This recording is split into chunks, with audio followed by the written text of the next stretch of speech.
All right, here we go on a Tuesday. It's Cody and Gold, Alex Gold, Cody Tapp, Drew Nixon with you. Tournament game starts tonight. It still counts, right? It still counts. I never understood the argument for it not counting.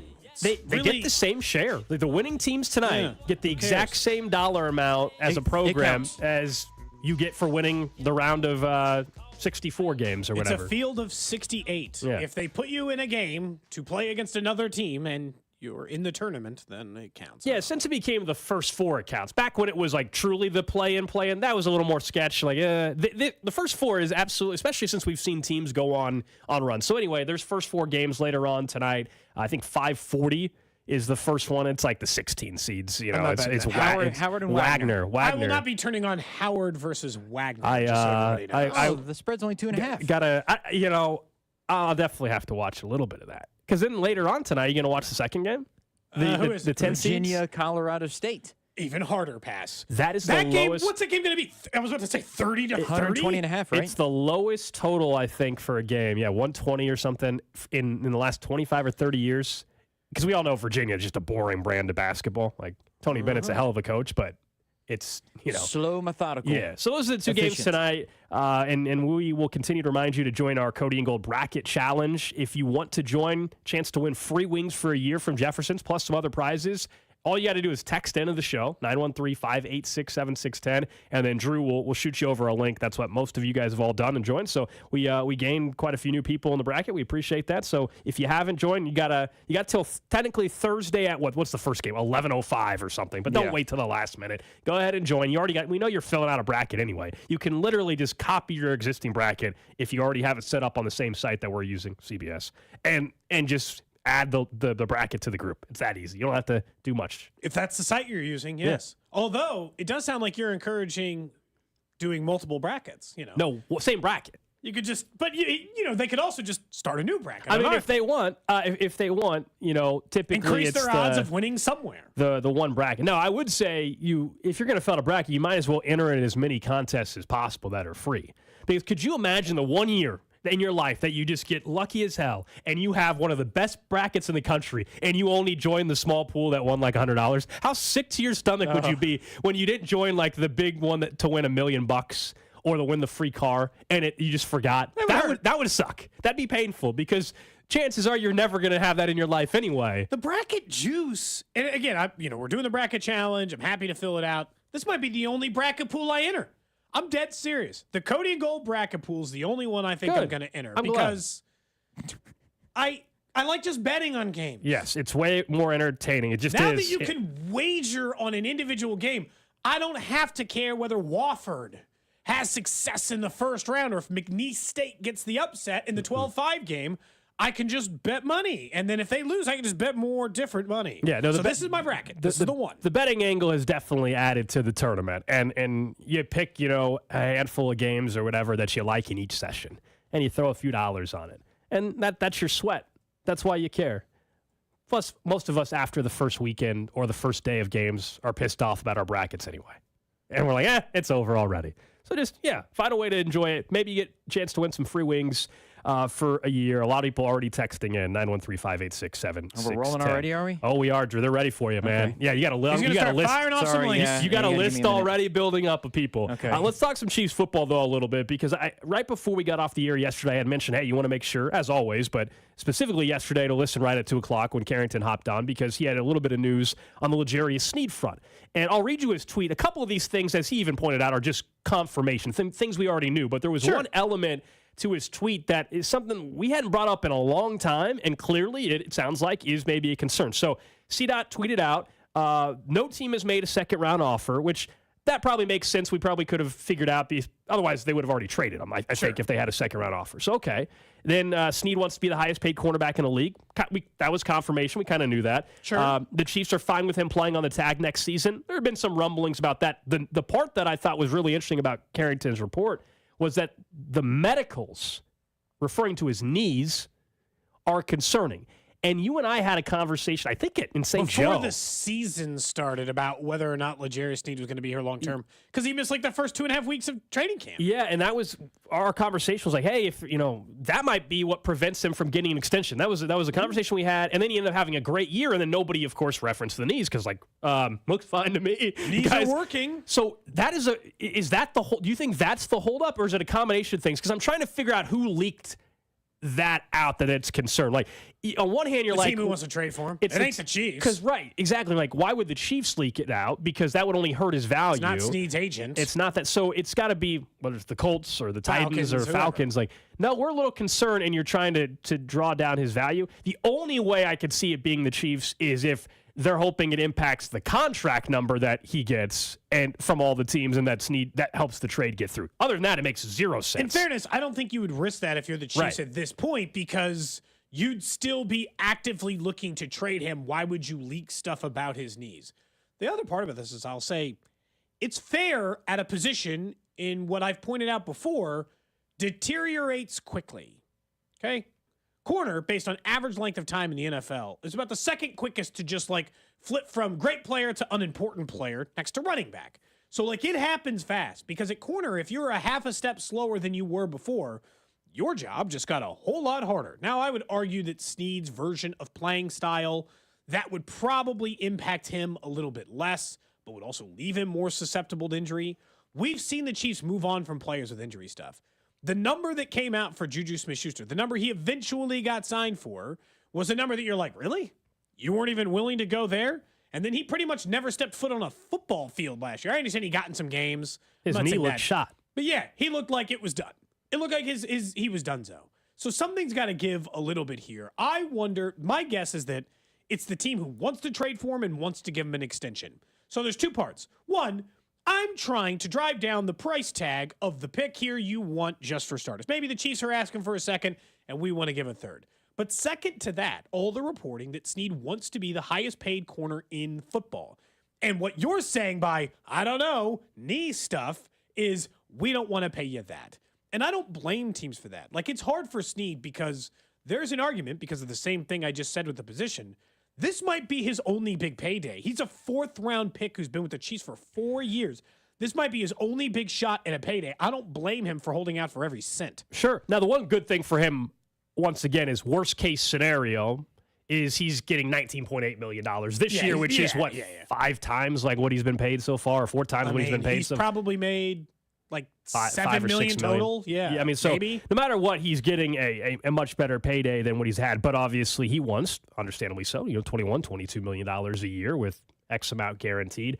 But that's worth of security. Yeah, I think overall, though, the medical thing it's not a shock. I don't think to any team. It's surprising to hear it come back up maybe to the public, but the teams are aware of medical history when you're discussing any player. That is, of course, whether it's baseball, basketball, doesn't matter. That is always going to come up, as it should. You have to make sure if you're going to commit and give up assets, the medical history of said player. That goes without saying. Especially in a contact sport. Absolutely. But I still think the part that Carrington reconfirmed in his tweet, no team has made a second-round offer. That ultimately is also the key. Now, maybe the medicals are why that's happening as well, but the trade would be done, in my opinion, if a second-round offer was actually there. Because otherwise, what would you be waiting for? Unless Sneed wouldn't take a contract that made sense. I looked it up, by the way. He's made $5.77 million so he's total. 4 times. So, like 4 times the money we're talking about. Total is all he's made. On a tag. It's difficult because if there is a drop deadline, as much as I've told you, I don't want to be held hostage by $20 million on a salary, on a cap, again, on a tag where there's no financial flexibility. That's the problem with tags. There's no money to move around. You're just stuck with it. It's just a big heaping pile of cash. And it becomes difficult as a team to maneuver the way you would like to maneuver in any regular season, in any off season, whatever, when you've just got this weight of $20 million that is an immovable object. But there is still a drop dead price tag. Like if let's say they're really worried about his knee and they're like, hey, we're worried about his knee and he's going to make us pay him as the highest paid corner in the NFL. So all we got for you is the top of the 4th. And you're like, I can't take that. He's more valuable to my team on 1 year and $20 million on that. A third I can accept. It's getting it a year early. Maybe I can find a starting corner. Maybe I can get a future pick next year as well. But anything below that, you just have to eat the 20. You got to just pay him what he's worth. This kind of signifies a little bit, and I guess signals, I should say, the likelihood that this is going to go up much closer to the draft. You know, that if there are these concerns and these holdups, it'll get louder. You wonder if it's the first night or the second night of the NFL draft now. Like, that's kind of where I'm at. We've always talked about, could it be close to the draft anyway? But I wonder if it's a situation where a team thinks they got a corner or two they love in the draft, Cody, and they don't get them in the first or second round, and suddenly, all right, we got some concerns, but we couldn't get the rookie we really thought we could get still at the beginning of the second round. All right, go ahead and call up Kansas City. Let's go ahead and get the trade done for Snead, and that's where the third round pick comes into play. So I could see it taking much longer than we thought as we sit here in mid-March, soon to be late March, and it's much closer, if not on draft night. The argument for this deal should happen soon now is every player now left available in the free agency market is worse than Snead. Sure. Well, he was probably the best corner available anyway. No, but he's the best available player now. Yeah. Do you know what I'm saying? Like, if you had running back needs you wanted to take care of first, or wide receiver needs you wanted to take care of first, if you're the Falcons and you had to go get your quarter, whatever. The needs that you had that superseded it, or players that you might have deemed more important or better, or any of those things, they're gone now. And L'Jarius Snead is the best available player left anywhere that you know for sure is being shopped. Like, I mean, you could make an argument for T. Higgins. We don't even know if he's for sure being shopped. And again, this was Adam Schefter yesterday on the Pat McAfee show saying that, like, the Colts stuff that we've been hearing, it's just not true. I'll say the exact thing was the two sides, quote unquote, haven't had any conversations. Dest. Colts and Chiefs. Oh, boy. Dest. It's complete horseshit. Is that real? So that was yesterday. 100%. Not happening. Now, could that change? Could that change? Sure. Bum. But no, that's not happening, Pat. Sorry. Yeah, Well, you're it doesn't sound like you're sorry. So that was Adam Schefter on the Pat McAfee show yesterday. The Colts stuff, basically, it sounds like that stuff has been truly BS. A lot of misreporting on the Colts' interest at this point. Yeah, or maybe they. I trust them. You say they haven't even talked. Do you buy that? Like that? Do you buy that part of it? Like, maybe they're not close, but they haven't even discussed it. I think I do. Maybe. I think teams lie to it. I think teams lie to Schefter. I think Schefter lies for him sometimes. Mm-hmm. I don't think that there's been zero discussions, but I don't think it's as close as some people were making it seem. So that little excerpt I took was a little bit after he said that. So he had texted people and he said the people who he reached out to are not very happy that this is being brought up in a conversation. So it almost seems like I'm sick and tired of answering the same question. There's been nothing. I feel like that's. And then I clipped that part out that you just heard. So I think that I want to say no, there hasn't been any talks. Okay. Like it actually is, just because of the reaction that. I think it's going to go quiet here for a maybe. little bit. I think sometimes they're like, we haven't talked, and they've been texting a lot. I think sometimes like they are intentional with the lie, you know? Sure. Like the way that they say it is intentional, or that they're like, we haven't had talks. We just we had dinner together, and I was just like, oh, Snead's an interesting play. You know, there's a lot of wiggle room, but I don't think it's as close as some people were making it seem like it was. And it certainly doesn't seem like they're willing to offer up a second-round pick. Coming up in 15 minutes, we'll get back to the Chiefs, in particular the going rate for wide receivers, specifically the trade market with wide receivers. It's kind of interesting. A report came out that gives us a little bit of insight on how it could or could have impacted the Chiefs. But we are 2 weeks away from today being Election Day in Jackson County, which we all know, question one, the 3/8. Kind of a big deal. Yeah, you guys all know 3/8 sales tax extension and what that would mean,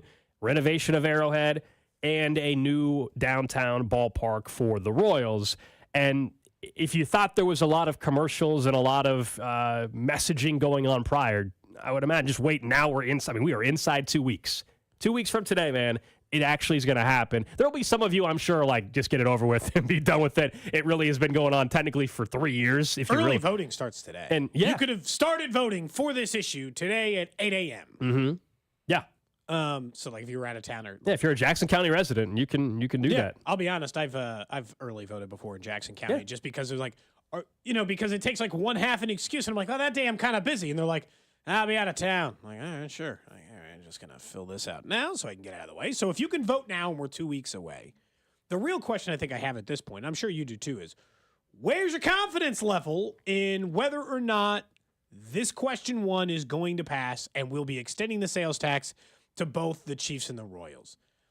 I would normally take the sign of like their uptick in this is their lack of confidence, but I always thought they were going to throw money into the advertisement. It's a drop in the bucket for of what we're talking about too. I think last week it was like they've each now committed an extra $500,000 a team. It's nothing to them To try to get into this, well, not for what they're going for. They're looking for what I'm saying. $2 billion project.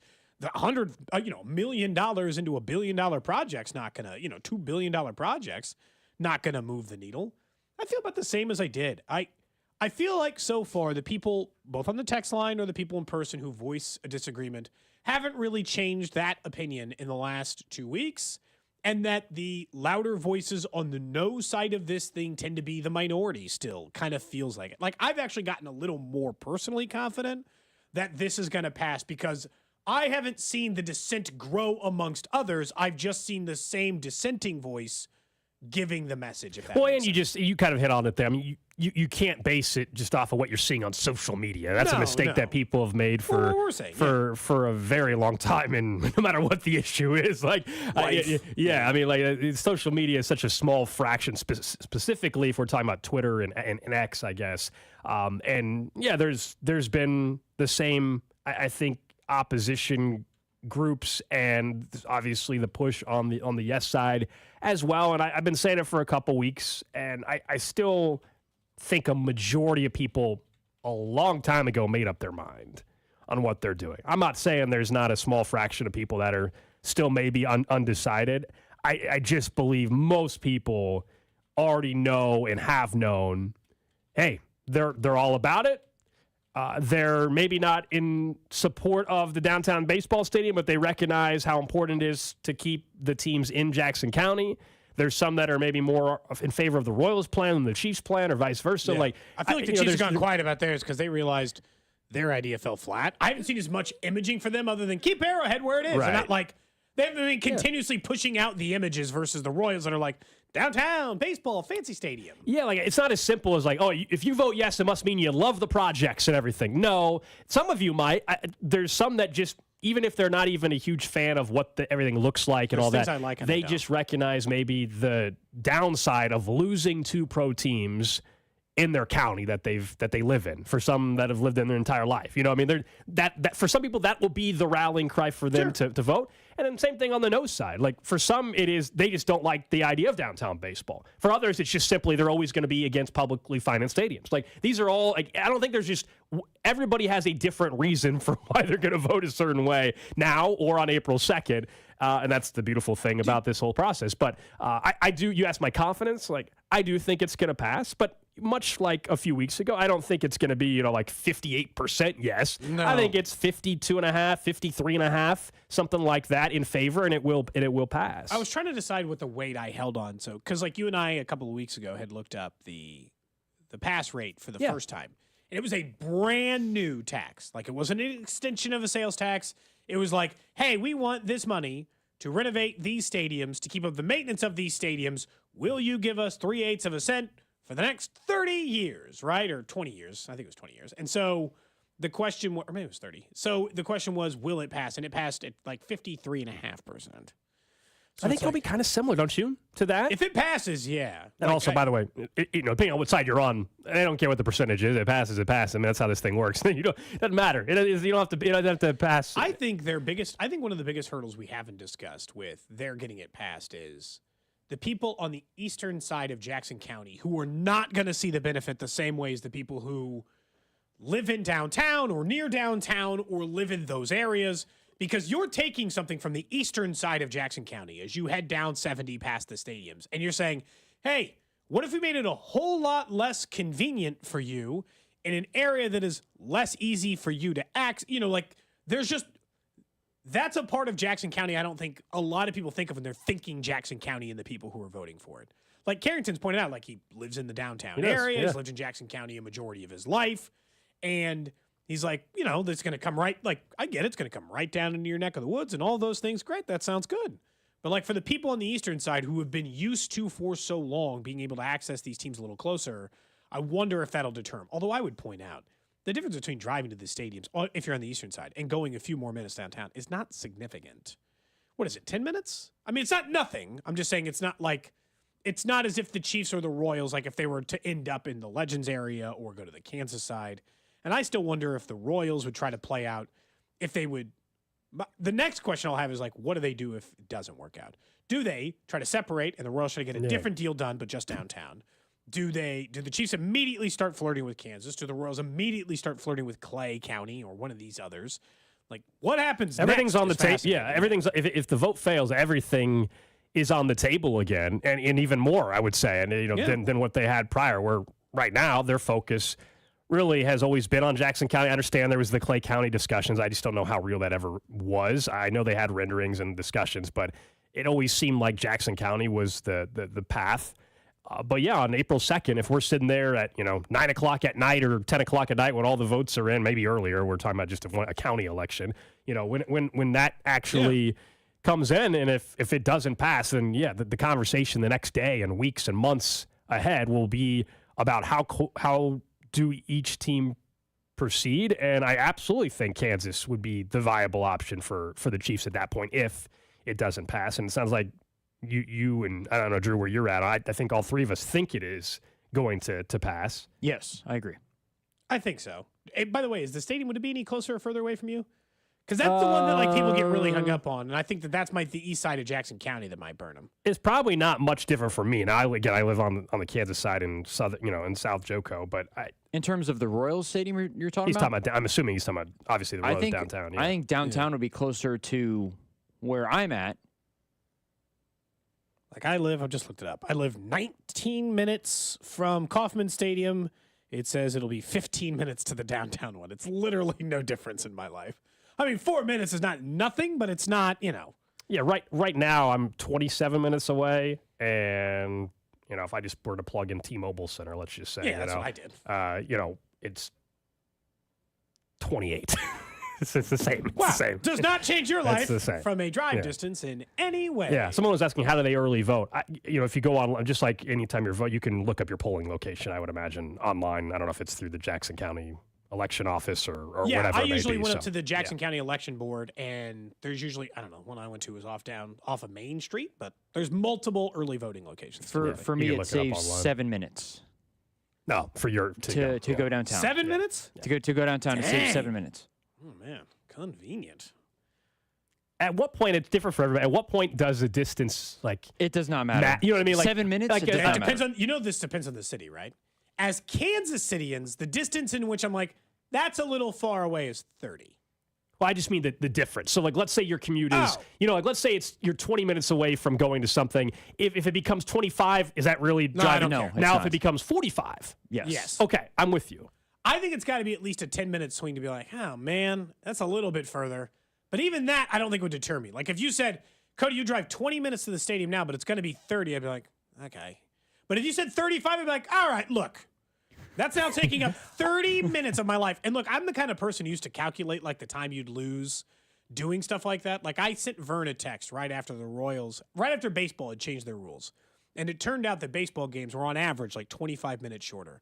And I pointed out to Josh Verner that based on the time, if he did the same length, the post-game show, everything, that he was going to get a week back of his life based on baseball's decision to do it. And I know you only get it in 25-minute chunks every night. A week back of his life. He was like, oh, my God. I think for baseball, it also matters 30 more. minutes is a lot. For a Chiefs game where you only have, 8 home games, we know people drive from much further distances for a Chiefs game than they would a baseball game, where there's 80 plus at home, but 162 games for a season. For a football game, I don't know about you. If you told me like I had to go to an NFL noon kickoff, I had to drive an hour and a half. While that's not great, that wouldn't be nearly as problematic as for a random Tuesday night Royals game, I got to drive an hour and a half. It's just Agree.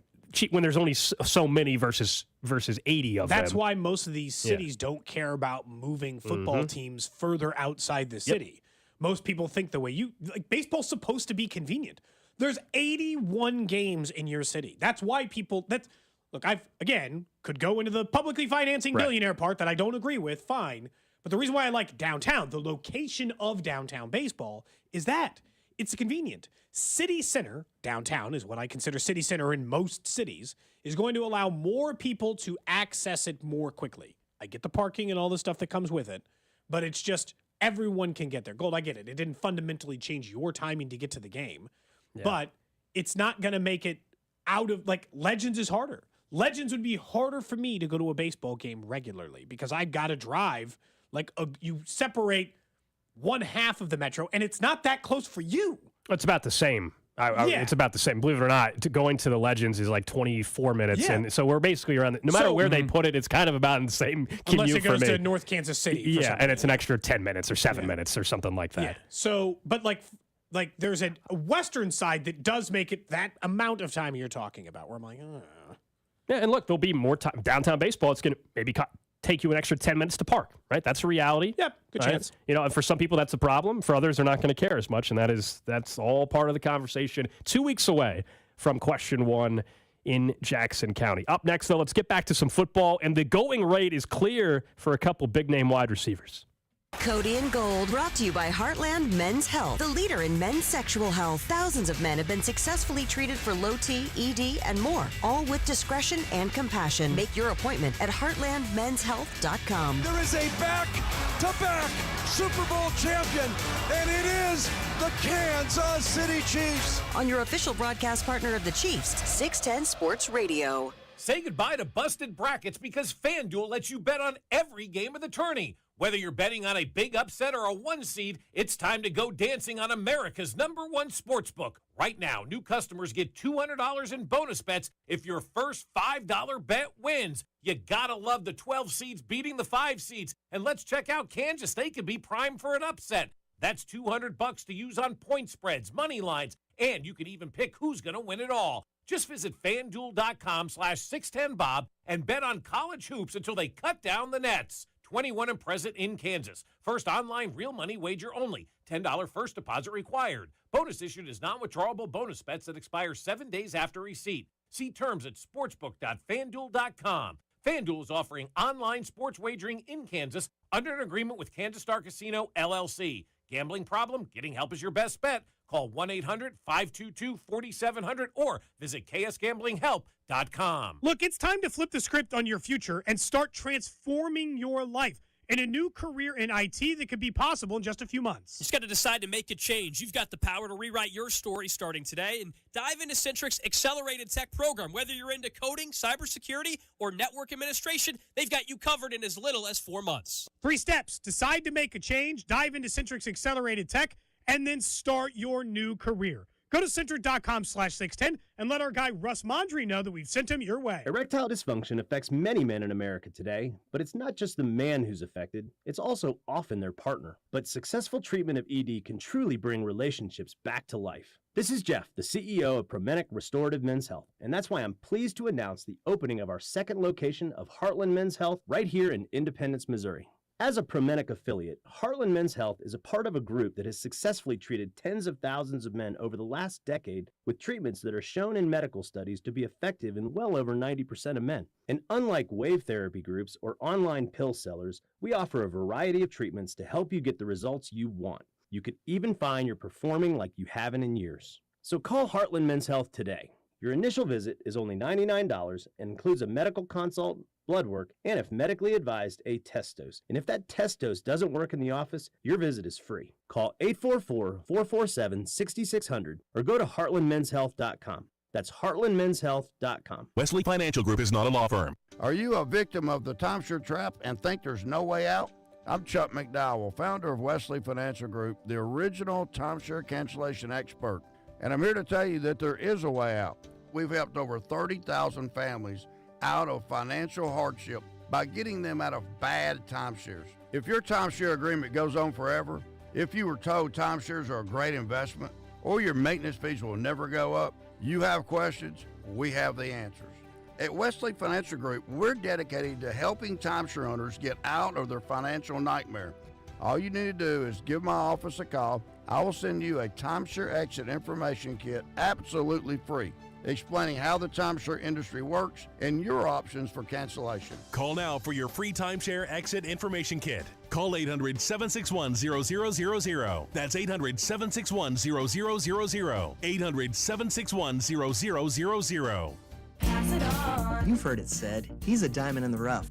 Or maybe, diamonds are forever. Here's something else I've learned about diamonds. They're just pieces of coal put under pressure for a long, long, long time. So when I start feeling like I want to give up, I think about that little piece of coal. And if that piece of coal can make something of itself by not giving up, so can I. Persistence is in you. Pass it on. From PassItOn.com. Thanks for calling Discover. This is Gabby. Hey, Gabby. It's Jennifer Coolidge. Hi. I'm so glad I reached you at 2 a.m. Oh, of course. Anyone with a Discover card can call and talk to a real person 24/7. Now, how can I help? Yeah, I used my Discover card to buy these yellow pleather pajamas, and I'm just not sure I'm pulling them off. 24/7 U.S.-based customer service. It pays to Discover. Limitations apply. Learn more at discover.com/credit card. Royals fans, are you ready for opening day? In one of the most anticipated seasons in team history, don't miss a second of the action with every game live on the free Odyssey app with 610 Sports Radio. Catch Vern before and after every game. Plus, join Denny, Ryan, Jake, and Stu all season long on your home for Royals baseball in Kansas City. 610 Sports Radio and the Odyssey app. Download it today. AUDACY. Live games available for fans and market only. Tired of hearing scary radio ads about the IRS? Tax Relief Advocates is different. TRA is here to tell you that if you owe money to the IRS, whether it's $5,000 or $500,000, we have a solution. TRA can eliminate or reduce what you owe to the IRS with zero risk to you. If we can't reduce your tax debt, then you pay nothing. We have a 5-star rating on Google and Yelp and an A+ with a BBB. End your tax nightmare today by visiting TRA.com or call 800-583-6681. That's 800-583-6681. Prescriptions require an online consultation with a healthcare provider who will determine if appropriate. Restrictions apply. See website for details and important safety information. Subscription required. Price varies based on product and subscription plan. Hey guys, did you know there's a generic form of Viagra that works just the same, but is 95% cheaper? And you can get it online? Go to hims.com/joy. Through Hims, you'll get a free medical consultation, discreet shipping if prescribed, and the process is 100% online. To start your free online visit, go to hims.com/joy. That's HIMS.com/JOY. Look, it's time to flip the script on your future and start transforming your life in a new career in IT that could be possible in just a few months. You just got to decide to make a change. You've got the power to rewrite your story starting today and dive into Centric's Accelerated Tech program. Whether you're into coding, cybersecurity, or network administration, they've got you covered in as little as 4 months. 3 steps. Decide to make a change, dive into Centric's Accelerated Tech, and then start your new career. Go to Centric.com/610 and let our guy Russ Mondry know that we've sent him your way. The 610 Sports Radio phone line is brought to you by Onder Law Injury Lawyers. Visit GetJim.com.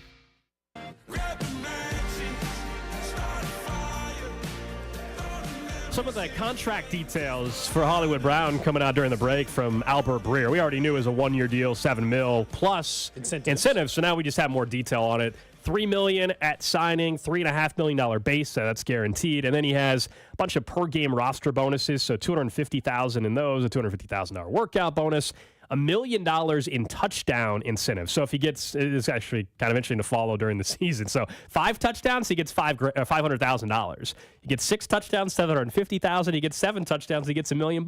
So there's plenty of motivation for Hollywood Brown to have a great year. For sure. 45% playing time, he gets a $500,000 bonus.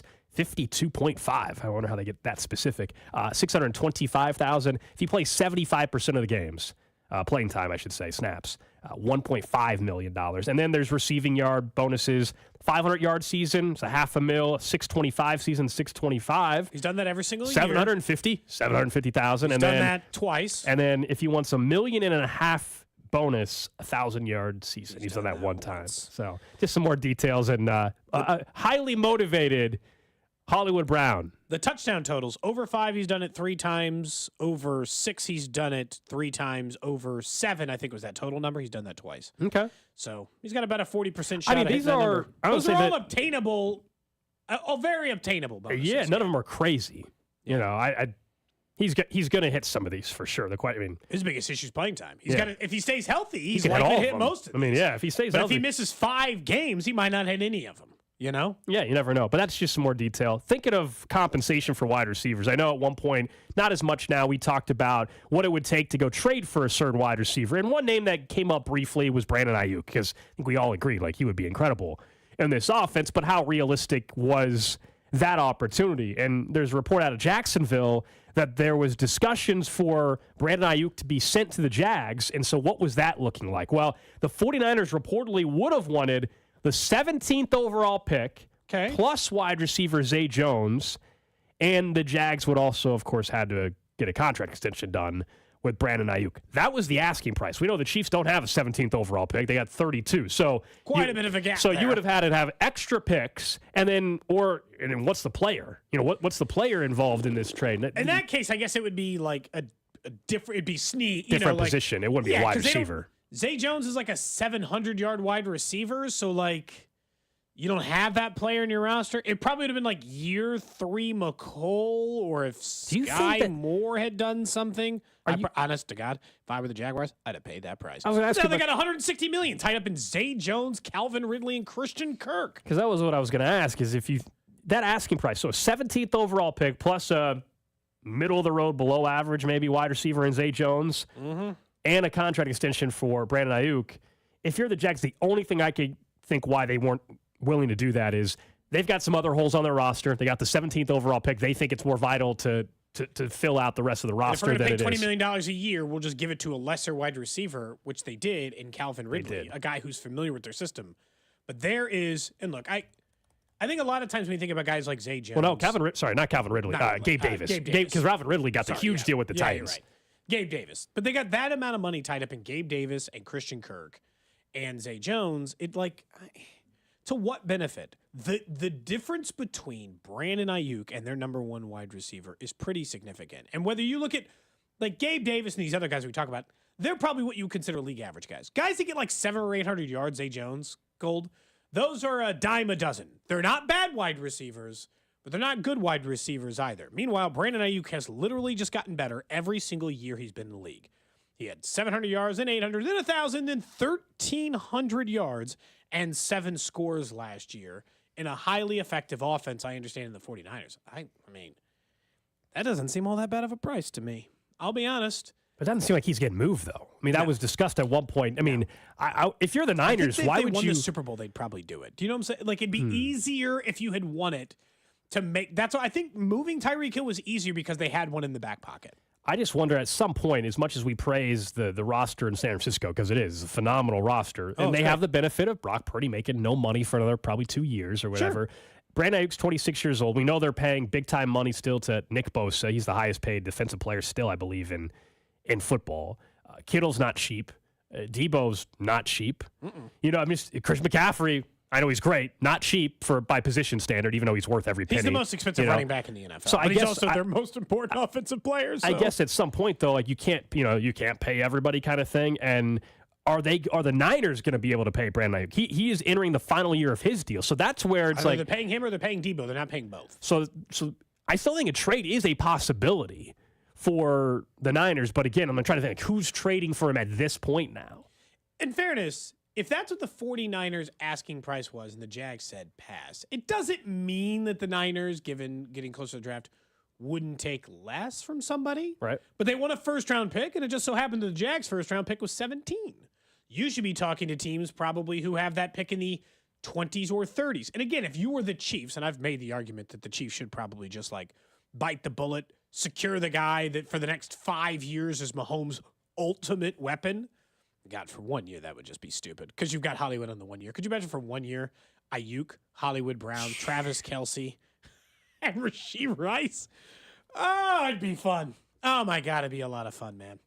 And then that following year, you just let, Hollywood go, and, you go with Rice and whoever you Brandon drafted, hopefully, Ayuk and whichever at that point probably third round pick or whatever you spent at wide receiver, and you live your life as you skip to the bank. Someone says 913-586-7610. Snead and a pick for Ayuk straight up. I wish. I just don't think. Look, that, I don't think the 49ers would take 32 overall Snead for Ayuk because they got to pay Snead. Because that's the other problem in that scenario. They wanted at Zay least Jones, guys they didn't have to pay yet or pay less. Because if you're the 49ers, would you rather pay Snead, who has some questions at a less valuable position, perhaps, or just if you're going to pay $20 million a year, just pay Brandon Ayuk $28 million a year or whatever? I would rather do that. In fairness, Zay Jones doesn't make nothing. He signed a 3-year, $24 million deal when he signed with the Jags. So I mean, he was a guy that was just available to you in free agency. The Zay Jones part doesn't bother me. I'd give him Zay Jones all freaking day in the Ayuk deal. My thing is, do I think Brandon Ayuk? Yeah, do I think Brandon Ayuk is worth the 17th overall pick? And I think that we were actually having a conversation similar to this off the air before the show started, which is if you were picking at 17, would you rather have Brandon Ayuk knowing you have to pay him $27 million a year or risk that at pick 17, you could take a wide receiver who might be great and is also going to be cheap? Like, I think the higher up you get, it's impossible to argue. If you can get Malik Neighbors or Roma Dunze or Marvin Harrison Jr., then the option is take the pick. Even though you can't be sure they'll be as good as Brandon Ayuk, that's a long shot. You take the pick because of the cheapness of the contract and the overall skill position. At 17, I'll just take Ayuk. I know he's great. Wasn't Zay Jones the former Bill who had like the weird video that one day where he was like running he was on something clearly and he was like bloody and like running naked through the hallway or whatever and like that was a weird thing. I don't know. He played for the about Buffalo. That, This was like what 3 years ago. Yeah, 2 years. That is. And then he went to the Raiders because that makes sense. That's right. And then he ended up. He settled down with the Jags. Mm-hmm. Look, he only has Zay Jones only has 1 year left on his deal. He was hurt last year. And he's owed, I don't know, $8 million. Who cares, right? Like, Zay Jones is nothing in this deal. Really what they're asking you for is the 17th overall pick. They just figured they can squeeze the life out of Zay Jones for 1 more year so that they don't fundamentally get worse from an offensive weapon perspective. 17th overall pick, I do it. I would just do it, even if I had to pay Ayuk.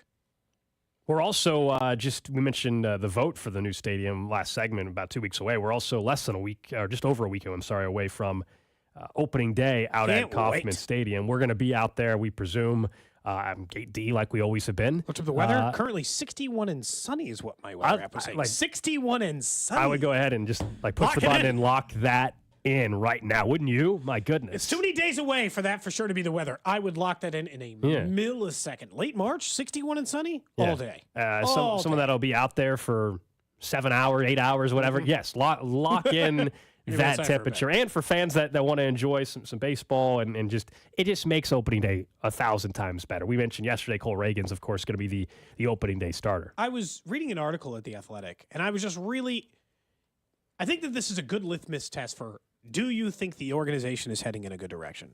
The Athletic put out an article ranking all 30 Major League Baseball teams from best to worst since the strike in 1995. So, all right, wild card era, baby.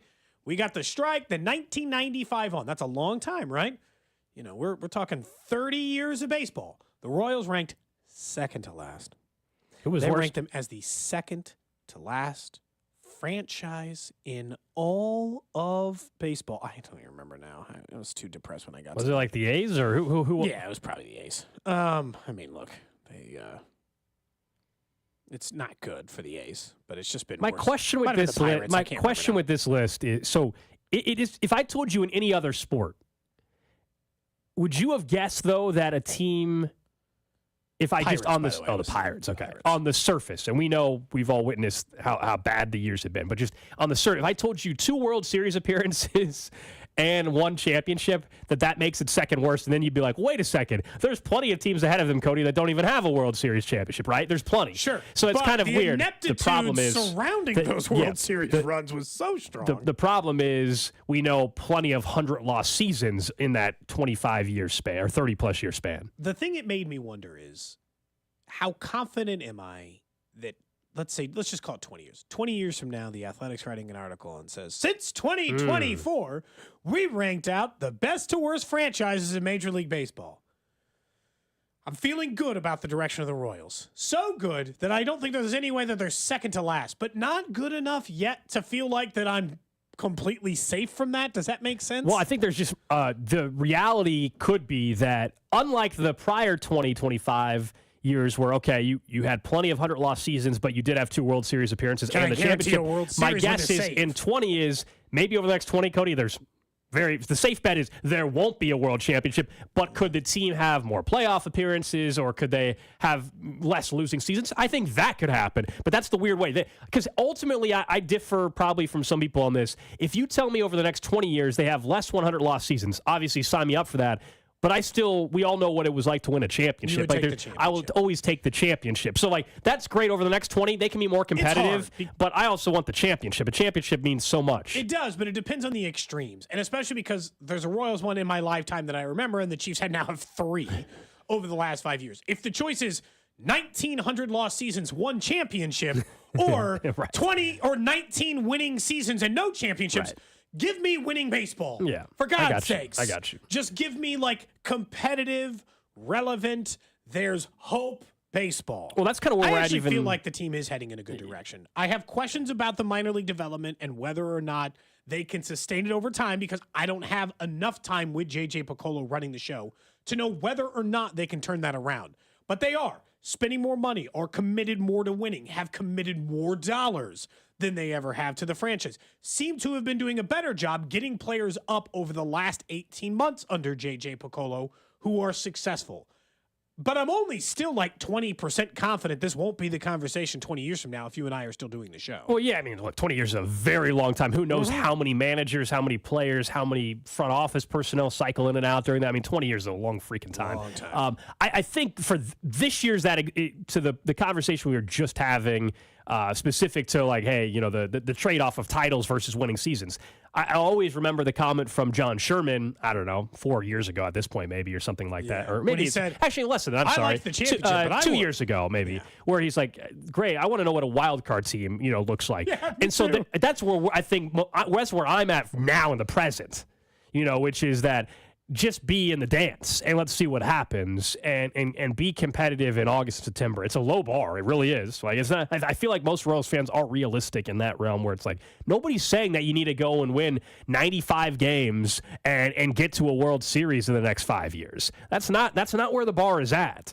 The bar is very low. It's, hey, in the next 5 years, can you get to the playoffs a couple times maybe or once?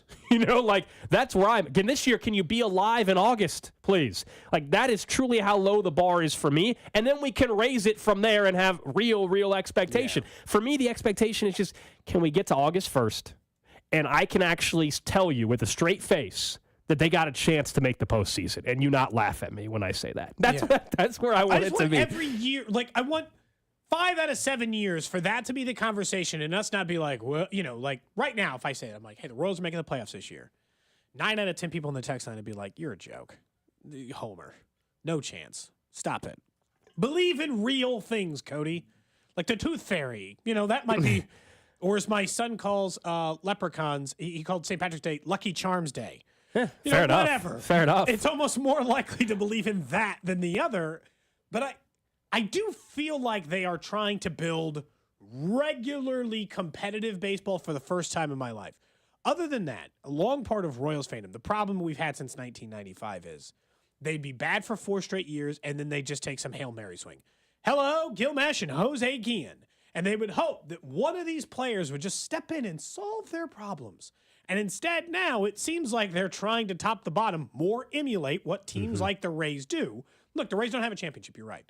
But they've had a couple of real cracks at it. And maybe the Royals will get lucky and actually finish off that deal if they turned into a franchise of that caliber. And that's the thing, especially in baseball, in a market this size, I think we all recognize. You not only do you have to be competitive and put together a good team, you of course have to have some luck on your side too. I mean, that's just the reality of where it sits. I mean, the Rangers and Diamondbacks had some luck on the way towards their championship. That's just what happened. Specifically, I think in baseball, even more than than football and some of these other sports. Now, the luck part isn't getting to the playoffs. No, that means you built a good organization. You've got a good, stable roster. That's not the luck part. The luck part to me is once you get in the postseason, you need luck. But getting there is not luck. No, that's just team building. That is having a well-run organization and hitting on, obviously, some draft picks and making smart moves and trades and being willing to trade away some pieces that you kind of do but you feel like, long term it's going to position you well. And then, put together the rest of the roster, which I would like to think this year they went out and put together a real rotation. I know later we'll talk about still the biggest question in the rotation is, like most teams, the 5th spot, and some more questions based on injury and play so far here in spring training. Coming up in about 10 minutes or so, we'll get to the Cinderella that I think everybody is already picking in the NCAA tournament a little bit. It starts tonight, so that's coming up in just a little bit. But the draft centered around quarterbacks. It's nice not to have that real conversation here in KC. Because like 4 are probably going to go in the top 6 or 7. A lot of people think it could be 1, 2, 3, 4. I told you that like 2 months ago. I thought that was plausible. That's where the odds-on favorite, the betting markets would say that is the most likely outcome. We'll see. And the most likely outcome is Caleb Williams to go number 1 overall. And so RG3 was talking about what he would do if he's Caleb Williams. Horrible take. And seemingly a take every year, saying he should probably just pull an Eli Manning. Caleb Williams should pull a Eli Manning and demand that the Chicago Bears do not draft him number 1 overall. After everything that's happened with Justin Fields, can Caleb Williams really look at that and say, you know what? This is the organization that has my best interest at heart, and they're going to help develop me into the player that I want to become. Caleb Williams is on record saying that he wants to be legendary. He wants to rewrite history, and he wants to be the best that he can possibly be and win the most games he can possibly win. After the Bears took Justin Fields, the 11th pick in the draft, and turned him into a 6th round pick in the 2025 draft by trading him to the Pittsburgh Steelers, can Caleb Williams really look at that and say, you know what? Yeah, this organization is going to help get me where I want to go. Look, I understand. First, have you looked at the teams behind that? Does that look like a murderer's row of developing quarterbacks? The Commanders? The Patriots recently, they also only turned their 1st-round pick into a 6th-round pick in Mac Jones. The Cardinals? The Giants? Yeah. Look at the teams who were behind They're in a better spot than they were when they picked The Fields. Bears are in a better spot than any of the other top 10 picks in this year's NFL draft, based on talent, based on roster, based on a million factors. Correct. It's a better place to be. It is. I don't really like the head coach, but that could also be solved in a year. But I think this is, we all have fallen into traps at times, like the annual lazy thing that it centers around the draft, and this is one of them.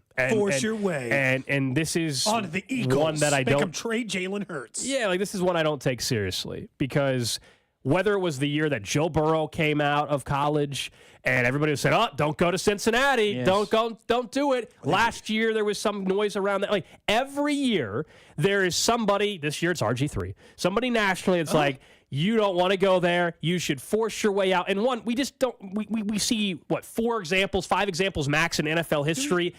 Nowadays, even more than ever, I think it's different because of we don't have the same. The pick value is the pick value. Like it's different. It's not the Sam Bradford days where you can get $200 million right away on your rookie contract. That changes it. And you said it, Cody. The teams after, they're picking at the top of the draft for a reason. I know this is they also can't. This is the Panthers pick. Technically, I get that, but you pick at the top of the draft because you are a crappy team. So the idea that you want to go to a better team, well, yeah, I'm sure Caleb Williams would rather go to the Minnesota Vikings as well. That's just not reality. I'm sure he would rather go to that organization, which, in all honesty, the Bears aren't that terribly far away. I really don't think from being where the Vikings even are. Well, they drafted for Montez Sweat last year. They've got DJ Moore. They've got a crew of running backs who are solid. They've got a much better roster than most of the teams in the top 10. I don't like it. Also, the most recent example is obviously Eli. So tell you how long it's been since 2004. It's been since 20 years. Yeah, since a quarterback tried to force a way out. Because you're right. With Trevor Lawrence was like, don't go to the Jags. Whatever. That whole part of it is always funny to me. And going back on it, it's not like the Chargers ruined Phillip Rivers. He threw for 70,000 yards in his career. I know they didn't win the big one, but they didn't screw over Phillip Rivers' career. They didn't run his ass into the ground. Quarterbacks is the thing we overplay. Because I saw an article today. There was a draft guy to be like, we don't know how to develop a quarterback anymore. I'm like, stop putting it on the coaches. Some of this is just a talent thing. Sometimes you go through stretches where guys aren't as talented and aren't coming in. There's more talent at quarterback in this league than I've seen in a long time. More guys that have success right away than in a long time. Like, I don't like this idea of like, well, they just can't develop him anymore. I mean, I think there's truth to, is Patrick Mahomes, was he drafted into a great spot? Sure, but he also is so great that he would have eventually been able to figure it out in any system. You know what I mean? Correct. If you're Eli would have won for the Chargers. If you're one of those really special dudes. Now, if I think there's an argument to be made if you are Below probably that tier. just an average quarterback and then you go to a really bad situation, well then that maybe you are done. Maybe it really will screw your career over. But if you're what people think Caleb Williams if you're the could number be, one overall pick, you can't be thinking about like, what if I'm average and they ruin my career? Absolutely. Maybe it turns out Justin Fields is just not that good. Are the Bears partially to blame for his lack of success? Of course.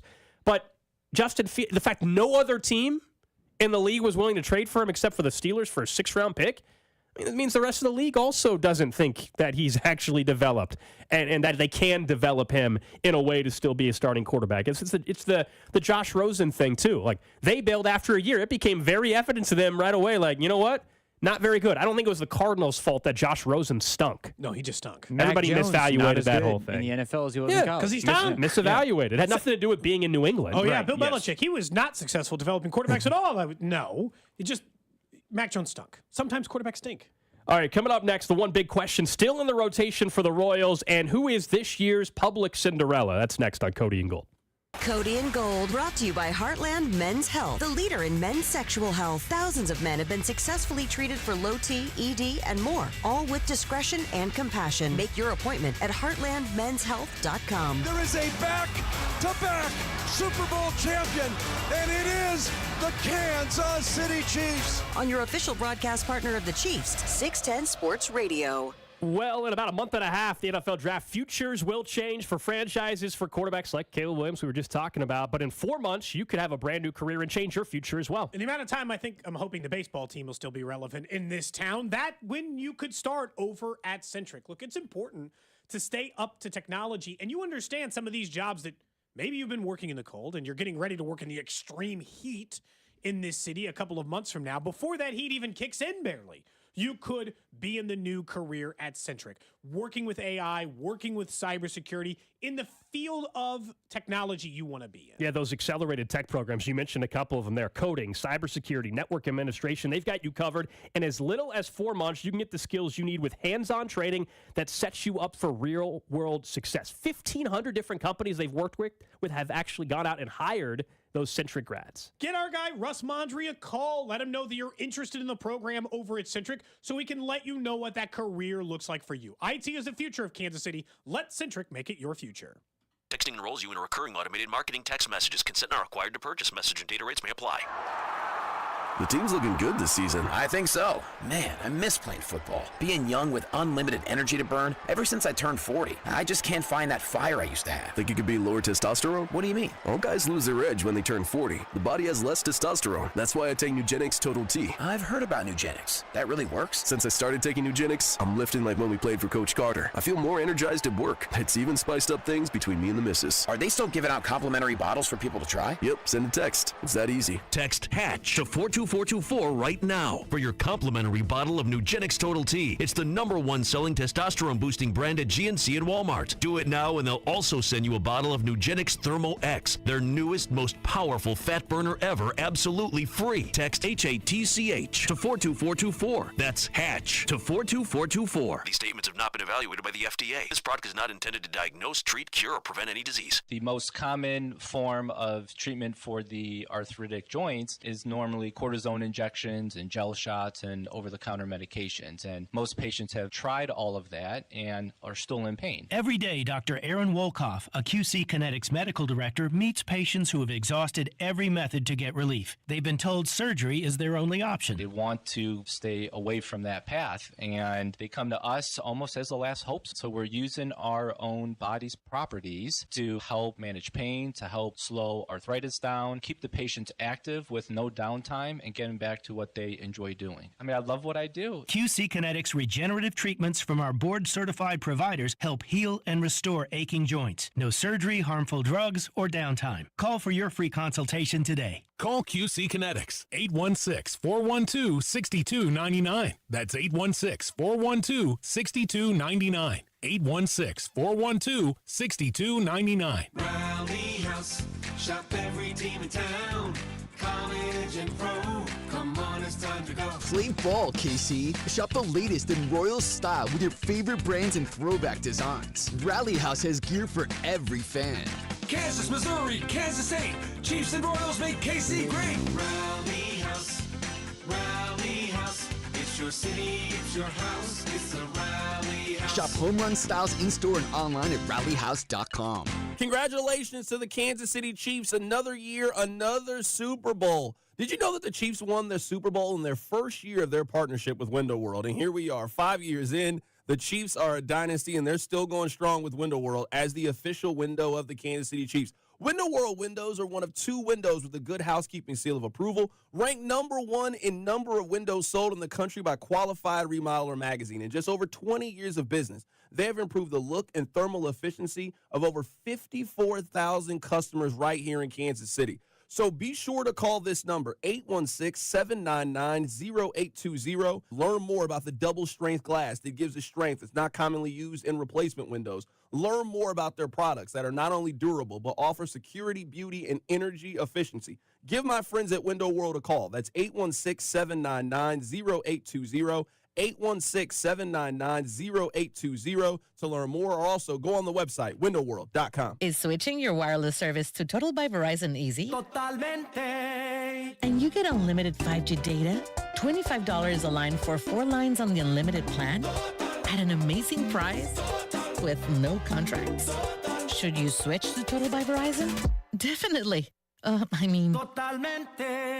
Find a store or switch suavemente at totalbyverizon.com. Monthly rate when you activate without a pay plus taxes and fees. Discount begins the month after you enroll. Additional terms apply. See website for data management practices. You've heard it said, he's a diamond in the rough. Or maybe, diamonds are forever. Here's something else I've learned about diamonds. They're just pieces of coal put under pressure for a long, long, long time. So when I start feeling like I want to give up, I think about that little piece of coal. And if that piece of coal can make something of itself by not giving up, so can I. Persistence is in you. Pass it on. From passiton.com. The Other Place now has 4 great Kansas City locations: Shawnee, Olathe, downtown Overland Park, and the brand new one in Mission. It has a one-of-a-kind game day experience with enough big screens that you'll never miss a minute of March basketball from the Big 12 to the NCAA. Did I mention dine-in only great daily food and beer specials? So make The Other Place your March basketball headquarters. The Other Place, Shawnee, Olathe, downtown Overland Park, your home for March basketball. TheOtherPlace.com. That's TheOtherPlace.com. Look, it's time to flip the script on your future and start transforming your life in a new career in IT that could be possible in just a few months. You just got to decide to make a change. You've got the power to rewrite your story starting today and dive into Centric's Accelerated Tech program. Whether you're into coding, cybersecurity, or network administration, they've got you covered in as little as 4 months. 3 steps. Decide to make a change, dive into Centric's Accelerated Tech, and then start your new career. Go to Centric.com/610 and let our guy Russ Mondry know that we've sent him your way. You're listening to 610 Sports Radio from the Mission Plumbing, Heating, and Cooling Studios. Hey, this is Trent McDuffie, and you're listening to the official broadcast partner of the Chiefs, 610 Sports Radio. KCSP Kansas City, WDAF HD2 Liberty, always live on the free Odyssey app. A week from tomorrow, that's next Wednesday, you can come say hello to us out at Rally House in Independence off of East 39th Street, getting set for Royals opening day. And all season long, there's nowhere better to shop Royals gear than your local Rally House, whether you're gearing up to head out to the ballpark for opening day or just gifting some Royals merchandise to the super fan in your life. You look no further than your local Rally House. And if you don't have time to run to the store, Rally House always open online, rallyhouse.com. So I imagine we'll have some stuff to register to win. More details on that to come. But next Wednesday, if you're in the Independence area, get some new Royals gear before you head out to opening day. I've done probably 10 of these remotes at Rally House, and every single one of them, they usually give us gift cards to give away. Pretty safe bet. So, decent shot. We'll have $25 or $50 gift cards to give away while we're out there. Can't guarantee it, but I'm telling you that's normally the case. Can I also ask a question to the text line? It's like the third person. So we're doing our bracket challenge. Yeah. It's great. Want people to enter. We have had multiple people ask for the link like 3, 4, or 5 times. And sometimes they've responded with thanks or got it.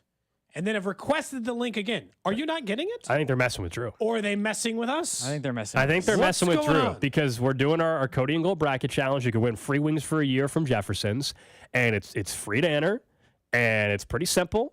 And you text it 913-586-7610 if you want a link to the bracket challenge. A lot of you have joined, and I wonder, Drew, if they're just messing with you now. Yeah, and now, unfortunately, since we just brought this up, now you're really not going to know. I was thinking about Look, that. you send it a bunch of times, then you're not likely to get it multiple times. If I've sent it more than once, you're not getting it again. Wow. How about you give Because him you have twice? it. Give him twice, Drew. Okay, Jeez. twice. So if you want to join, and Just you, asking a and you- question. and you, It seems haven't had the link, you can do that. Yeah, someone just simply said bracket ? That's exactly right. That's how it works. Thinking of opening day, though, as I said, we'll be at Rally House the day before opening day out in Independence, though. This is a big league rotation. We've said that over and over now that they have added Lugo and Waka to go with Cole Reagans and Brady Singer. But like a lot of teams, the fifth starter is a major question mark. And the question is probably bigger now than it was even at the beginning of spring training because very Jordan much so. Lyles not only got hurt a little bit, but he's been rough. And we know last year how that went for Champagne Lyles. Well, it went great towards the end. It did. But the overall season totals were bad. Look, they need to start someone else in the fifth spot. If they're as serious as they are about winning, then the answer, based on this spring training, which I am always told by coaches, does matter somewhat based on your decision making, should go to either Alec Marsh or Daniel Lynch. I'm kind of leaning Lynch just because of the pedigree. I understand that coming from me, that's a bit rich because I've always been extremely high on Daniel Lynch. Marsh, I think Marsh could end up being a nice 4th or 5th starter for a Major League Baseball team, so I wouldn't rule him out either.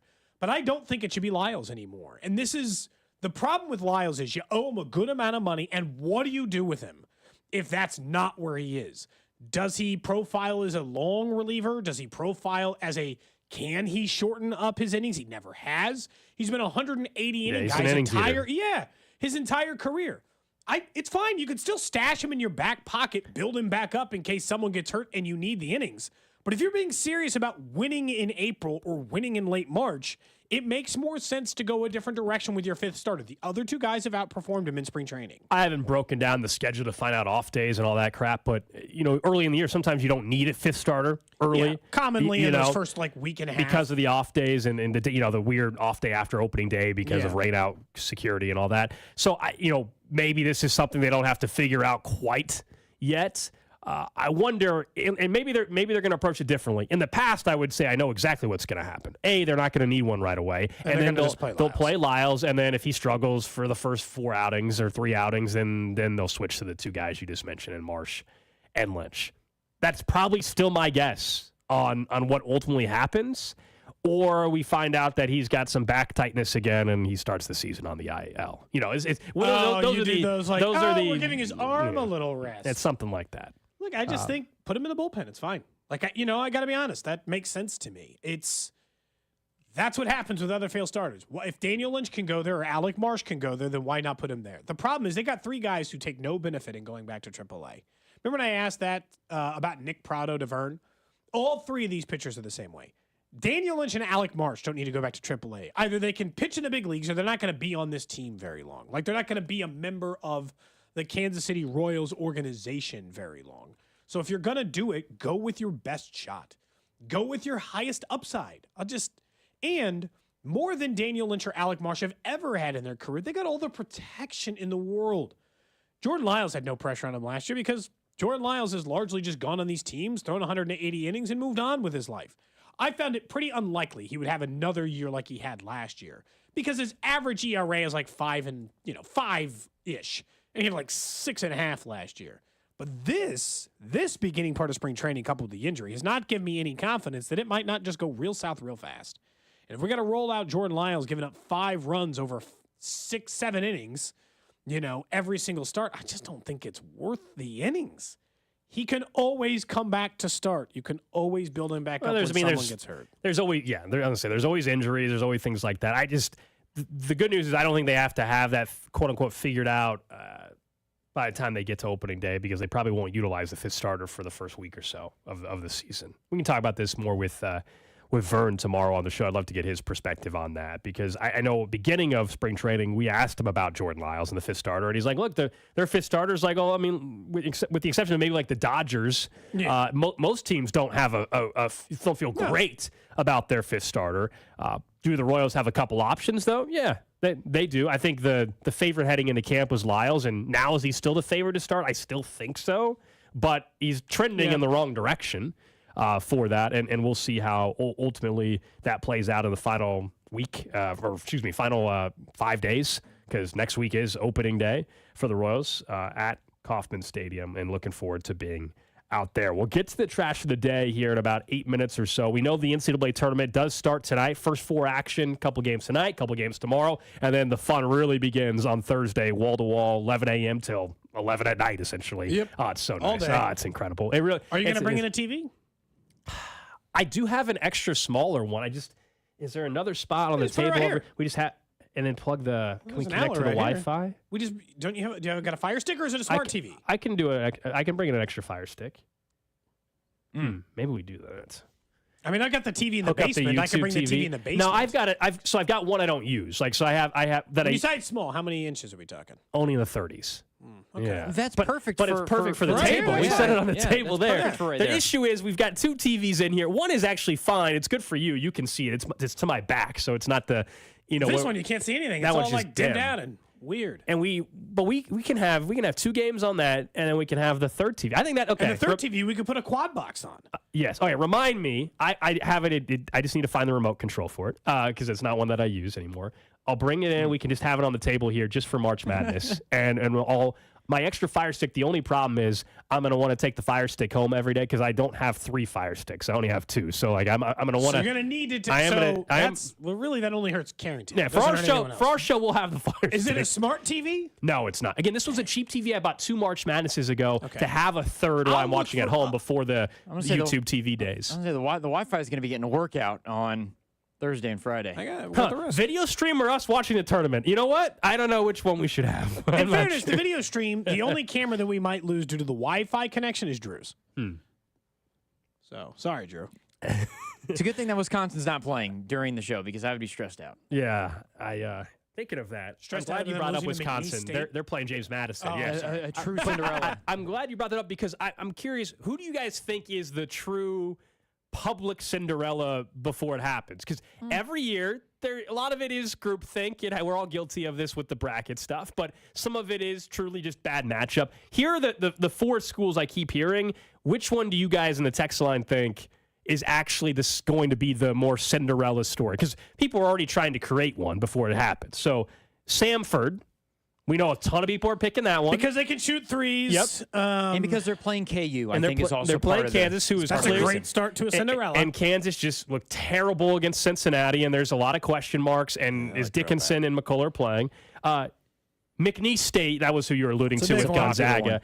That's very, very popular. McNeese has Will Wade, the former LSU coach, and even got he turned that program around quickly. 30-3. Yeah, 30 games. The other one is Drake, and I'll admit that is one that I'm on. Not for like a Cinderella run that I think they're going to go to the Elite 8, but are you willing to admit your bias?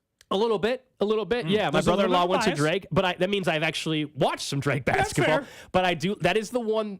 But that doesn't count as a Cinderella, does it? Like if you think they win one game. No, they have to go to the Elite. Drake is a 6, right? No, a 10. They're a 10. They're playing. They're playing Washington State, and then they would play Iowa State most likely. They're not going to. I mean, that would be Cinderella if they win 2. If they make the Sweet 16, I feel like as a double-digit seed, You're a Cinderella. you're officially in Especially that against a team that just won the Big 12 tournament. So I don't put them as a Cinderella because I don't think they're winning 2. I think they're going to beat Washington State maybe, but that's it. Then they just won a game. And then the other one people have mentioned is New Mexico. They're in the Mountain West. They are hot. They won the conference. They're hot. I actually think they could win multiple games. I think that's the most realistic. They legitimately, because if they go, they would play Baylor next. Baylor's been a little bit up and down. You know, if you get a team that's hot, you never know. And then Arizona's been vulnerable. They've been maybe the most vulnerable power team that's been in the 1s or the 2s the last couple of years. They lost last year to a 15 seed. New Mexico could make the Elite 8.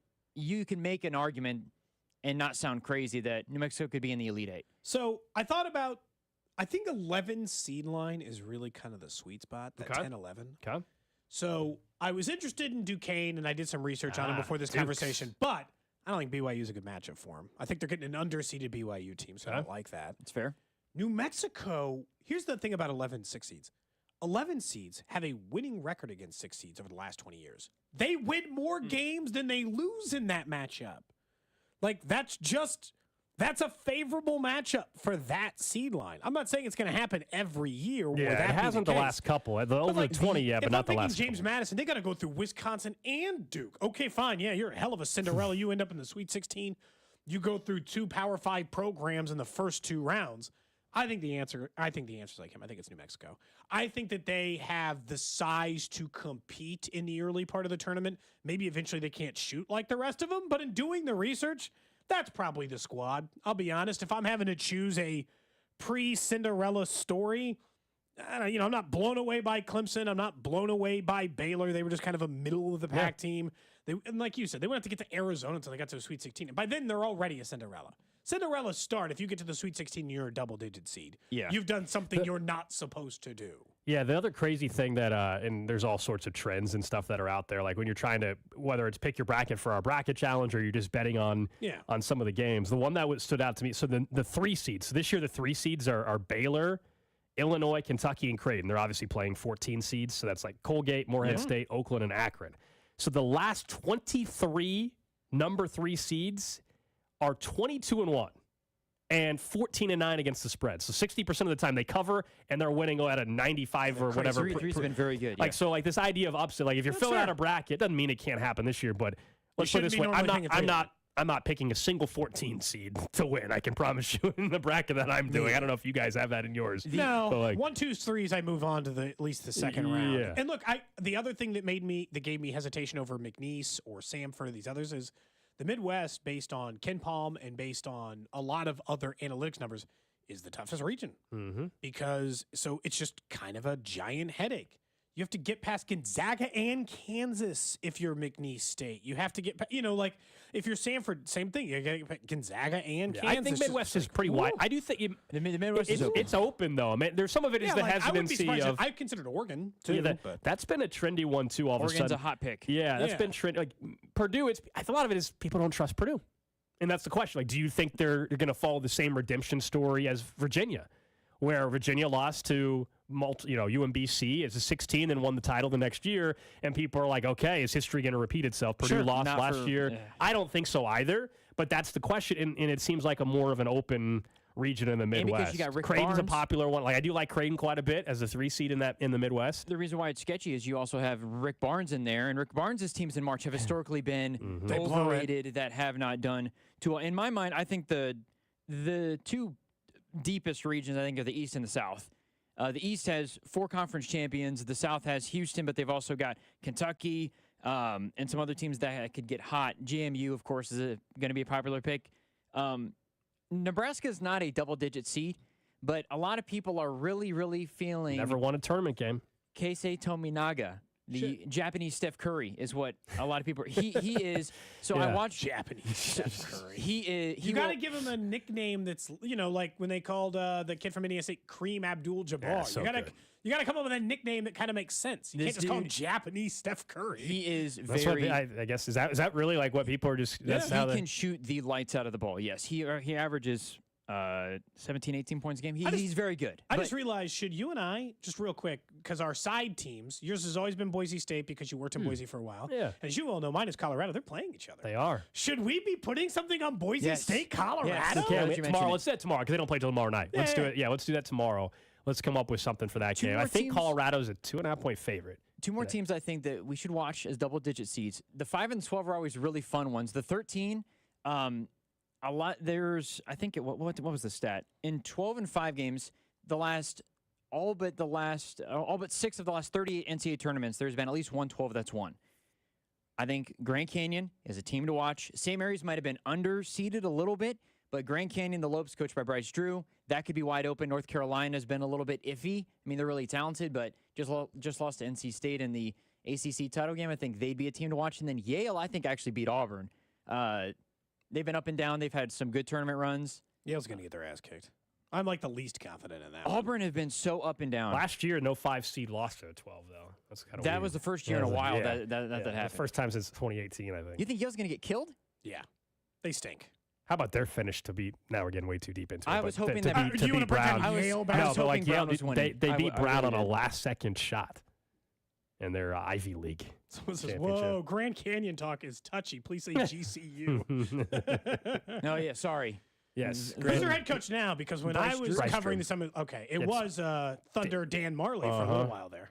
No, that school has come out of nowhere. It's a for-profit university, I think. It's the only for-profit university who regularly makes the NCAA tournament. They got a good fan base. Like their stadiums, it's actually a really good atmosphere, I guess, and everything. It's in kinda, downtown Phoenix, I think. it's where kind the of cool. campus is, yeah.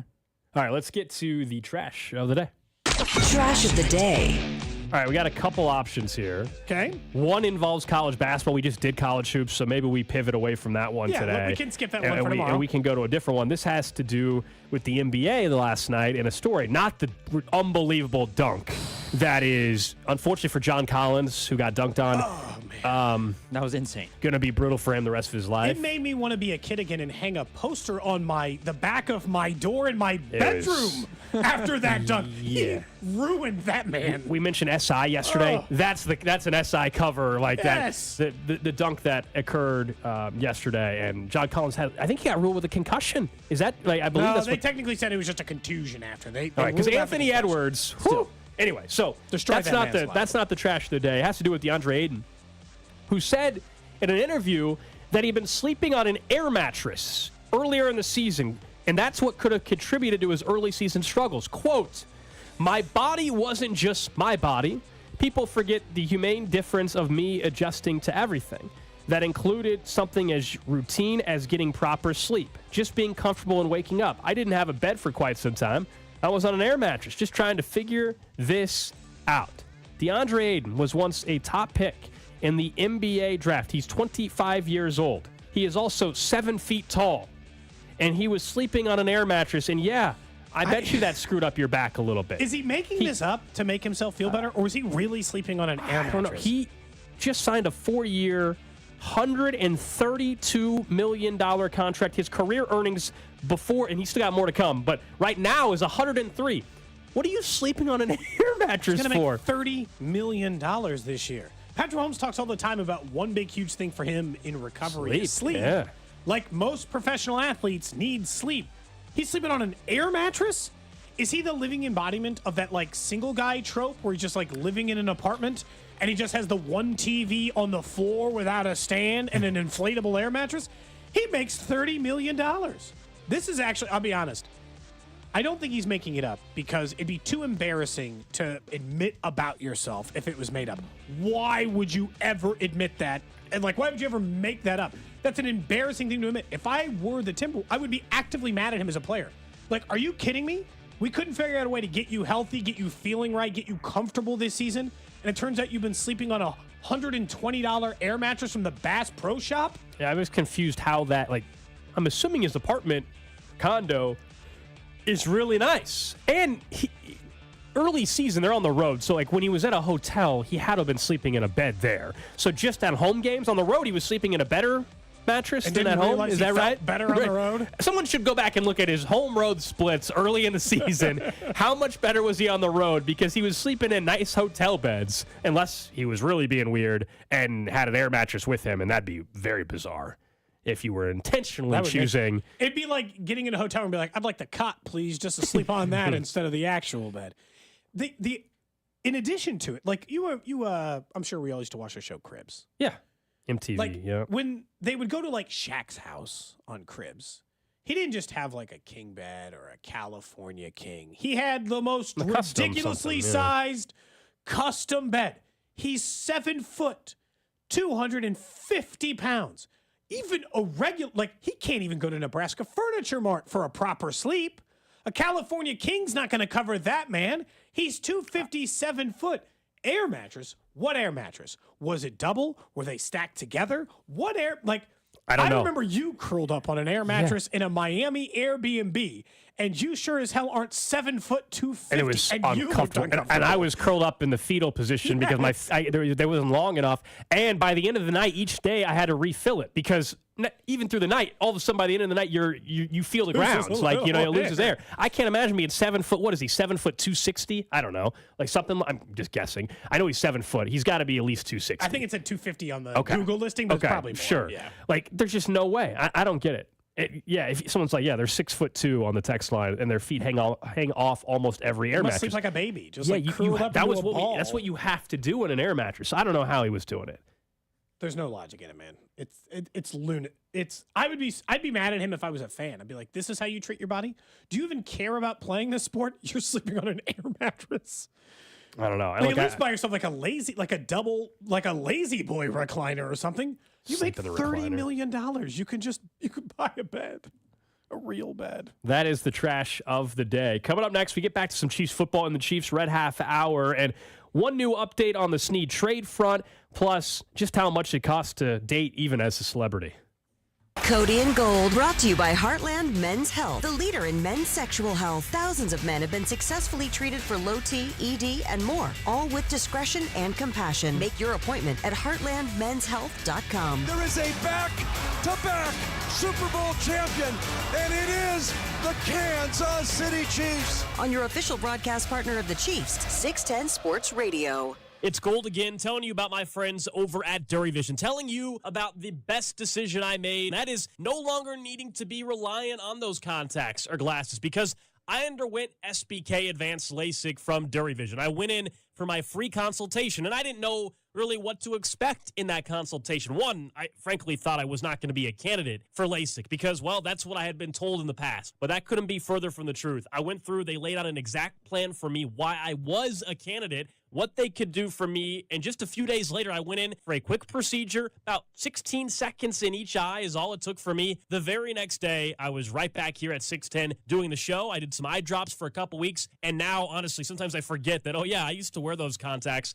I used to have to worry about bringing contact solution. None of that matters anymore because of my friends at DuraVision. The only thing you need to do is take that first step and call 913-491-3330 or go online to DuraVision.com. Look, it's time to flip the script on your future and start transforming your life in a new career in IT that could be possible in just a few months. You just got to decide to make a change. You've got the power to rewrite your story starting today and dive into Centric's accelerated tech program. Whether you're into coding, cybersecurity, or network administration, they've got you covered in as little as 4 months. 3 steps. Decide to make a change, dive into Centric's accelerated tech, and then start your new career. Go to Centric.com/610 and let our guy Russ Mondry know that we've sent him your way. Hey, Kansas, happily root for some upsets with BetMGM. Go to your account to spin the March matchups wheel and receive a 10th through 16th seed team for the tournament. If your squad makes it to the final 16, you'll win a share of $100,000 in bonus bets. The best part? The game is free to play. March is the most magical month of the year for college basketball, and BetMGM is your sportsbook for every big tournament moment. Enjoy same-game parlays, signature bets, live bets, and so much more with BetMGM in Kansas. Make sure to spin the March matchups wheel before the tournament begins and see which college squad you're riding with. If your team goes on a run and is one of the 16 left, you'll split $100,000 in bonus bets with any other winners. Only at BetMGM, the king of sportsbooks. See BetMGM.com for terms. 21 plus, Kansas only. New and existing customers offer. All promotions are subject to qualification and eligibility requirements. Rewards are non-withdrawable bonus bets that expire in 7 days. Please gamble responsibly. Gambling problem? Call 1-800-GAMBLER in partnership with Kansas Crossing Casino and Hotel. You're always better with a roof from JR. We've all seen them.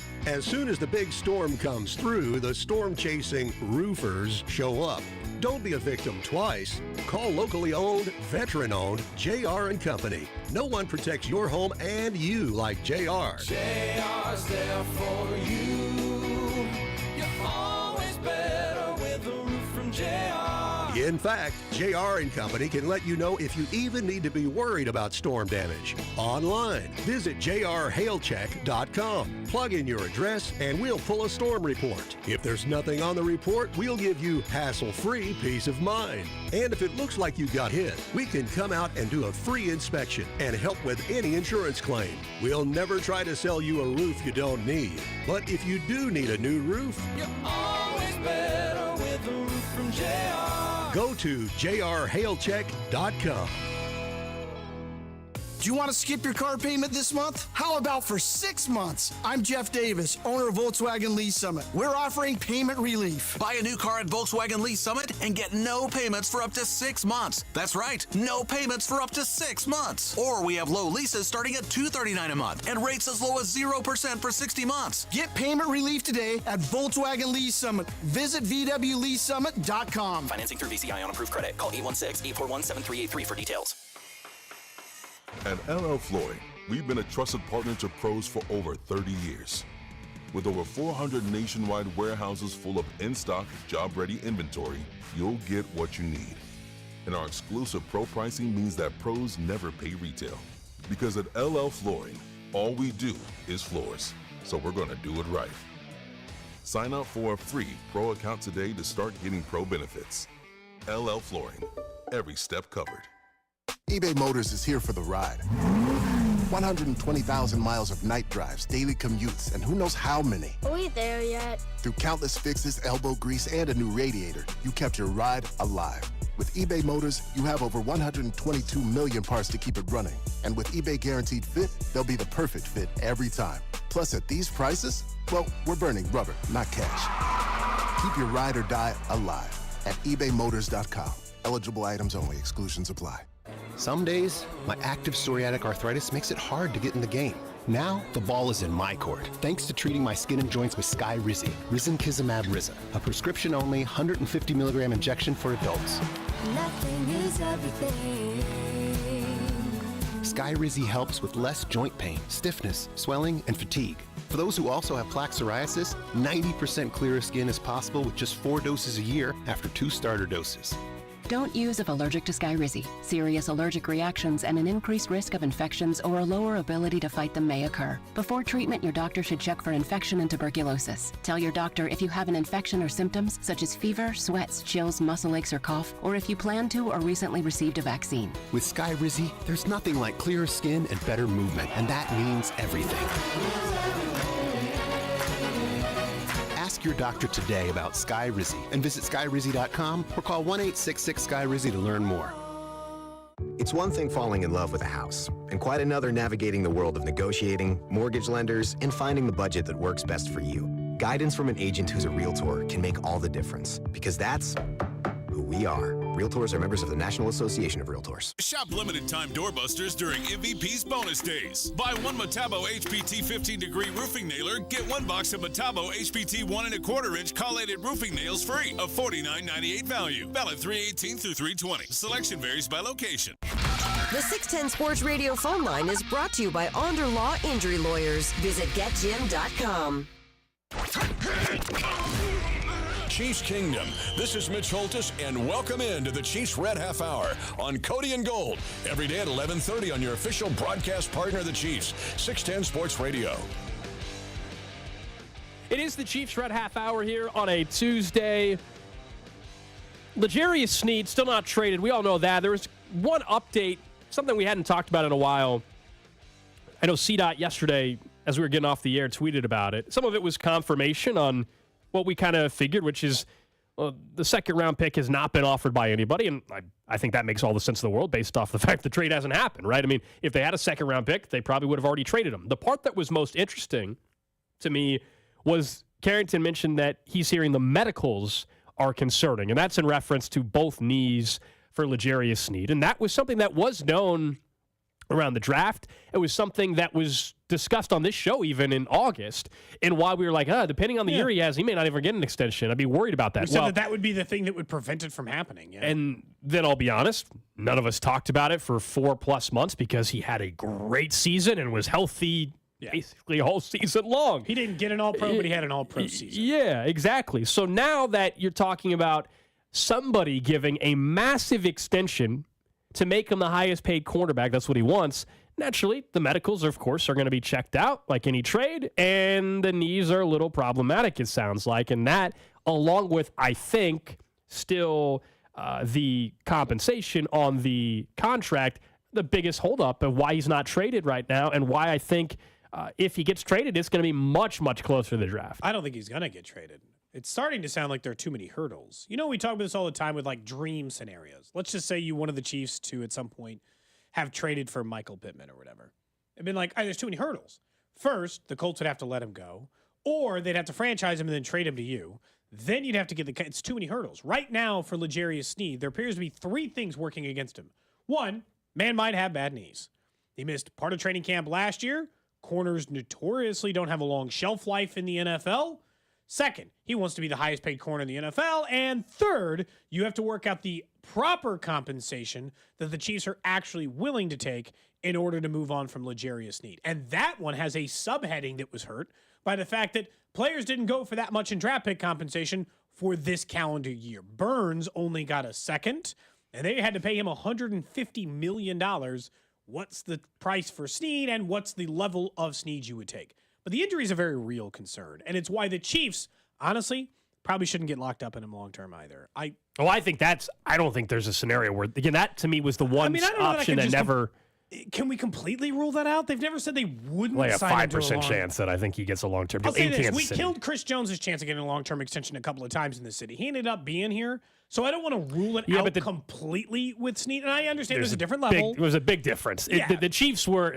It doesn't even sound like the Chiefs have been negotiating with Sneed on a long term deal. Whereas with Chris Jones, we know they were always trying to get it done. Anyway. Go ahead, but that's the difference, I think. No, I understand that. They've always shown, and we've said that from the beginning, they've always shown more interest in that.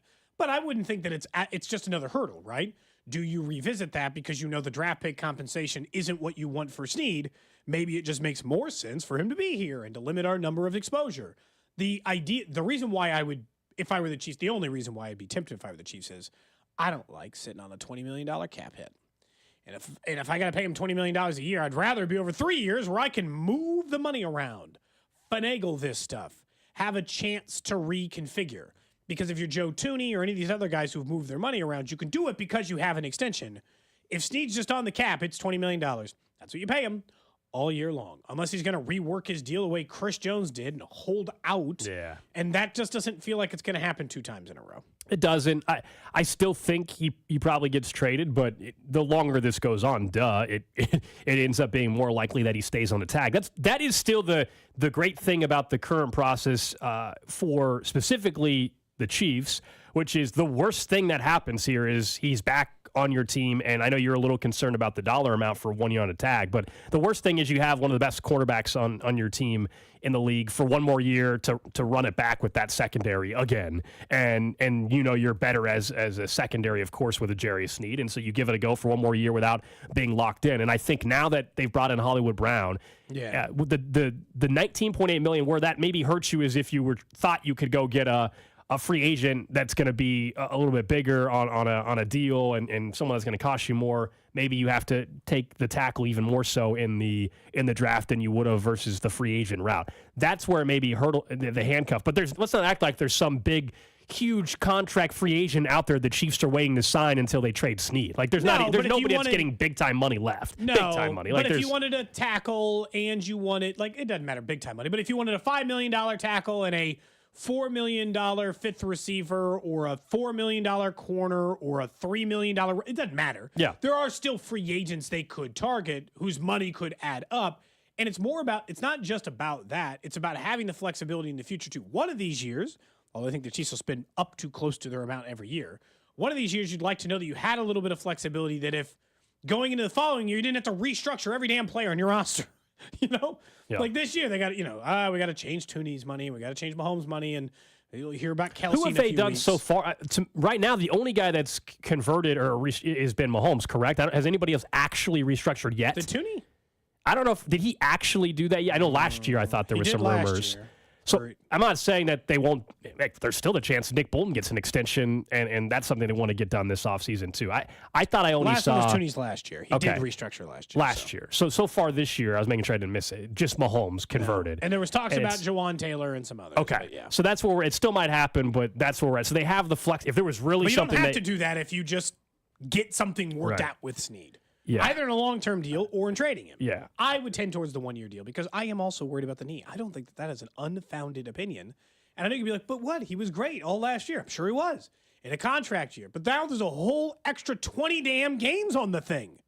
It was a concern last year for us, enough to discuss it in August of last year. And now he played a 18-game regular season. I know he only played 17, or 17 games, so he played 16. 16-game regular season, and 4 playoff games? He played 20 games last year. No, I don't think a long-term deal in Kansas City is happening. I mean, I think But you'd be fine to just play him on the team. I'm fine with that, and I'm not as concerned of like, oh my gosh, that's going to hamper them because we just now looked it up. They still have those. If they really felt they had to free up money, they have some things in their back pocket still to restructure. You and I, 2 weeks ago, discussed Justin Reed. Right now, it's a $14 million cap hit. If they wanted to give him an extension, they could actually suddenly free up, I don't know, $8 million for, if they redid the deal for this particular season. I mean, there are other things they can do. Yes, ideally, you don't feel like you have to do that, but if there was someone they really, really thought they needed to bring in, they can make other moves to allow that to happen. But I wonder if the Snead thing is truly going to go to draft night. Man. Which would make things a little interesting. Well, I mean, especially for the first round, because you and I both thought that the possibility of whatever third round they were getting might help them move up 7 spots or, whatever they're trying to get up. I can't believe it. It's that time of year because I was looking up the draft trade chart. Oh, boy. Oh, man. Thinking of that. Look up the draft trade chart. That's Bink territory. And I think I just saw that Chris Inocero and Bink put out a new episode of Character Concerns. So you want to check that out on the Odyssey app, 610sports.com. Of course, they've been doing great work. And we'll have plenty more draft details when we get closer to the end of April and some things we got going on. And those guys have plenty of insight digging deep into the potential draft picks for the Chiefs and how the rest of the draft could impact the Chiefs at pick 32. You were mentioning some maybe future free agents. Saw another running back off the board yesterday, Alexander Madison, and a name we had brought up a little bit on this show, who was cut by the Vikings, still a young player. He signs in the division with the Las Vegas Raiders. He's going to share time with Zamir White, I think, out there, it sounds like, in the Raiders' backfield now that Josh Jacobs is a member of the Packers. And before the signing, we were going to do a discussion of kind of the guy you like, you hate, you love. A little MFK, if you will. Yeah. That's just too aggressive for when you're talking about people. Yeah. So let's do a different version of that with free agent running backs. If I were to ask you in the text line, 913-586-7610, the running back that is out there still that you love, because I think Alexander Madison might have been your first answer. He unfortunately was. So love, like, and hate, if those are the 3 categories. I was thinking about this last night, and I sent this to you guys at like 5 o'clock in the evening. Of course, Alexander Madison later signed, so that was immediately a no. And then I was having to rack my brain for, all right, who I love? No one. That was it. That was the last running back on the market that I'm like, perfect fit, makes absolute sense behind Pacheco, has been a very effective backup running back before, jackpot. So now I'm out. Unlike, you're going to hate this answer. I can tell Chiefs fans already are. I think it's Clyde. Okay. You want Clyde back? For 1 year? Okay. Sure. All right. Look, if you're Clyde, I'm do you not want to come back? overplay the knows the system part of it, but he's an excellent teammate, and in a backup role, Clyde works. And if we're listing the one I hate, absolutely do not want on this team in any way, Ezekiel Elliott, keep him away. He's old and washed. God, I could just see a team talking themselves into one last ride. Ezekiel, don't do it. Did you see how quickly Dalvin Cook didn't matter in the NFL?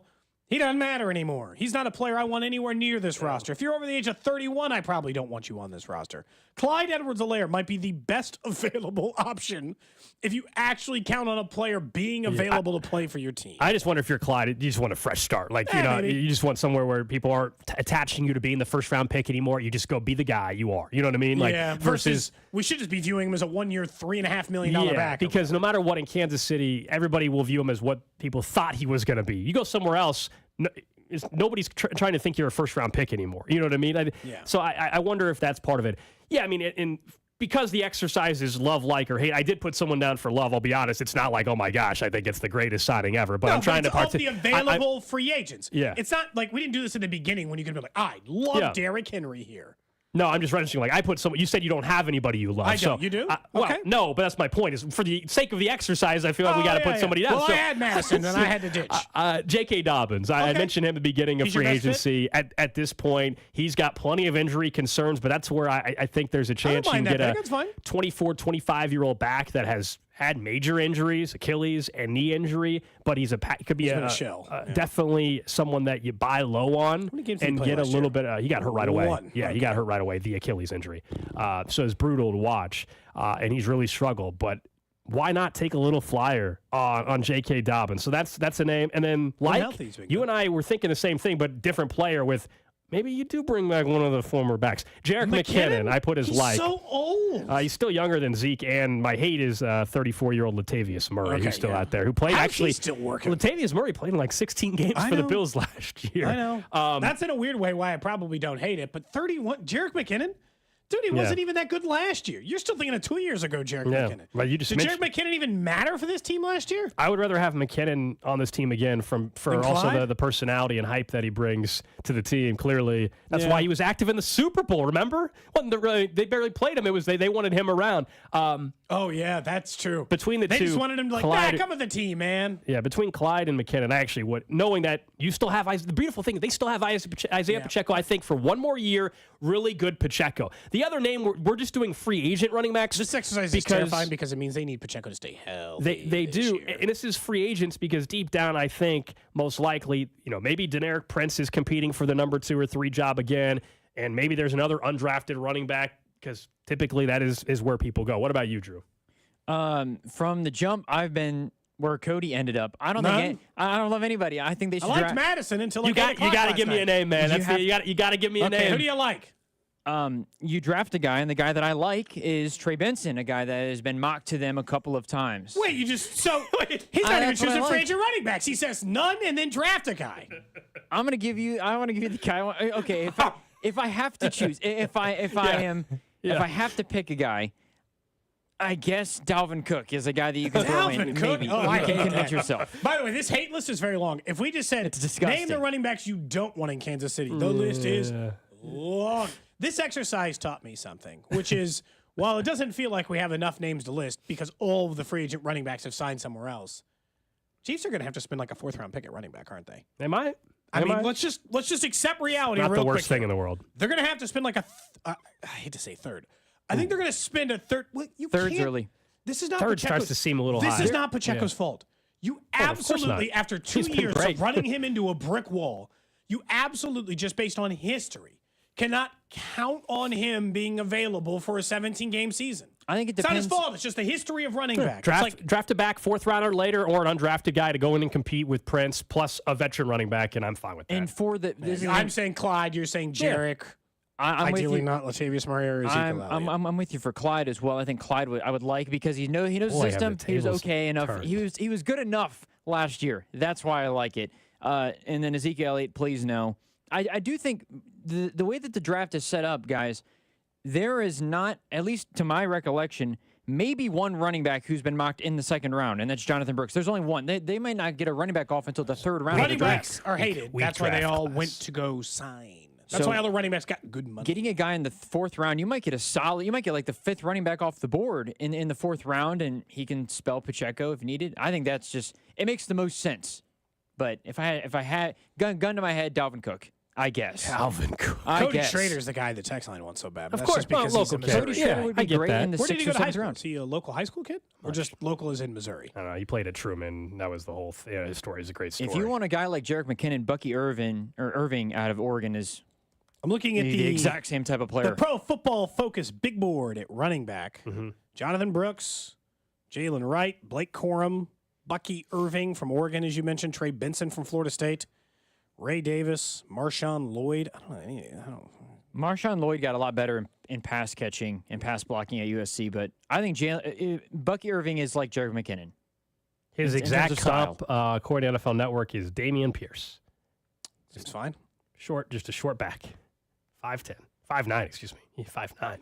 Honestly, I don't mind the shifty pass catching guy because Pacheco's the hammer. That's kind of why Mitchell. It's fine. I understand that's why that's how you McKinnon. mentioned I McKinnon. think to that point, yeah. It's McKinnon. It's also why a little bit J.K. Dobbins.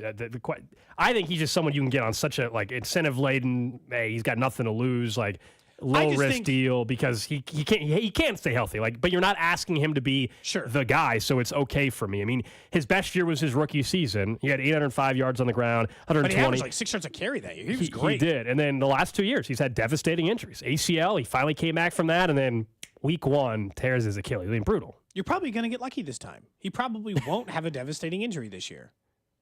Yeah. Another guy. I don't hate Dobbins. I'd be open to that. I really would.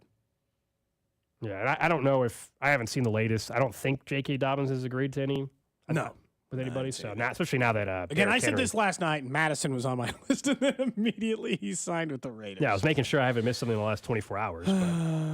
For shame. Someone says I owe $1 because I mentioned Pro Football Focus. Does it count if I'm just mentioning their big board? I just needed a big board. I wasn't So the first one that popped up? I wasn't referencing their grades. Should that put me off the board or no? I still owe $1. The thing I like about Clyde, and last thing, and then we can move on to something else. But the thing I do like about Clyde is if Pacheco misses one game, I don't care if Clyde's got to touch the ball 15 times. There's no real risk. Is the upside great? No. But McKinnon, he's not someone I can just turn around and hand it to 15 times. And do I want to hand it to Prince 15 times unless they're drafting it? It becomes a true running back by committee if all of a sudden. No, I know. But it's just I'd like a guy that I could just be like, Clyde, you start this week. McKinnon's role, whoever, the McKinnon role in that scenario doesn't change. The third running back role is the same, and I don't have to move as much around. Coming up in about 10 minutes, we'll get to what's trending. We'll also get back into what is happening 2 weeks from today. That is the election in Jackson County for question 1. Obviously, the 3/8 cent sales tax extension and early voting. Today. Not the people. He was out at the Casey Tenants rally. I'm sure they'll have more on that on their show coming up at 2 o'clock. But as we wrap up the Chiefs Red Half Hour, I saw there was a story today, and it was talking about Travis Kelce and Taylor Swift.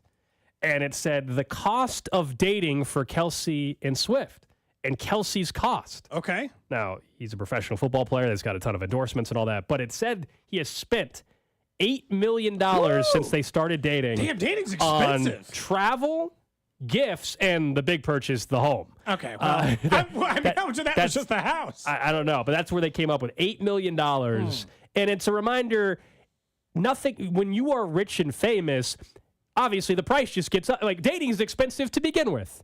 And then when you're at that level, the expectation is that much more. You can't, a 6-month, gift or whatever, or a birthday gift while you're dating with somebody, a normal person, it doesn't have to be anything crazy. When you're dating Taylor Swift, it's got to be something very impressive. You probably have to hire a security guard and stuff. Yes. According to Celebrity Net Worth, it claims his net worth is around $50 million. So he spent a fifth of his net worth to date Taylor Swift. How updated is it? I feel like it'd be more than that now, don't you think? Think about it, though. He's probably only made $90 million in career earnings or $100 million in career earnings. Typically, they say on those numbers, 60% of what that'll make after agent fees and taxes.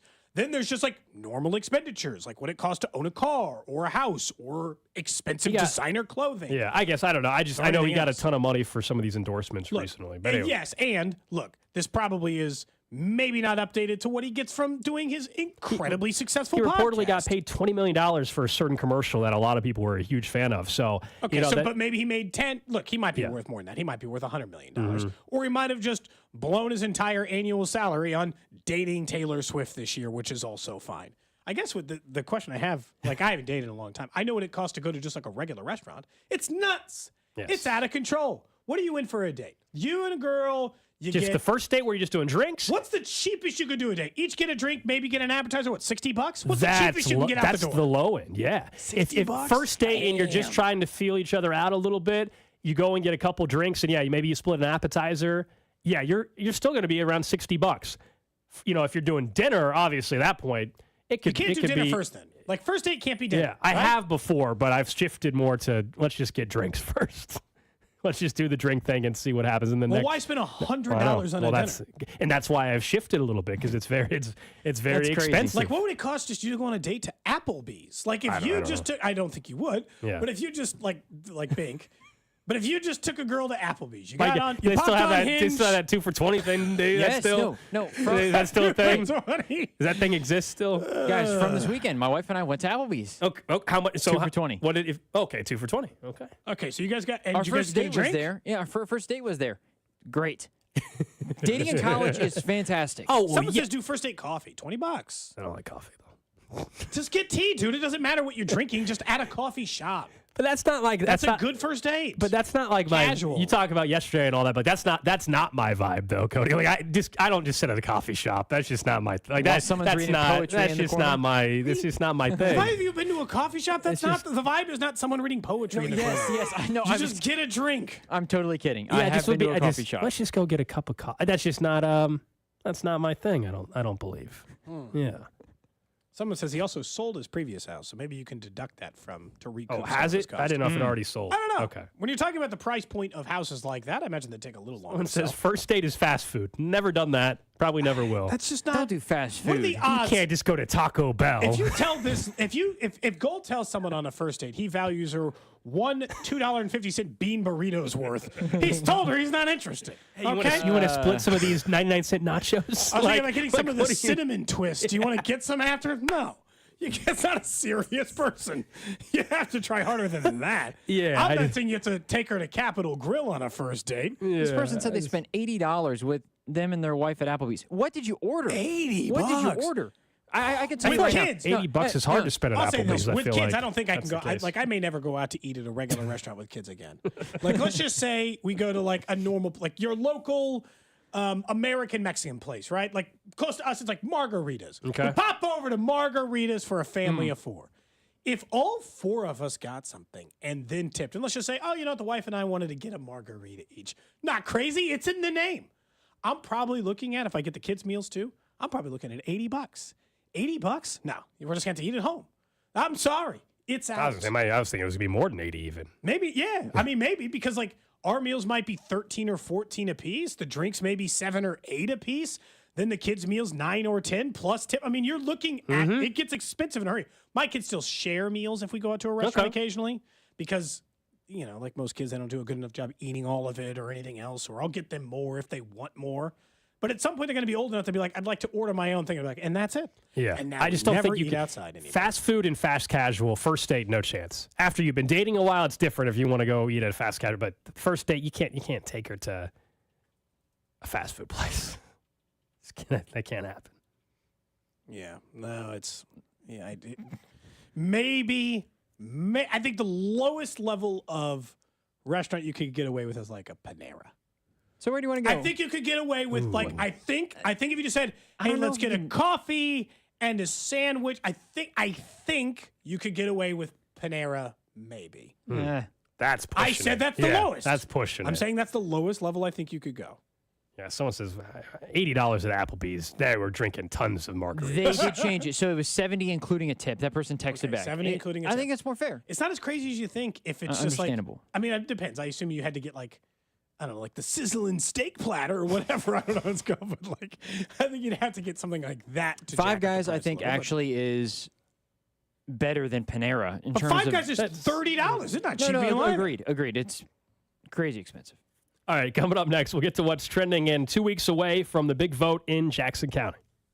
Cody and Gold, brought to you by Heartland Men's Health, the leader in men's sexual health. Thousands of men have been successfully treated for low T, ED, and more, all with discretion and compassion. Make your appointment at heartlandmenshealth.com. There is a back-to-back Super Bowl champion, and it is the Kansas City Chiefs. On your official broadcast partner of the Chiefs, 610 Sports Radio. Spring is in the air, and that means one thing. Dandelions are coming. Don't let those annoying yellow weeds invade your lawn again. This year, trust your lawn to Ryan Lawn & Tree.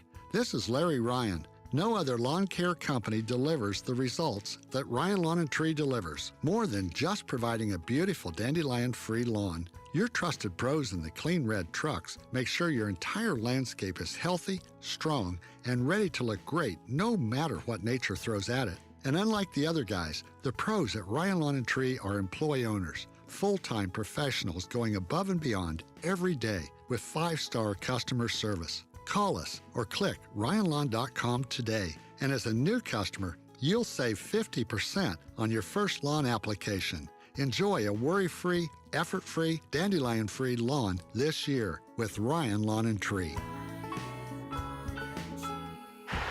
is caught by Kelsey! Touchdown! Kansas City! And the Chiefs have won! Mitch Oltis here. There's nothing like a game at Arrowhead. For over 50 years, we've shared incredible moments and created unforgettable memories there. Now we've got to keep it going. On April 2nd, vote yes on question 1 to keep the Chiefs here in Jackson County, with real benefits for every community. New renovations at Arrowhead, and you don't pay any additional taxes. Chiefs Kingdom, this is a golden era of sports, and together we have built a major league city. There's no place like Arrowhead. Let's keep it going. Intercepted! It's intercepted! Kansas City, you've got a champion! On April 2nd, vote yes on question 1 so we can keep the Chiefs in Jackson County. Paid for by the committee to keep the Chiefs and Royals in Jackson County. Whitney Beaver, Treasurer. Look, it's time to flip the script on your future and start transforming your life in a new career in IT that could be possible in just a few months. You just got to decide to make a change. You've got the power to rewrite your story starting today and dive into Centric's Accelerated Tech program. Whether you're into coding, cybersecurity, or network administration, they've got you covered in as little as 4 months. 3 steps. Decide to make a change, dive into Centric's Accelerated Tech, and then start your new career. Go to Centric.com/610 and let our guy Russ Mondry know that we've sent him your way. Do you or a loved one have vitiligo? Vitiligo causes white patches to appear on the skin. A new research study is evaluating an investigational therapy for vitiligo patients with darker skin types. If you have vitiligo on your face and body, have a medium to dark skin type, and are able to attend up to 14 clinic visits in Kansas City over 12 months, you may be eligible. There is no cost to participate and no requirement to have insurance. Eligible patients may be reimbursed for their time. Visit 105study.com for more information. That's 105study.com. In this market, you'll find Fisher Investments is different than other money managers. Different how? Aren't we all just looking for the hottest stocks? Nope. We use diversified strategies to position our clients' portfolios for their long-term goals. You don't just provide cookie-cutter portfolios? No, we tailor our clients' portfolios to their goals and needs. But you still sell investments that generate high commissions for you, right? No, we don't sell commission-based products. We're a fiduciary, the highest standard of care for a financial advisor. It means we're obligated to act in our clients' best interest. So when do you make more money? Only when your clients make more money? Yep, we have one transparent management fee structured, so we do better when our clients do better. Sounds like you really look out for your clients. We do, because our priority is helping them achieve a comfortable retirement. That might be why most of our clients come from other money managers. Visit FisherInvestments.com to find out why investors like you switch to us. Fisher Investments. Clearly, different money management. Investments in securities involve the risk of loss. Old Man Winter here. One more snowstorm and... Not a chance, Mr. Winter. It's spring. It's also time for the Hyundai Getaway Sales Event, where you can get great deals on all our award-winning Hyundai models, all backed by America's best warranty. Hurry in. These deals won't last at the Hyundai Getaway Sales Event. Now get 0% APR or up to $1,500 bonus cash on the Hyundai Tucson. Now, during the Hyundai Getaway Sales Event. Offers end soon. Call 562-314-4603 for details. Meet Cheryl. Hey. She's on vacation and lost in the moment. Unfortunately, so is her Chase debit card. It's gotta be somewhere. Maybe she lost it at salsa night. These skirts should have pockets. Or maybe she lost it at Pilates. 3 and 2 and... But she's not worried. With the Chase mobile app, she can lock her card till it turns up. Tools that help protect. One bank that puts you in control. Visit chase.com/checking. Chase, make more of what's yours. Chase mobile app is available for select mobile devices. Message and data rates may apply. JP Morgan Chase Bank, N.A. member FDIC. Sometimes I struggle to get to sleep. My body stopped for the day, but my mind is still running. So I take ZQuil. ZQuil, the world's #1 sleep aid brand, has a range of non-habit-forming products to fit you and your family's needs. Invest in a great night's sleep for the best you tomorrow. I'm awake and ready to take on anything. Better days start with ZQuil nights. Explore our products at ZQuil.com. Use as directed. Keep out of reach of children. Texting enrolls you in a recurring automated marketing text messages. Consent not required to purchase. Message and data rates may apply. The team's looking good this season. I think so. Man, I miss playing football. Being young with unlimited energy to burn. Ever since I turned 40, I just can't find that fire I used to have. Think it could be lower testosterone? What do you mean? All guys lose their edge when they turn 40. The body has less testosterone. That's why I take Nugenix Total T. I've heard about Nugenix. That really works? Since I started taking Nugenix, I'm lifting like when we played for Coach Carter. I feel more energized at work. It's even spiced up things between me and the missus. Are they still giving out complimentary bottles for people to try? Yep, send a text. It's that easy. Text HATCH to 42424 right now for your complimentary bottle of Nugenix Total T. It's the #1 selling testosterone boosting brand at GNC and Walmart. Do it now and they'll also send you a bottle of Nugenix Thermo X, their newest, most powerful fat burner ever, absolutely free. Text HATCH to 42424. That's HATCH to 42424. These statements have not been evaluated by the FDA. This product is not intended to diagnose, treat, cure, or prevent any disease. You're listening to 610 Sports Radio from the Mission Plumbing, Heating, and Cooling Studios. Vern's Hot Stove, Thursday night starting at 6 o'clock. 610 Sports Radio. KCSP Kansas City. WDAF HD2 Liberty. Always live on the free Odyssey app. What's trending? All right, let's check in on the hot topics trending. Number one on what's trending, we got some more details on exactly what that Hollywood Brown contract is going to look like, as that, of course, was made official yesterday. We knew it was a one-year deal, $7 million with incentives. Well, more specifically, there's plenty of reasons to be motivated if you're Hollywood Brown. According to Albert Breer, so he gets $3 million to sign, $3.5 million base. There's a couple in-game or per-game roster bonuses of $250,000. Your typical workout bonus, $250K. Where it gets interesting is the touchdown, yards, and playtime incentive. So if he gets 5 touchdowns, he would get $500,000, all the way up to 7 touchdowns, which would be $1 million. If he plays 75% of games, he gets $1.5 million in incentives. 1,000-yard seasons, $1.5 million. He would also get incentives for a 500-yard season as well. So it's a heck of a one-year prove-it deal and a chance to earn a ton of money on the back end, not only of this deal, but what hitting all those incentives would mean for his future free agent contract, elsewhere or long-term in Kansas City. Next up on What's Trending, a lot of unrest currently in the Major League Baseball Players Association, as Jeff Passan was reporting last night that player leaders would like to oust one of their members, Bruce Meyer, from the negotiations with the labor union. They met for nearly 3 hours.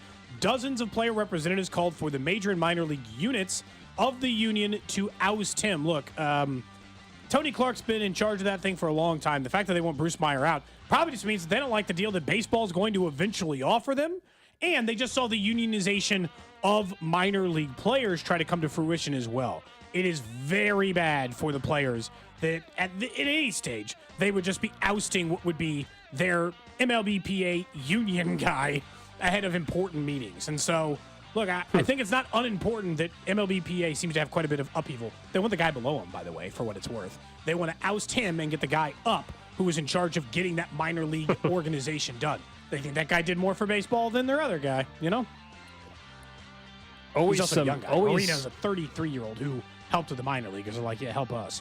That's probably a huge part of it as well. Thinking of baseball, though, we were wondering when Blake Snell would eventually sign. Well, that was last night. He signed a 2-year, $62 million deal with the San Francisco Giants. So if you're San Francisco, you get one of the last remaining prizes, if you will, on the free agent market, and a big-time pickup. And I'm just happy he didn't somehow randomly sign with an AL Central team, because that would have really tipped the scale in favor of the Twins or somebody like that. Yeah. But fortunately, that did not happen. He's out in the NL West with the Giants and former NL Cy Young Award winner. Yeah, I mean, just came off of an NL Cy honestly, Young Award win. Boris lost that one. I would say he waited too long. He thought he got a better deal earlier, maybe. Yeah, he lost that one. He's won plenty of battles for this, but this was too late. He's kept pushing. Boris and his clients have been pushing later and later and later to see if they can get these big paydays for these players rather than get them done in the winter.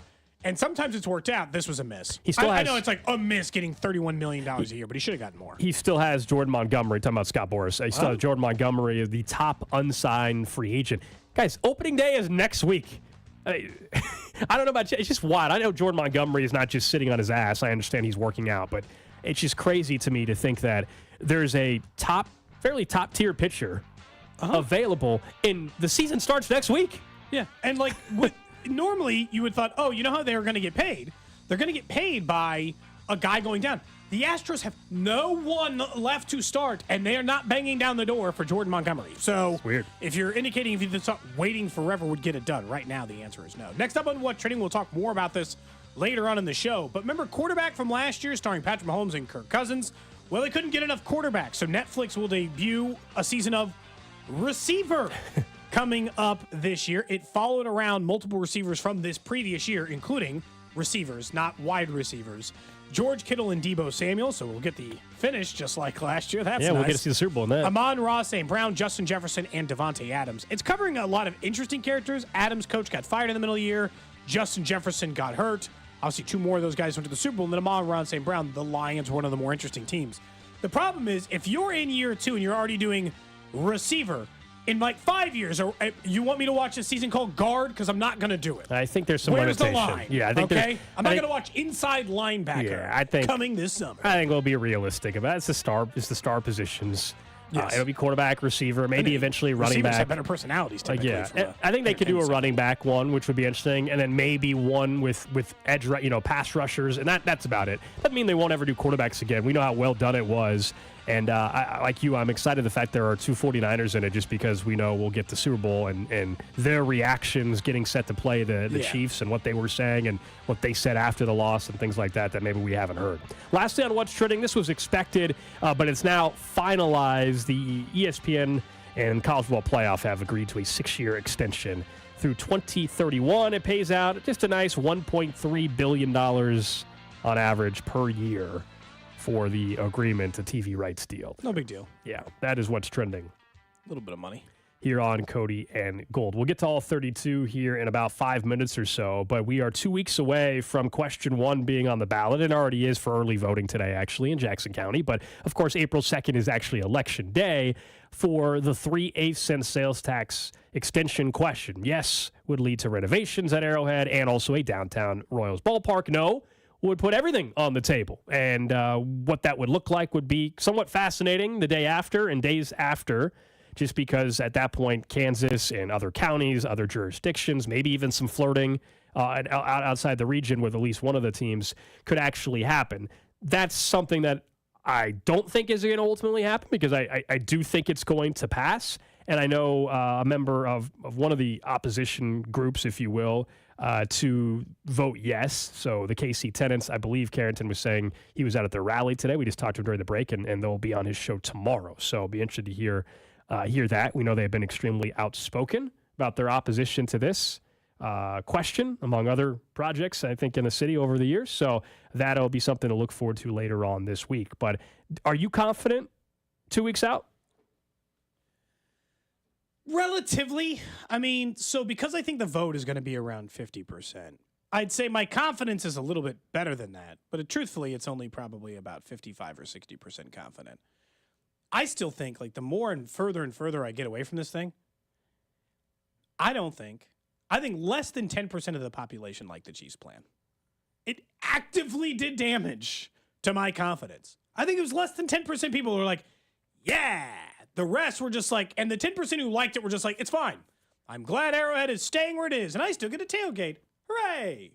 I think way more people are interested in the Royals plan. Their hangups are what I would call smaller ones, as in, oh, I don't want to displace these businesses. I don't know that I need downtown baseball, and then parking being the big one. Sorry. So plus, you always know there's just people that are going to vote don't no. Want to move. Yeah. Well, don't want to pay for it. They're going to say no just because they're always going to be against a publicly financed stadium. I'm not surprised to see that is a bunch of people, as a matter of fact. Yeah, and again, that's the problem. And that's where I still hang up on this, but I'm relatively confident this could be the case. I still think that the loudest voices in opposition of what would seemingly be the biggest hangups, most people aren't going to care about the things that I might be caring, like a billionaire playing for his own stuff. There's a few voices who say those things, but in truth, I want the city to have things. I want the city to have entertainment options, and while I am aware that the super rich people can pay for those things, I also understand that that's not what they're going to try first. You also live in reality. And I want it to be, and there's a constant balance that comes with that, and that's realistically where I am with this. And so I do think that there's a good chance that it passes, but I don't think it's like an overwhelming favorite. Problem is, the biggest hang up they still have is the community agreement. And I don't know how much the regular fan cares, but I'd be curious. 913-586-7610. They have been This is the problem. This is what the Chiefs did, and this is where the Royals better be really careful. The Chiefs, for 2 weeks, boasted. Our plan for Arrowhead, your mind's going to be blown. Just you wait. And then our mind wasn't blown, right? And we'd set up some of that in our own head. Yeah, I don't think they. That was anticipation for what fans were hoping for. I think that they were talking about how cool it was going to be, but I also think that we overplayed that. The Royals have boasted this community agreement plan is generational. That is a huge benefit to the city. It better feel that way, but also it should be done by now. That's 2 weeks out. We're talking 2 weeks out, and you could go vote right now. You could go down off Martin Luther King Jr. Boulevard right now in the early voting location center and go vote on this now, today. And we still don't have the final details. I mean, they know that a majority of people are going to vote on Election Day who do vote for this. But for the people who are already voting, how is this agreement not in place? No, that to me right now is actually the fairest criticism for the process at this point, is that you are 2 weeks out from an election and the fact that you don't have that. Now, I still deep down believe that most people have already made up their mind months ago. There's a fraction of people that are going to vote yes just because they just want to make sure they keep the Royals and Chiefs in Jackson County. There's a fraction of people that want to vote yes because they like the idea of downtown baseball. Of the other fraction of the people that vote yes, it's because maybe they do actually like the Chiefs plan. The people that vote no, there's a fraction that are going to vote no on any publicly financed project that has to do with stadiums. Okay, there's going to be a fraction of the no, of course, that is going to vote no because they just don't want the stadium being near the crossroads. So there's, I think so many people have already made up which side they are voting for. On the fence. I don't know how many people are on the fence still, is what I'm saying. Some, right? Of course. Is anybody on the fence? 913-586-7610. And that's what I would love to know how many people, there's no way to know exactly, but how many people truly are not decided at this point. I just find it hard to believe on an issue like this, that's also a county issue. We're not talking about a statewide election. We're talking about only people in Jackson County are voting for. How many people? 700,000 people. And we have a turnout, unfortunately, is never. We also know that that's not 700,000 people, I think, is how many are in Jackson County. Not how many registered to vote. And then how many of the registered to vote actually vote? It's an April election. God, how many people did vote for the last one, I wonder? God, how many people do you think vote on this thing? 100,000 people make a decision? Yeah, that's a good question. That's a good question. I don't know. Yeah, that's a great question. I'm actually kind of curious. Unfortunately, this goes back to just, voter turnout typically sucks for a lot of things. But for this, I don't know. I mean, normally, yes. I'd be lying to you if I didn't think that part of the reason they want it on the April ballot is lower voter turnout. They think greater variance and money into elections comes with that. Some of it is just the spend. To have to spend on Royals Yes on One campaign ads in September in the middle of a presidential election, far more cost prohibitive than spending that money over the next 2 weeks having Bobby Wood Jr. tell you move this thing downtown. I get it.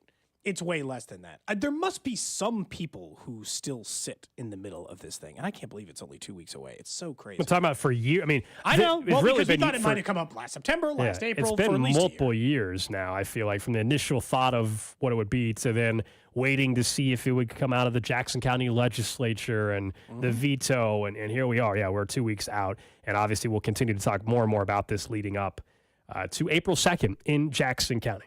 All 32. Now let's go to the NFL a little bit here. By the way, there was just a signing in the NFL at a tackle spot. I'll bring it up because we've talked about it. I do think the Chiefs need to sign a tackle. No, it's Trent Brown. The Bengals, Drew, adding a key piece to their offensive line. I know you're thrilled with that addition for that offensive line so that Joe Burrow, instead of missing half the season, will only miss a couple games next year. Thank God. Trent Brown plans to sign a one-year deal with them, and he will be protecting Joe Burrow. But no, that's not my all 32. It actually has to do a little bit with just what's been going on to this point with the conversation at the top of the draft board with quarterbacks. And just a reminder, whether you think Caleb Williams is going to be the real deal or whether Jaden Daniels is your favorite quarterback, and those two might be 1-2 in the draft. I saw this circulating from a couple draft guys, and they put it in perspective about the QB debate and just how silly sometimes it can be, and also how many quarterbacks do we actually think are starting week 1 3 years from now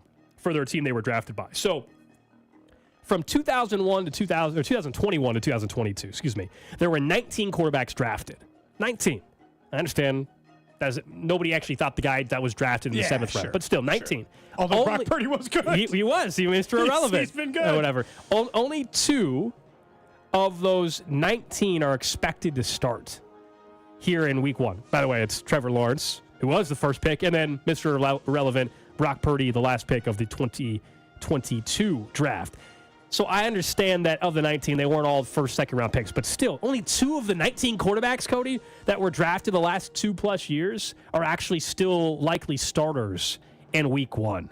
So out of the, 6 quarterbacks that might go in the first round this year, 4 of which could go 1, 2, 3, 4, talking about May and Daniels and Caleb Williams, maybe J.J. McCarthy, who knows who you think the 4th one is.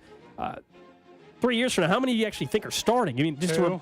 Not many. Half. I think this it seems like a really good QB draft class, but it never pans out the way you think. It might be that all 4 are still starting a couple of years from now because it was such a whiff 2 years ago where literally none of them are still with their teams.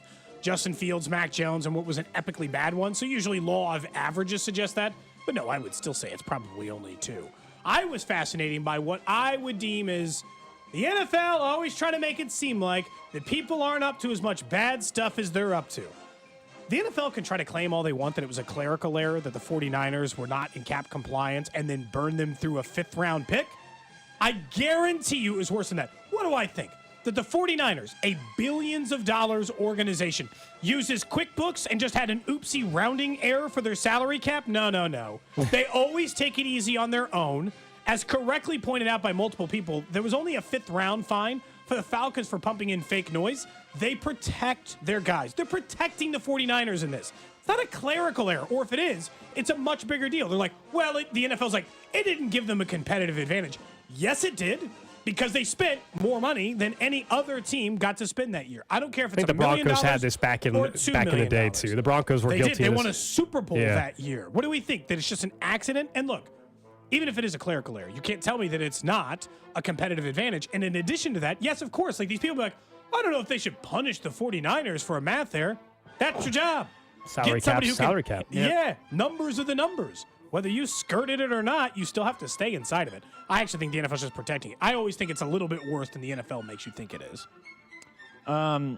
On my side of things, guys, we're going to stay in the NFC West or go out west to the Cardinals. Okay. Have you guys seen the new stadium update? Oh, you're back in the stadium stuff. Upgrade things. They had cabanas? Oh, State Farm Stadium out in Phoenix, huh? Yeah. We've been there. Watched a Super Bowl win once. They've unveiled multiple luxury game experience upgrades. A couple of clubs seating, like cabana areas, 6 on-field seating experiences behind one of the end zones, all-inclusive food and beverage. Sounds great, but are we getting to that point? And Cody, you've referenced this before, particularly with NFL stadiums, but even upgrades in general, baseball stadiums, everything being less capacity, more inclusive for the people who are there. Is that the way that we're trending? Well, it's extra revenue opportunities, premium seating. I don't like it, but it's. I see. Is it getting that way? Premium seating options are going to continue to be the focus for additional dollars for pro sports teams. It's a huge reason why new stadiums are being built, more revenue opportunity, and it's keeping up with what other teams are doing. I did see the rendering for what you're talking about out in State Farm. It actually looks a lot like anybody that's been to one of the tailgate areas at Arrowhead or up at training camp. They have the 2-story little, I don't know, cabin-looking trailer thing. Yeah, camp. Those are new for the last year or two. That's basically what they're putting in the end zone at the Cardinals Stadium.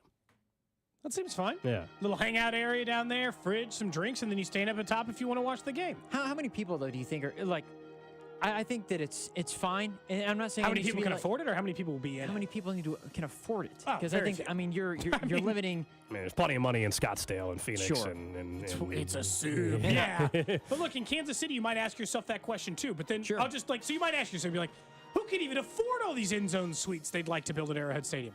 I want to remind you that there's not like just one. It's not like just Mission Hills exist.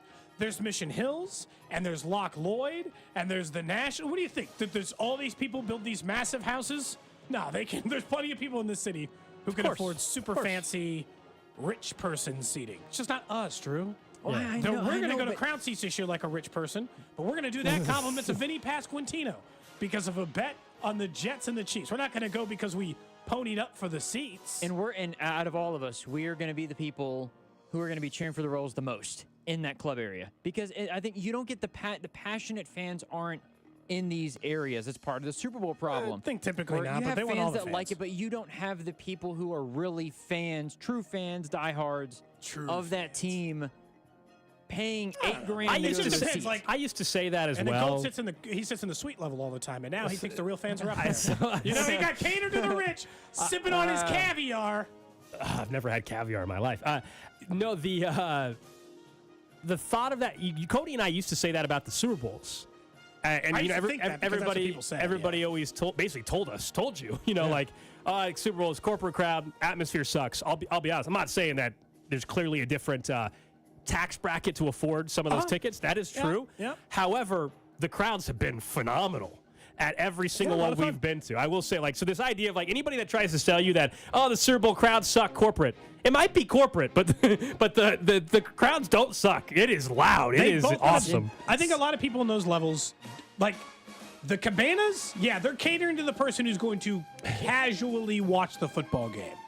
You're right, Drew. They're not going to be face painted up in the 300 level. It's premium seating screaming options to the nine. They But all also have it's like suits and Vineyard Vines. It's exclusive. Vineyard Vines. Is that a shot at Alex? Exclusive, We had a Vineyard Vine yesterday. We just joked about him being in a suite. I did not mean a direct exclusive premium seating areas, man. Extra revenue. That's Joe what's Burrow going to did say that in the Rams Super Bowl, he said LSU has had way louder crowds than SoFi Stadium. Again, Okay, their stadium has 80,000 people in it at LSU. It has more than Great that. take, Joe.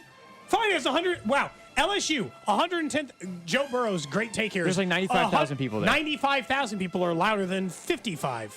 Gold, that's his take. I will say, College Stadium 70, provides the whatever. better environment, but if you want seating it does. experience, you want an NFL game because you are shoulder to shoulder, butt to butt with everybody that is in that building. It's a lot more people, it's a lot more crazy, but it's not as comfortable as an NFL game. butt to butt.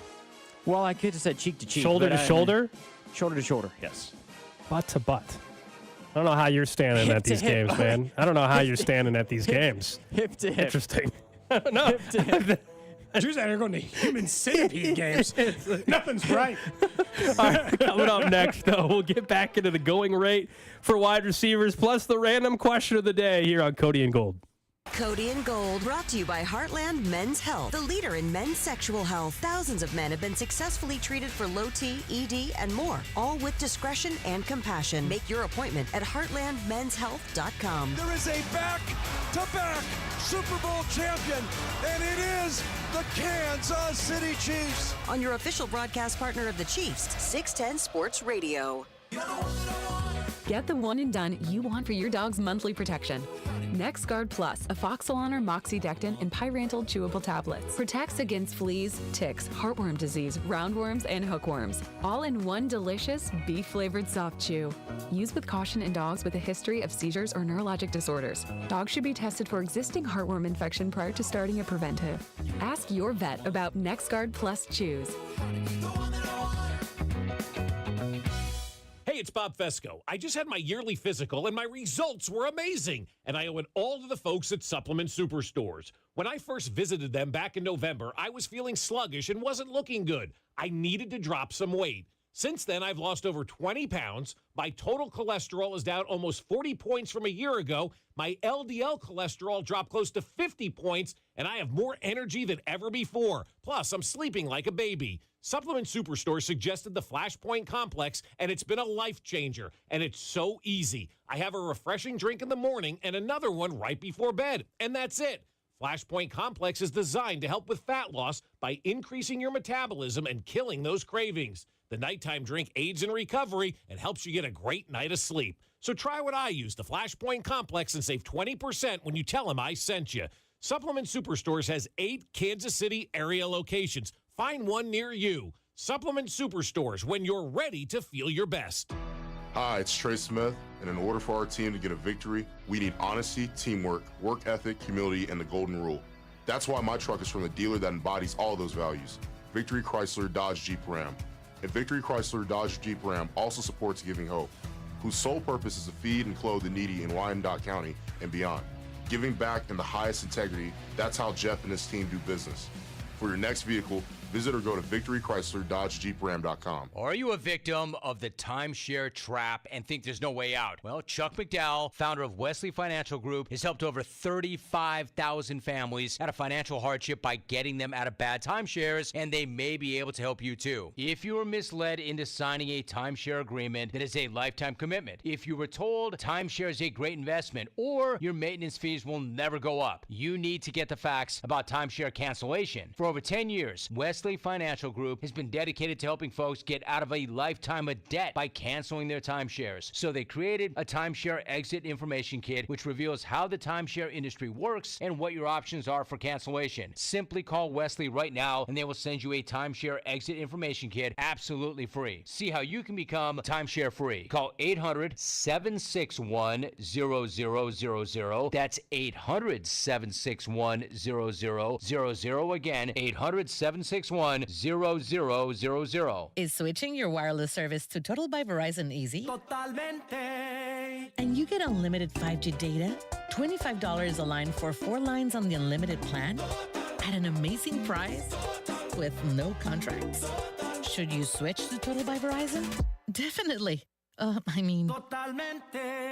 Find a store or switch suavemente at totalbyverizon.com. Monthly rate when you activate with autopay plus taxes and fees. Discount begins the month after you enroll. Additional terms apply. See website for data management practices. You're all set with your new Navien water heater. I can't wait to take a shower without running out of hot water. I'm just gonna love my Navien tankless water heater. I just want to say Oh, no need to say that, ma'am. You'll always love Navien's high efficiency that will save you money on gas bills compared to other water heaters. I love how I have more space with its wall-hanging design. Please let me say Nope, sorry, miss. I know you appreciate it, but I can't let you say it. Why not? Because with Navien, it's a tankless job. How long you been waiting to use that? You'd be surprised. Find a Navien installer near you at tanklessmadesimple.com.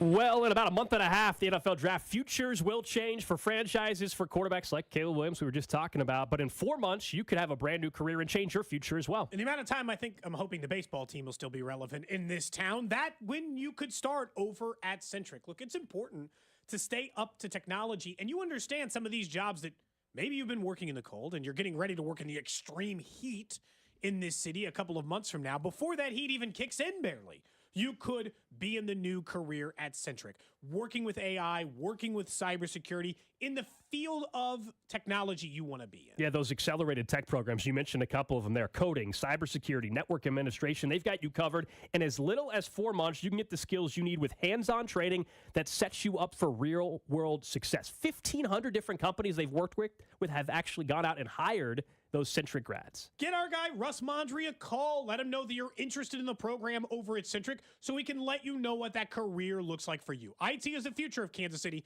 Let Centric make it your future. The smarter way to clean your floors. It's time to make the swap. Swiffer Power Mop. Introducing the new Swiffer Power Mop, the all-in-one tool that gives you a mop and bucket clean in half the time.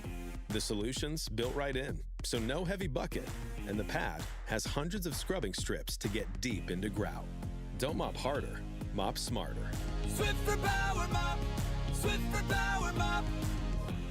Prescriptions require an online consultation with a healthcare provider who will determine if appropriate. Restrictions apply. See website for details and important safety information. Subscription required. Price varies based on product and subscription plan. Hey guys, did you know there's a generic form of Viagra that works just the same, but is 95% cheaper? And you can get it online? Go to hims.com/joy. Through HIMS, you'll get a free medical consultation, discreet shipping if prescribed, and the process is 100% online. To start your free online visit, go to hims.com/joy. That's HIMS.com/JOY. Look, it's time to flip the script on your future and start transforming your life in a new career in IT that could be possible in just a few months. You just got to decide to make a change. You've got the power to rewrite your story starting today and dive into Centric's accelerated tech program. Whether you're into coding, cybersecurity, or network administration, they've got you covered in as little as 4 months. 3 steps. Decide to make a change, dive into Centric's accelerated tech, and then start your new career. Go to Centric.com/610 and let our guy Russ Mondry know that we've sent him your way. The 610 Sports Radio phone line is brought to you by Onder Law Injury Lawyers. Visit GetJim.com.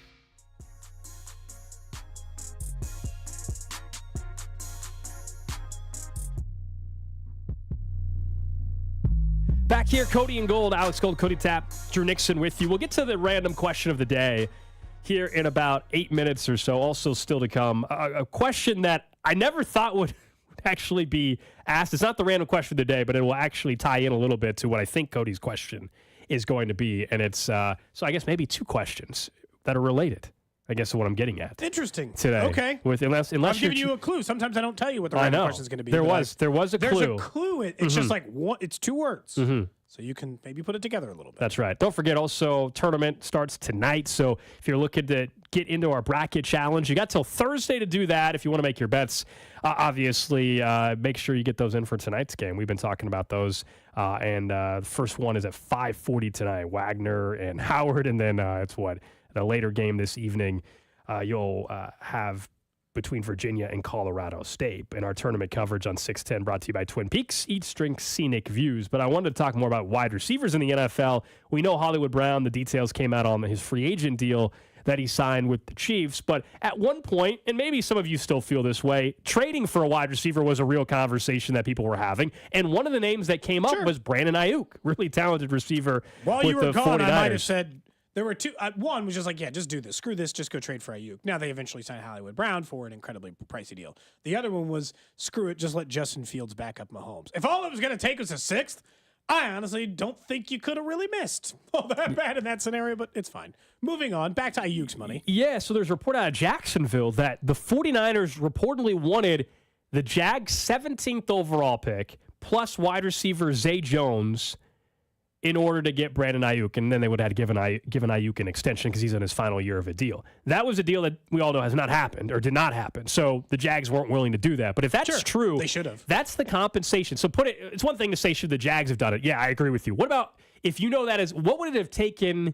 to pull off, let's see, pre-Hollywood Brown signing for the Chiefs? Because they're not picking 17, they're picking 32. So what does that package look like if you were actually the Chiefs trying to trade for Ayuk? So obviously, they wanted a wide receiver so that they could cover some of their offensive weapon needs, although they have Kittle and Debo and Christian McCaffrey. So I can make an argument they do not need a massive weapon in that slot. I don't think they have the offensive player that logically makes sense. But the more I was looking at Zay Jones, he's on a one-year deal left. He's owed $10 million this year, and he's like a 650-yard wide receiver. It's not all that good of a player they're getting back. They were just looking for a way to not completely lose offensive weapons. So I'm not so sure that Sky in a first and then an additional pick, because if they wanted 17, that's what it was going to take. I'd have been all over it. I'd have been all over it if I were the Jags. The problem is that over the next couple of years, I think teams are going to be a little more timid about what they're willing to give up for these wide receivers because the wide receiver drafts are so good. What this actually tells us is a couple of things. All these teams are willing to let go of these guys because they can't pay them all. So they are willing to put wide receivers out on the market. We've seen A.J. Brown, Tyreek Hill. I told you, I think every year there'll be some big wide receiver traded in the market. But I think the 49ers are too delusional on price. I think 17 is high because you have to pay him $30 million a year. And if I'm picking at 17 and I'm looking at this wide receiver class this year, make an argument for why I should pay your guy $30 million a year and give you pick 17 if I could just go up 5 spots and maybe get Malik Neighbors or Brock Bowers or any other offensive weapon. Why am I paying your guy and giving you my pick? And that's why I wonder, like, we saw the deal Calvin Ridley got, big-time money to go sign with the Tennessee Titans. And I don't know if we're a year away from this. I thought there was a chance it would happen this year. But because of what you said about the wide receiver class, this is, 3+ years in a row, guys, where we've all said, man, the wide receiver class is amazing. It's deep. I feel like this is just what it's going to be on a regular basis. But last year's wide receiver class wasn't all that good. It wasn't. Rasheed Rice and Zay Flowers were the two best guys to this point in their careers that were drafted. And yet, when you see the free agent market, you would still think that there's not a bunch of great wide receiver options coming out of the draft because Calvin Ridley still got a pretty big deal, even if Hollywood Brown's deal seems team-friendly, but he could get a massive deal next offseason. So that's the weird thing. I agree with you a little bit on the Brandon Ayuk just contract part of it. If you're the Niners, though, you can't pay everybody, even with Brock Purdy making as little money as he does. But he'll get paid in one more year, and then he's open. And you're Debo and Christian McCaffrey, who's way too important of a figure, and Kittle's probably got a few more years left. And they paid Trent Williams top dollar. Nick Bosa is the highest paid defensive player in football. He's one of the top 10 most highest paid players in the entire sport. Like, I was just looking at the draft. Like, if you got pick 17, what does that buy you? Well, if you want to move up 5 more spots, 6 more spots, it can get you anywhere near the top end talented level players of Rome Odunze or Brock Bowers or any of those guys. If you just want to stick where you are, you're probably looking at the lower tier value of that position. Maybe I don't know where Brian Thomas Jr. is expected to go, right? Like whatever the version of those guys you can get. But it's like at that point, because wide receivers step into the league and are good immediately, especially in the top 15 of the draft right now, just right away. Yeah. They're just good. And if they're just going to be good that quick, then I don't know, man. I don't know that I'd be like if I were them. If I were the Chiefs, I'd have been all over it because I'm at Mahomes. I've got back-to-back championships, and I'm looking to do this. My problem with the Jags not taking it is rather than do that, they've decided to pay Christian Kirk a lot of money, Gabe Davis a lot of money. They're owing Zay Jones a lot of money. They got like $160 million tied up in those three players. So, I mean, I don't know. You sure you don't just want to pay Ayuk?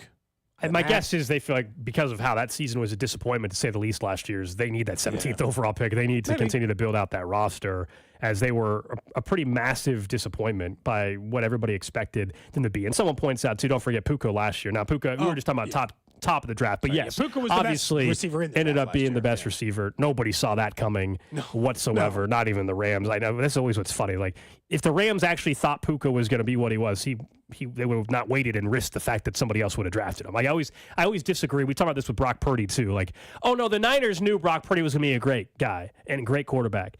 No, they didn't. They might have liked him because they drafted him, but if they thought he was going to be as good as he was, they would have been worried about somebody else drafting him, and they would have drafted him a little bit earlier. Not necessarily the first round, but way earlier. But not literally the last pick in the draft. Well, if it was a redraft, you'd go in the first round. If it was just like you thought he was going to be a starter for your team, they wouldn't have taken him in the 7th round. Same with Puka Nacua, they would have taken him in like the 2nd.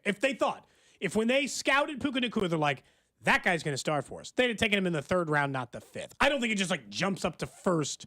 Unless it's knowing what you know now, sure, fine. But that would just presume that nobody else knew what you were doing. And in that case, then, like the hypotheticals are unnecessary. Puka's great, and it's fine. But I think we're going to run into these problems here with wide receivers where if this many good receivers come in the league this fast, and it really is, we're getting ready to have the revolution of wide receiver, and it's getting ready to be the industrial revolution, right? But for those types of talent inside the NFL in which it's everywhere and they are everywhere, you're going to have to start accepting less compensation back in return or stop paying them as much. Some of these teams won't take the chance unless they're in free agency. Random question. For you, Gold. For you, Drew, over in the text line, 913-586-7610. Of course, you can follow us on Twitch, Twitter, YouTube, Facebook, at 610 Sports KC for the video stream, which seems to be working fine. Had a little bit of we were running into some camera freezing issues, Gold, but problems are solved. This relates to you in a little bit of a way. I know you were just betting at the casinos in Las Vegas yourself. Yes. The question I have for you today is, do you believe that this number is accurate? There is a report that Bruno Mars owes in gambling debt to MGM $50 million in markers for the casino. He is currently in residency at a BetMGM property. Yeah, I think he's at MGM Grand or something. So he does a residency at MGM Grand that reportedly pays him $75 million a year.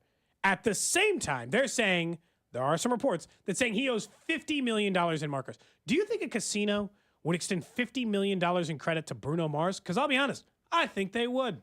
He's Bruno Mars. Yeah. He's actively working for them. Yeah, but I don't think it's true though. And since then, by the way, BetMGM or MGM Resorts has come out and denied it. Now I don't think they would ever say, "Oh yeah, by the way, this guy does owe us $50 million." That'd be a dumb thing to do. That would not be a good business practice as a casino. So I'm not saying it's like, "Oh, they said it, case closed," but also just for perspective on the situation, they did come out with a statement said he does not have any gambling debt with us. So at least we'll put it out there. Now he paid it off. It just says he has no debt. He's free of his debt. Yeah. So I'll just say that we can speculate, but I'm just telling you what like they a said. Casino wouldn't they lie. said. So I'm with you that they wouldn't come out and say he had $50 million in debt either. But just for the record, they said he doesn't. I don't think it's true only because to that dollar amount. I think he might have some debt, but not to the dollar amount because unless I think he's Michael Jordan from from 20 years ago carrying around debt like this at a casino, I don't buy it. Do I think they could have given him millions and millions? Bruno Mars. He's a pop superstar. Yeah, but Michael Jordan is not. With all due respect to Bruno Mars, he's not Michael Jordan though either. As big as he is, like is not quite the same, but that's what he would have to be if you want to believe that he's got 50. I believe he's famous enough. Could he have $5 million, $10 million? In would they give him markers for $10 million or whatever over time? Of course, absolutely. 50 does not seem that crazy. He's worth $175 million according to that same site I looked up earlier. Mm-hmm. And they're saying, hey, Bruno signed an $80 million deal. It's pretty awkward, I got to be honest. I assume this number, maybe it's not 50, maybe it's 30 million, but I'm assuming he was heavily. Well, I think he owes money. I think he owes money, but not 50 million. But if it's $30 million a year, isn't it awkward to owe $30 million to the company that currently employs you? How do you even work it out? Can you just garnish my wages? Like, do I just that's why they're not worried. But that's why they're doing? not worried, because they're like, well, we just We'll won't just extend this residency. You can do a couple more years. Hey, but then it's starting to turn to Space Jam. Yeah, that's what I was telling you. I was like, he's going to be winning like a ball and chains or whatever, signing autographs for the rest of his life, like in the movie Space Jam. Exactly. He's going to have to do 3 extra shows this year. Mm-hmm. 50 million is just a wild amount. But no, of course, celebrities and people that are wealthy can get huge markers at casinos. That's not a new concept. Also, I got to be honest. If you're this bad at gambling, you got to get a new hobby. Pick up, go, or just play like you can still enjoy. Now, here's the problem. As you well know, when you have this amount of money, let's say he couldn't just go play the because reportedly it was over poker. He can't just go play the 1-3 game. Of course not. He's not going to play $1, $3. That money's not going to, it is, Gold. If you bet $5 on something, you get your juices flowing? No, not anymore. You're fixed. You want a little more. You can't, $5, it's not going to get the heart rate going. You slowly want more and more on the line, right? That's the problem. Bruno can't just go play some normal. What stakes was he playing? If you lost $50 million playing poker, what stakes would you have had to have been playing? I don't know, but also remember 5,000, 10,000 what's he doing? 50 shows a year, so he's there at least 50 nights. I mean, I'm just guessing. Well, he's living in Vegas. What about the other? Really, the question is, what about the other 310? He's only working 50 nights. Yeah, but that's misleading. Like just because they say he's got rehearsal and all. Well, no, but I mean, like just because like Adele has a residency, she's not literally living in Vegas 24/7. Like that. Report is that she flies back to LA after a lot of the show. I guess what I'm saying is, I'm saying he's gambling this much. He might just be staying all the time. Maybe so. Like it's a residency. Yes, he or she can stay there no matter who the artist is. But I don't think it means they're in Vegas literally 365 days out of the year. But yeah, he clearly, if you want to believe the report, has got himself in some trouble. Although MGM Resort says no debt. They're lying. No debt. Lying. I said there was a similarity to your question to what I wondered what your question was, but thinking of the gambling part of it, it relates to one today. I got new polling that said from St. Louis University and YouGov that 60% of likely voters in Missouri support legalizing sports wagering for professional teams. So that was the first part of it. In Missouri. And we know there's a ballot initiative perhaps that could be coming in the fall. My question is, I was listening and I saw a reporter in Georgia. I shouldn't say I was listening. I saw a reporter in Georgia put out a tweet that he was listening to a lawmaker there that asked the question, like a real question. He said, will we ever get to a point where a sports league will not hold a major event in a state that doesn't have legalized betting? And I would laugh at this, and it completely tells you how different the times are, that's actually a real question. It's one that I don't even have to laugh at necessarily. We can say, no, but it's not even that crazy because we've known there's been events that haven't been allowed in certain areas for a variety of reasons. Do you think it'll ever get to that point? The question that lawmaker had, which is, hey, if we don't allow this, would a major event not be allowed in a city? If that's the case, then you're going to have all but like 4 states that haven't legalized it. Like I don't think, for example, Texas doesn't have legalized sports betting. I don't think if it doesn't get legalized in the next 10 years that they're not going to hold a Super Bowl at Jerry World. No. You know what I mean?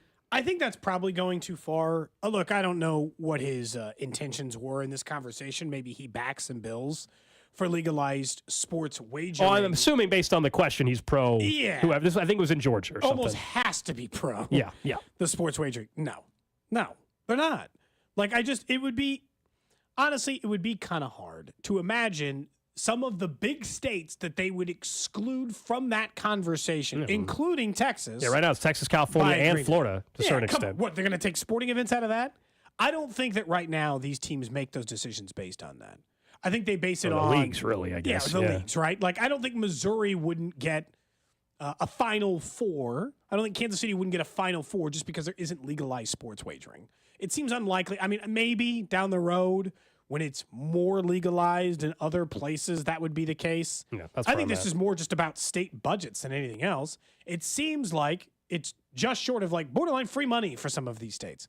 Like we go back to and we've joked about this before, but like Missouri has legalized pot and Kansas has legalized sports wagering. And then when you see the dollar amounts that come in for each of those, you're like, I mean, kind of maybe would like those. You know? Yeah, like it was weird. Kind of like those versus the other. The same poll last year from SLU and YouGov on likely voters supporting legalized was only 30-something% supported it. And here we are, we fast forward a year later, and maybe it's because it's a whole another year of people in Missouri having to go across state lines to bet. But now it's 60% say they support legalizing it, 25% say they oppose, and 14% are undecided.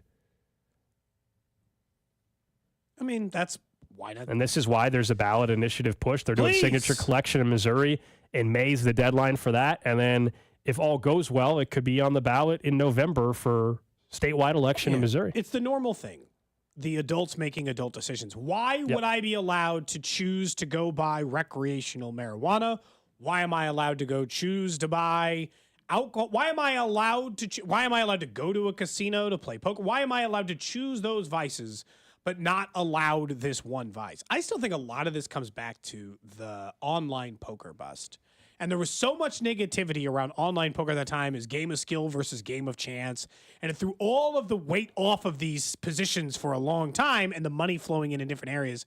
And it's taken a long time to recover from that. It's such a weird angle overall. By the way, Missouri is number one, baby. In revenue? New number one on top for marijuana sales. Number one! Have you been contributing? That was my follow-up question to you as you live in Missouri. I of course would just never purchase something across state lines, Cody, and bring it across. You know, I would never do that. I've been known to partake from time to time. True? Time to time. Casual. With marijuana, no. Down at the Ozarks. That's the spot. You're just a no? You're just a hard no? I have never smoked anything in my entire life. What about just taking a gummy? Edible or a gummy? You know?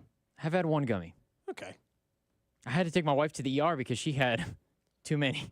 She had her body just her body reacted and it. What? Wow, wasn't expecting that. Do you want me to tell the story now? Yeah, yes. Now you're starting to sound like one of those "this is your brain on drugs" commercials. All right, please give me the background. The other side PSA. So it wasn't. So I'm on my way to do play-by-play. I'm driving to this place to do play-by-play, and I get a call. From my wife, and she's like, I can't move. And I was like, what happened? And she was like, I literally can't move. Like I'm shaking. I can't move. I was like, if you've ever seen someone real high, it's like from the outside, you're like, what's happening here? How many did she take? She only took 2. Okay, but how many milligrams were they each? That's the thing. I don't even know that. But, because like saying you can't just like when you're talking about an edible, you can't just say took 2. There's like, there's that's the thing. I don't even know if she knew. A friend gave them to her. She was like, yeah, sure, I'll take a couple. Was she having a panic attack or just she was just couldn't move? She was having a complete panic attack breakdown. That's unfortunate. So I called my boss and said, hey, I can't do this game. I have to take her to the hospital because I was like, look, I'm sorry. I'll explain more later. I have to take her to the hospital. So I don't do the play-by-play. They're like, is she okay? She just got way too high. I'm sorry. No, the explanation was you got way too high. You overdosed on edibles, essentially, is what she was told. Oh, man. It's a funny story. Oh, man. But yeah, edibles have happened before. Did you get video? I did not give it. I was too. That would be an all-timer. You can't share it That'd with be an many all-timer. people, That'd be an all-timer. Risky. That would be. Text line is now. I'll let you read those texts if you want on there. That was an interesting moment. I'll let you read those, Drew. They're relation to your wife, so you could choose to read them. I'm not reading them, but that is up to you. 913. People are saying that. Oh, okay. I see it now. It took a second to pop up, but now I see it. Yes. Mm-hmm. Good stuff. But I do think you're right. Going back to like the actual conversation about the sports betting part of it. Yeah, I think it's one thing in the Missouri legislature. Yeah. We know why. We've talked about that. But from a statewide thing, I think there's some people that are always just going to be anti-gambling anyway, right? So when you're talking about why someone would vote for something or not. Sure. So we'll see. We got one vote to get through April 2nd, and then we can move on to the next one. Yeah, gosh. You did say what it was, One after 60% in favor of? 60 out of likely voters. It's polling. Polls can be Have they inaccurate. done a new but poll about the stadium? Compared to I haven't seen that. Now, this was from St. Louis University that just did the one. compared to in the 30s? It was 30-something% last year. So a year later, it went up almost half. I feel Of like likely people that are in support of it. of all the vices, not to say that is the most, I don't want to say shamed, but it's very supported publicly from the standpoint of what you see on television, what you see, regarding Well, ads. the biggest complaint that I see from people on it is people get annoyed with all the TV Ads. commercials and stuff. A lot of ads. They're breaking away from the NBA game on TNT. Hey, this is brought to you by FanDuel. Yeah, but like because there's a lot of money the or whatever. in-game stuff is only getting increased. I was reading an article this morning. You might have seen it too, Cody. The Major League Baseball is going to. I think it was Major League Baseball, or was it the? No, it was NBA. I'm sorry, NBA is going to start adding in their league. The League Pass app. If anybody that watches for you probably do, Drew. Yes, you watch I your do. Pacers. I borrow a League Pass app. Yeah. So we've all used the app maybe, and they're going to start adding elements of in-game betting through the app. Like you would just click on in the app, and it would redirect right to your app. That stuff is going to happen eventually in all these. Like, don't think the NFL won't do that in the next 5 years. Oh, they will. Or something like And the that. It's kiosk crazy. inside of stadiums and all the stuff that's coming. Oh yeah, that's the addition to your random question of the day. Two-part gambling. Got a gambling. We got some edible story What's the from most Drew. amount and of debt you've been in for gambling? Is it no debt. Like you just pay. You just pay. There's no debt. You pay. Now, when you had a bookie, technically you're borrowing for a week back when you had a bookie or whatever. You would never, though. No, I would never do that. Hypothetically, if people had a bookie. If you had a bookie, just the same way, again, with the edibles. Nobody ever buys if they ever them. busted you for that, you just roll up. Remember, just do it the right way. Roll up on that guy. Remember, nobody would ever just drive across state line and go to a dispensary and drive back to Kansas. That's never happened. Is it illegal to just pop it over the state line like that? I don't know. If you're not transporting it for wouldn't know. sale? I don't know. Because you would never. Would never do that, Cody. You know that. Mm-hmm. All right, coming up next, 1 o'clock hour. How confident something's not going to repeat itself over the next 20 years, and who is actually going to be the favorite public bet of the tournament? Cody and Gold, brought to you by Heartland Men's Health, the leader in men's sexual health. Thousands of men have been successfully treated for low T, ED, and more, all with discretion and compassion. Make your appointment at heartlandmenshealth.com. There is a back-to-back Super Bowl champion, and it is the Kansas City Chiefs. On your official broadcast partner of the Chiefs, 610 Sports Radio. March is one of my favorite months in the sports calendar. You get everything from thrilling upsets to last-second buzzer beater. There's nothing that compares to the excitement of college basketball in March. And sometimes you're on the wrong ends of those moments. And that's why FanDuel is giving everybody, and I say everybody, a no-sweat bet from now up until March 20th. It doesn't matter if you're new to the app or if you already have an account. You'll get bonus bets back if your bet doesn't win. You can even use your no-sweat bet on a college basketball parlay. So download the FanDuel Sportsbook app if you don't already have it, and use my promo code, FanDuel.com/CDOT. Make every moment more with FanDuel, America's #1 sportsbook app. 21 and present in Kansas. Refund issued as non-withdrawable bonus specs, which expires 7 days after receipt. Max refund $5 unless otherwise specified. Restrictions apply. See terms at sportsbook.fanduel.com. FanDuel is offering sports wagering in Kansas under agreement with Kansas Star Casino, LLC. Gambling problem? Getting help is your best bet. Call 1-800-522-4700. Visit kansasgamblinghelp.com. Spring is here, and it's time to spring into action to get into shape and feel great. Hey, it's Bob Fesco. I know there are so many options when it comes to home workouts. It can be overwhelming to pick out home fitness equipment, but not anymore. It's time to discover Johnson Fitness and Wellness stores. Their expert staff will help you choose the best home fitness equipment for you, for your unique goals, space, and budget. Johnson Fitness and Wellness has a wide selection of top-rated treadmills, ellipticals, strength equipment, rowers, and exercise bikes. Also, find the latest selection of massage chairs in Kansas City. Right now, get a free kit and massager with purchase of any massage chair or Matrix fitness equipment by mentioning 610 Sports Radio. Soon, you'll be seeing home run fitness results to get in shape and feel great. Johnson Fitness and Wellness is in Overland Park and Lee Summit. Visit johnsonfitness.com. That's johnsonfitness.com. It's Johnson Fitness and Wellness. Let's talk garage doors. Your garage door. Is it too loud or letting cold and hot air in around the frame? Overhead Door Company of Kansas City will make it all better. In March only, they will perform their garage door tune-up and safety inspection for just $79. And just in March, that's just $79 for up to 3 garage doors and openers. You need this done once a year, so why not now? And for just $79.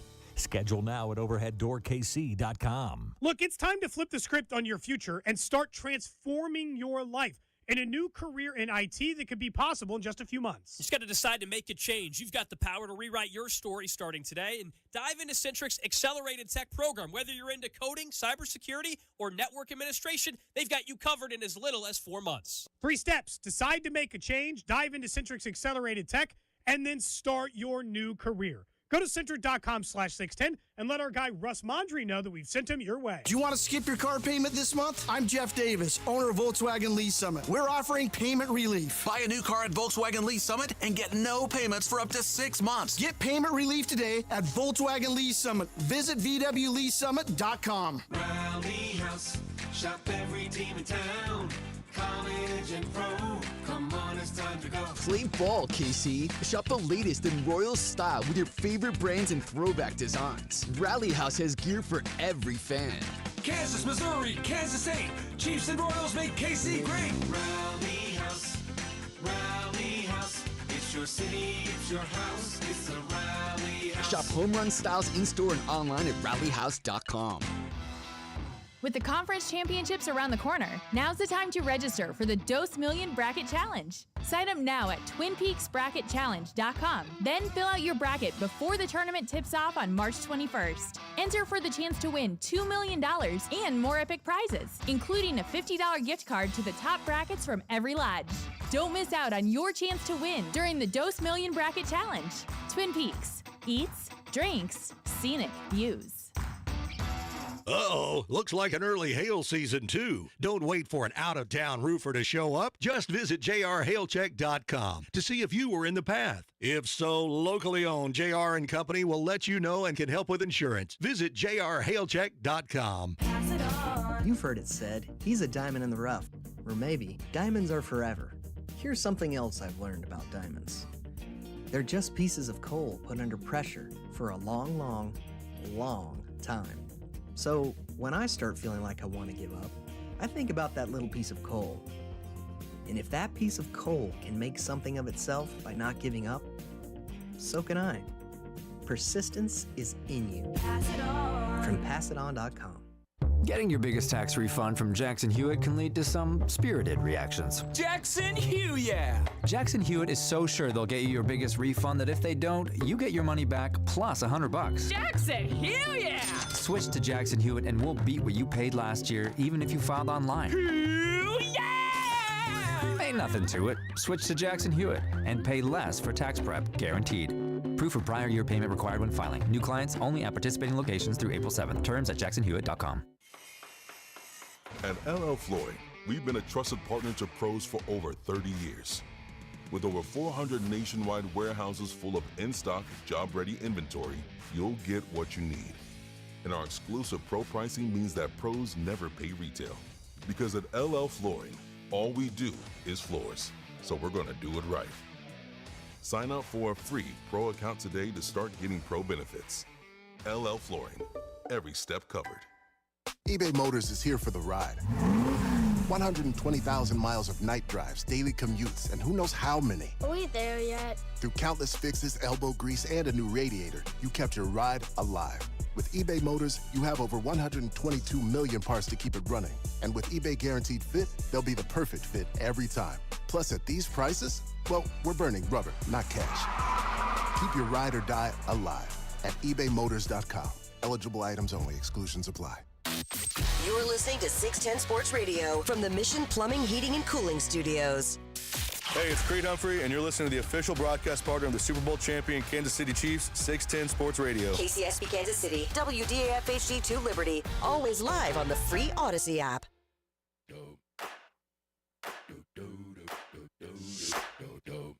1 o'clock hour here on Cody and Gold. I knew that. I was waiting, Drew. Well done. I figured you were going to get us something there. It's a karaoke song for me sometimes. It's a very popular karaoke song. If you do go to a karaoke bar, we were talking about Bruno Mars.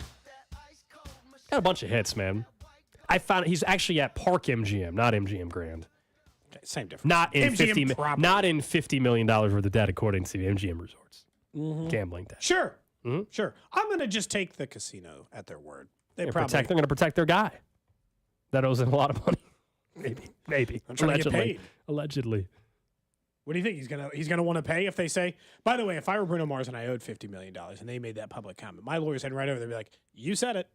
Rules are rules. You say I owe you zero money, so that's a wash. We're square, right?" Don't think that's how that works. No, they said it though. You know, they said I owed them nothing. What kind of marker were you thinking? Legally, can I cover Cody, that? what kind of marker would they give you at the casino, man? Maybe $100. You know that anybody could. Like, dude, I'm playing poker this Saturday. I don't even think that game would give me a marker. And I've played there plenty of times. I don't even think that table would give me a marker. If I don't show cash, I don't think I'm getting chips. I'm not good for it. Just be honest. My gambling fund, I told you, I just keep a gambling fund at the house. It's a box. It's like an old whiskey box that just has cash in it. Just tell everybody exactly where it's at. Well, I mean, could you break into my house to go? You're the find one it? that said your doors were unlocked. No, they used to be. I had to change my behavior. What's the combo for the safe? They don't need safe. It's not a safe. I don't have a safe. Like, I don't want you breaking everything in my house. It's just an old Blood Oath whiskey box. How many people do you think have safes in their house? And there's a variety of reasons, right? My brother-in-law does. Some people, no, I know. That's what I'm saying. I think a lot of people do. Some people might have it for their guns. Some people might have it for personal items, cash, whatever. Like, I think if you have a safe for your guns, it's big enough for your personal items too. That's one big safe. Okay. Situation. Some people just have fire safes. You know, like you have important documents. Yeah. Obviously, there's also a thing called a safety deposit box. You can just put it. But also, some people don't want to have it at the bank. So in your house, you got it in the firebox. You got your passports and things like that. If your house ever burned down, you'd still have some stuff in there. Yeah, I don't know. It's just an accordion file. Thanking you for the robbery tips. He gave out bank robbery tips a couple years ago, and now home robbery, just specific to him. Someone broke into my house one time when I lived in Waldo. Oh, not this house. I was going to say, that would have been. House. One time when I lived in Waldo, terrible thieves. Just awful. They didn't get anything? Worthless. They got nothing. They pulled the pillowcase off my bed. They were disappointed. They pulled the pillowcase off? They pulled the pillowcase off my bed. They got one. They think you had cash? They had the wrong house. I don't know. They had one slightly cracked screen iPad off the table. They stole nothing else of value. They didn't like there were other things like openly sitting out of value. Took none of it. Worthless. I wonder if they have the wrong house, man. How they pulled your pillowcase off? That was to steal the stuff. They were just going to pile it all into the pillowcase. I think they were probably teenagers. Yeah. So they pulled the pillowcase. And they were going to just throw everything in the pillowcase. That was their satchel. They were going to, they didn't come. It seems like a terrible idea because that required you to go to the bedroom versus if you just would have had it already on you. Not a lot of thinking one here. step slower. Yeah, well, that's what I'm saying. Turns out criminals Not sometimes smart. are stupid. Not smart. Anyway. Not every time, but it turns out that way sometimes. I wanted to talk about something that you had brought up and seen from The Athletic because we know since 1995, the Royals stretch, other than 14 and 15, it has been absolutely brutal. And you say, well, just how brutal? The Athletic put together a list of the worst baseball organizations since 1995. Yeah. So the Royals weren't last. I have great news. They weren't last. The Pittsburgh Pirates ranked dead last on that list since the wild card era. Royals were second to last. And they won a World Series. That's what I don't get. And went to 2. Well, they're not valuing World Series titles the way you do because isn't that the goal? They have the worst record. Also, the goal is to win games. They have the worst record in baseball since biggest that time. games, most important. By the way, if they hadn't won that World Series, if they just went to 2 and lost them both, they would be last. Correct. On And this I list. would agree with it at that They'd point. be dead last on this list. How much weight does one title hold? A little, enough to get you up a spot. Yeah, that's what I'm saying. It's a little wild. Obviously, they had some just horrific, historically bad seasons, and that's why. I mean, up until 14 and 15, everybody would have fully agreed that they were the worst baseball organization. But I just thought winning some championships would have bumped them up. The question really is... Problem is you got recency bias, too. They've been bad since 2017. Absolutely. Now, the next 20, 25 years, if the Athletic were to do this list again, what are the chances they're sitting in the same spot? Because what's weird is, over the next 20 years, let's just be honest, it's very unlikely they win a championship. But can they be what John Sherman has also brought up at times? Just a wild card team, get to the postseason a couple times, and then let's get to a championship. Because I think there's a chance that they actually, over the next 20 years, could maybe have more winning seasons, Cody, than they had during that 25-year run. But it'd be hard to have less. But winning a championship is very, very unlikely. I think that's a question of, do you trust the current regime? Or do you trust the ownership that if this current regime is bad, they'll fix it faster? Mm-hmm. Right? They won't just run through bad team after bad team and then make those decisions based on that, right? That eventually they will hit a sweet spot of more competitive baseball. I don't think they'll be last, but I don't think we have enough evidence yet for the new regime to suggest that they'll be higher than middle of the road on this list. The biggest benefit in their favor, I would say, is they're spending. They spent a lot on Bobby Wood Jr. I assume they're going to want to keep spending money based on the fact that they will have Bobby Wood Jr. have this brand new stadium. If you're curious, number one was the Yankees. You have to remember how many World Series they won after 1995, even though the Royals have won a World Series more recently. But where are the Cardinals on this? I'm guessing they're in the top 5. Of course they are. But that's the thing, because think small versus big. Of the top 10, a huge majority are big market teams. Oh, wow, look at you.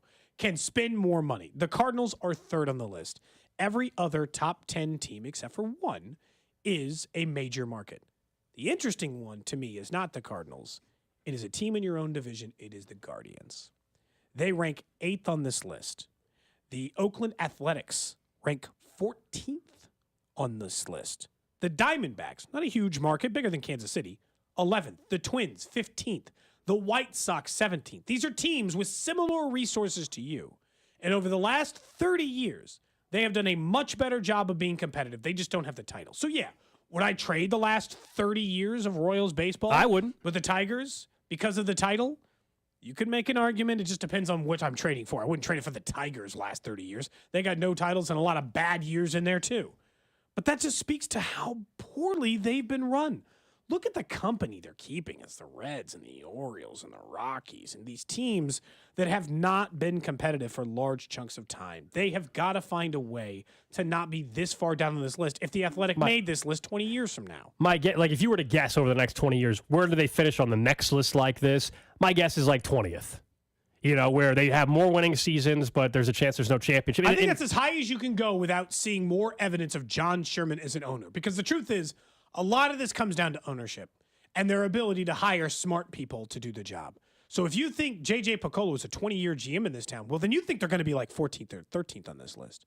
You think they're going to skyrocket up the board because J.J. Piccolo. But if you think J.J. Piccolo is only going to be here for the next 3 years, and then they're going to go with another GM, well, then how can I go any higher than 20th? I don't even know who the guy they're going to hire after this is. Is he any good? Or is it the run of bad GMs that got hired from 1995 all the way up to date and more in Kansas A lot of it's City? going to depend on continuing. One thing we can't predict is the next CBA and what does baseball look like? You know, are we going to have some other massive change, new commissioners coming in 2029? Even up the playing field? Odds My are guess are probably not. No. Yeah, my Baseball guess doesn't seem to be going that way. My guess is it doesn't as well, but that's kind of where I'm at. And I think most of the time you look at, what a competitive summer is like for baseball, and there's nothing better and what that does for you as a city and what it does for the entire month of October if you're competitive and you're in the postseason. I mean, it's great. It's incredible. We all experienced that in 14 and 15. Ultimately, the championship thing is still where I'm going to side. Like, I do think we've got a different spot now that the Chiefs have won multiple rings. Then maybe the answer is different. If I would have told you in 2012, hey, you're going to win a championship in 2015, but you're not going to win another one for 30 years, everybody probably would have signed up for that one because we hadn't seen one since '85. But now that this town has seen lots of championships, I think our answer is different versus what it was in 2014. Look, I wouldn't trade that run for the Royals for anything. I the A's are overrated on that list. I'm sorry. That's ridiculous. Fine. If I had to watch Runelvis Hernandez pitch 10 more seasons in a row, Jeremy Affeldt, just to taste that World Series again, I'd do it, okay? It's fine. I'd take the trade. But, my life perspective had changed. Over the next 10 years, if you just promised me at least 80 wins a season with no guarantee of a title, or you said, hey, sometime in the next 20, I'll give you one ring. I can't tell you how the rest is going to go, but some of it's going to go real bad. I'd probably just take the 10 years and roll the dice. Well, there's a chance out of those 10, 80 wins, you might be in the playoffs 4 or 5 times. Yeah. So that's what you're saying. Yeah. You're guaranteeing me at least 80. You're not sure where it'll go outside of that, but bare minimum, you're going to get 80. Could be above that. In this division, I'd just take the chance. Someone brings up a good point. I desperately want competitive baseball back. Yeah, some people bring up, it's not a baseball problem, not only an owner problem. Yeah, but again, as we said, you have to have luck once you get in the postseason. But getting to the postseason, there's no excuse to have 20-year droughts, of the postseason. And I know they're not at 20, but just, you know what I mean? Like there's no reason to have those kind of droughts. That means you're not well run at that point, and you've made a lot of mistakes along the way. Nobody's saying that, like, how have you not won a World Series in X amount of years? No, there's pretty well-run organizations that haven't won world championships in a long time. Yeah, Tampa Bay's been a really well-run organization for like 15 years in a row. They are a finely tuned machine. Their worst years, they finished with the 60s wins. Like, and they had a manager that made a terrible decision pulling a pitcher as well. You know? Oh, yeah. That's where these teams, this is where people get mad. They're like, they're not a good run organization. No, just one manager in the wrong moment trusted analytics when he shouldn't. Mm-hmm. And he should have just watched a guy mowing people down and trusted his great pitcher to be great for one more inning. It's a fine line, but that's because analytics are not in their revolution. They're in their infancy. Teams have not figured out how to fully use them. I always think it's a balance, whether we're talking about football or not. Of course, you shouldn't just go hard with the numbers. It's got to be a balance. It's got to be a balance because the numbers can lead you and guide you, no doubt, and it's beneficial. And every organization now utilizes it, and they should, and they should lean into it. But man, oh man, yeah, you can't just 100% beyond that. All right, thinking of analytics, a lot of people dive into those when it comes to filling out your brackets. You can join our Cody and Gold Bracket Challenge right now. If you just want to join it, have a chance to win free wings for a year from our friends over at Jefferson's, their North Kansas City and Lenexa location. Just text in 913-586-7610, and then Drew will shoot back a link to you to join completely free. You got till Thursday morning to fill out the bracket, but you can actually join the bracket challenge already. We know there's first 4 action already happening tonight. You got the 16 seeds, Howard and Wagner, and then later Virginia and Colorado State. They're both 10 seeds. And obviously, depending on what happens for them, will determine potentially how you pick your bracket, as the winner of that Virginia-Colorado State game will play Texas in the 7-10 matchup. I was trying to figure out, we talked earlier, like who's the public darling already? The public Cinderella already. Because by the time we get to Saturday, there will truly be one at least that everybody sees win a game or two. But right now, it feels like there's 3 or 4 programs that everybody's kind of circled and kind of got some groupthink going, and this happens every year. We all do it with the brackets. Samford and McNeese State might be the 2 most popular, like, first-round upset picks.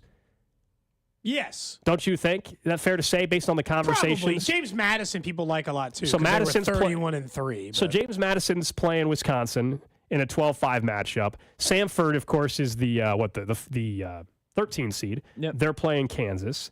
Drake is another one. I don't know if I'll call him. Samford would have to get past Gonzaga and Kansas. From a Cinderella. Yeah. So I don't think you'd be a Cinderella until you're at least in the Sweet 16. I agree. Unless you're the first 16 to be to 1. Yeah. If you're UMBC or whatever. If you were UMBC in that year, you wouldn't have had to win game number 2. It wouldn't have mattered. I'm with you. Yeah. I think so. Yeah. I guess we could separate it. Who's the most popular upset pick round 1 versus also who do you think could be a true Cinderella, win multiple games in the tournament? I think the Cinderella type story, that's more likely to be a New Mexico type of team, and that's also a very popular public play. Yeah. But they just won the Mountain West tournament, and they've got Jamal Mashburn Jr. Yeah, that's how old people are getting now, including us. That Jamal Mashburn Jr. is playing college basketball. I liked using Jamal Mashburn in NBA Jam. Yeah. He's a good player in there. So I think New Mexico is probably the Cinderella as popular. I've seen a lot of, you mentioned Oregon earlier. A lot of people are picking 11-seed Oregon to go on a run. Problem is, I don't respect the Pac-12 as a basketball conference. Yeah. That's why I think Drake's beating on Oregon Washington State. Yeah, my biggest hang-up on Oregon is that. I don't trust the Pac-12. I just don't. Maybe I'm supposed to, but I don't trust them generally. It's their final year in existence. They were not an overly strong conference again this year. What I keep trying to put my weight behind is, because if you're going to make a Cinderella run, like we said, you got to get to the Sweet 16 and you got to be a double-digit run. Mm-hmm. So can I find them, or, you got to be at least an 8 or a 9. Like, I think if you're 8 and you beat a number 1 team, that's fine. I told you I looked at Duquesne's schedule, and I'm like, no, it doesn't make sense. I looked at, Western Kentucky, I think was popular, but 15s don't beat 2s very often. Do I really think they're getting through both? Especially Marquette. I think the answer. I'm with you. I think the answer is, I think it's New Mexico. It's the one that makes the most sense. Can I give you a team that I think could make the Final Four, but is not a double-digit seed? Yeah. But still not a top 4 Let me seed. hear it. Let me hear it. Texas Tech. You like Tech? I like them big time in their first game. Texas Tech. You think so? I like them in their first game big time. They're playing NC State, who Over just won the Burns? ACC. Yeah. Their talent and the way that their roster is built. And I've watched them play a number of times this year because Big 12 basketball is what I watch the most. They can hang with anybody, man. They can hang with the top teams in the country. And sometimes I think that 6 line is like an easier path where you get those overseeded 3s sometimes. Yeah, they're good, but you can power through. I like Tech. If I were just making a shot at a team that I thought, and I believe in the battle-tested Big 12.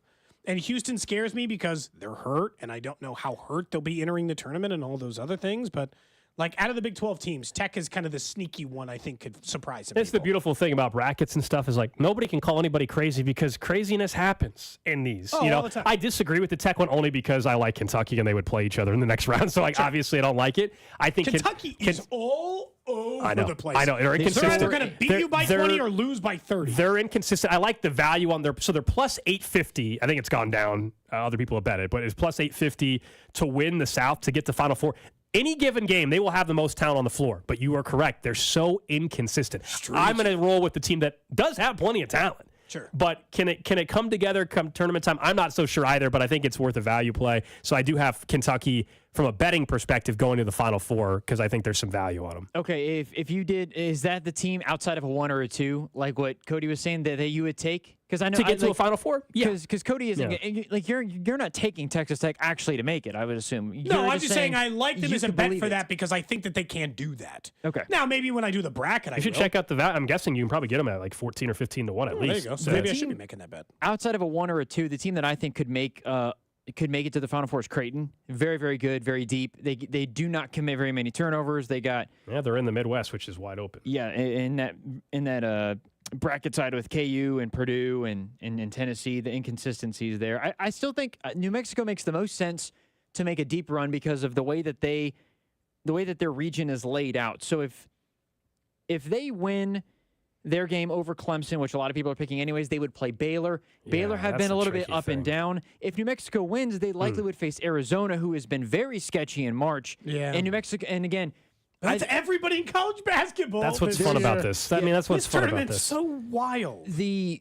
And I'll be honest too, if you look at the first 4 games, because we've seen Syracuse do it before, we've seen UCLA do it before, go from the first 4 all the way to the Final Four. I think that Colorado State are a team to watch because the Mountain West was underseeded. Boise State, depending on what happens, a little bit underseeded as well. That Boise State, though, like I would never choose any team that's got to get the playing game, even though I know some get to the Sweet 16.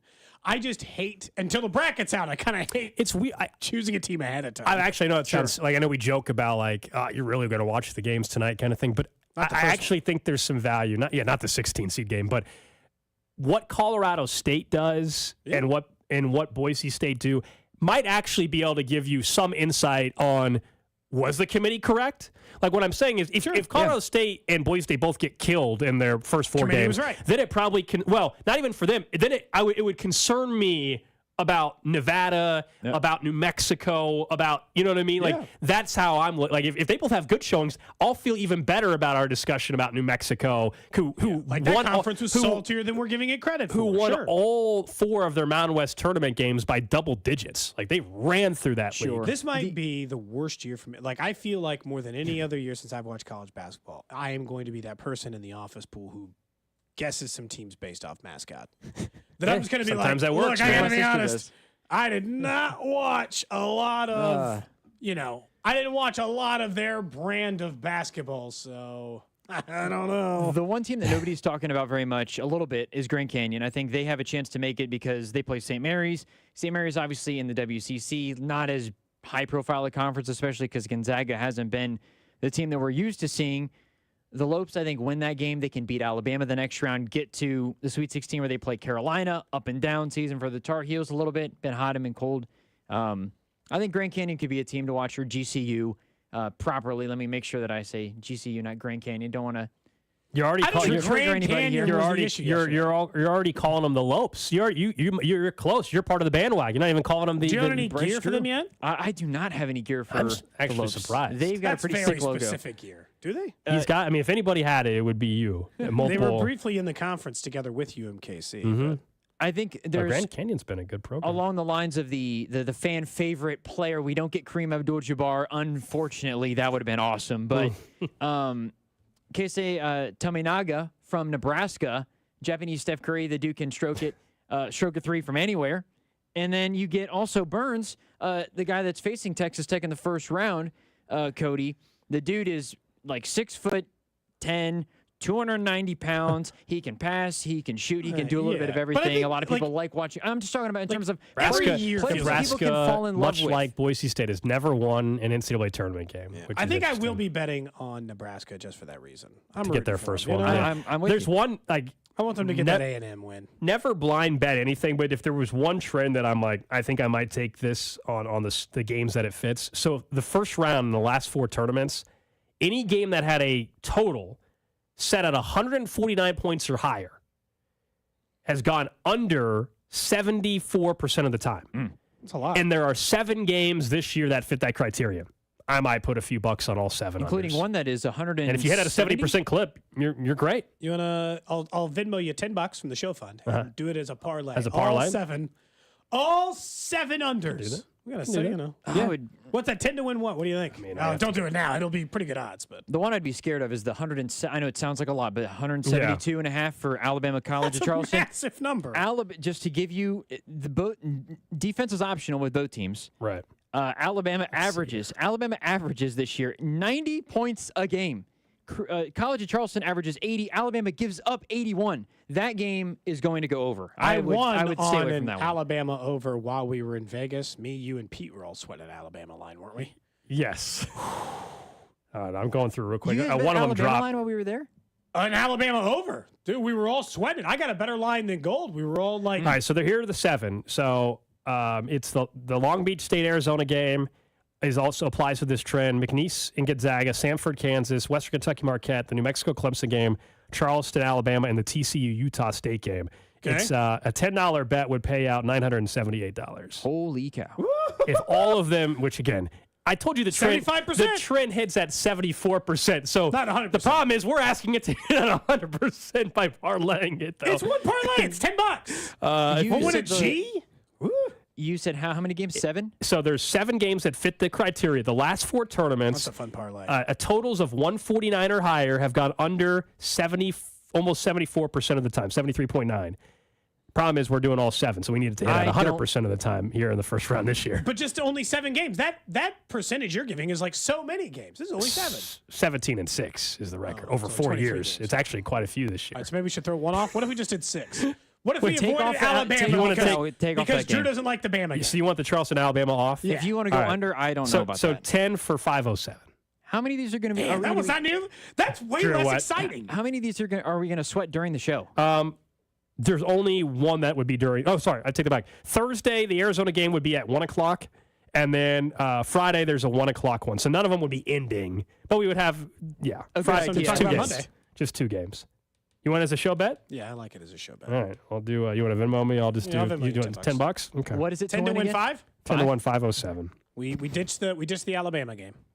I feel like that's a good. This is the thing. All right. If that game It with 5 is minutes left, placed. We'll miss it by one leg, like every other. if that game of with course. 5 minutes left had Like every other parlay, the Alabama one would have hit, and we should have kicked a different one off. That's what'll happen. Yeah. Oh, yeah. The Alabama Honest game to goes God, way would under. you be mad at Drew if they all hit?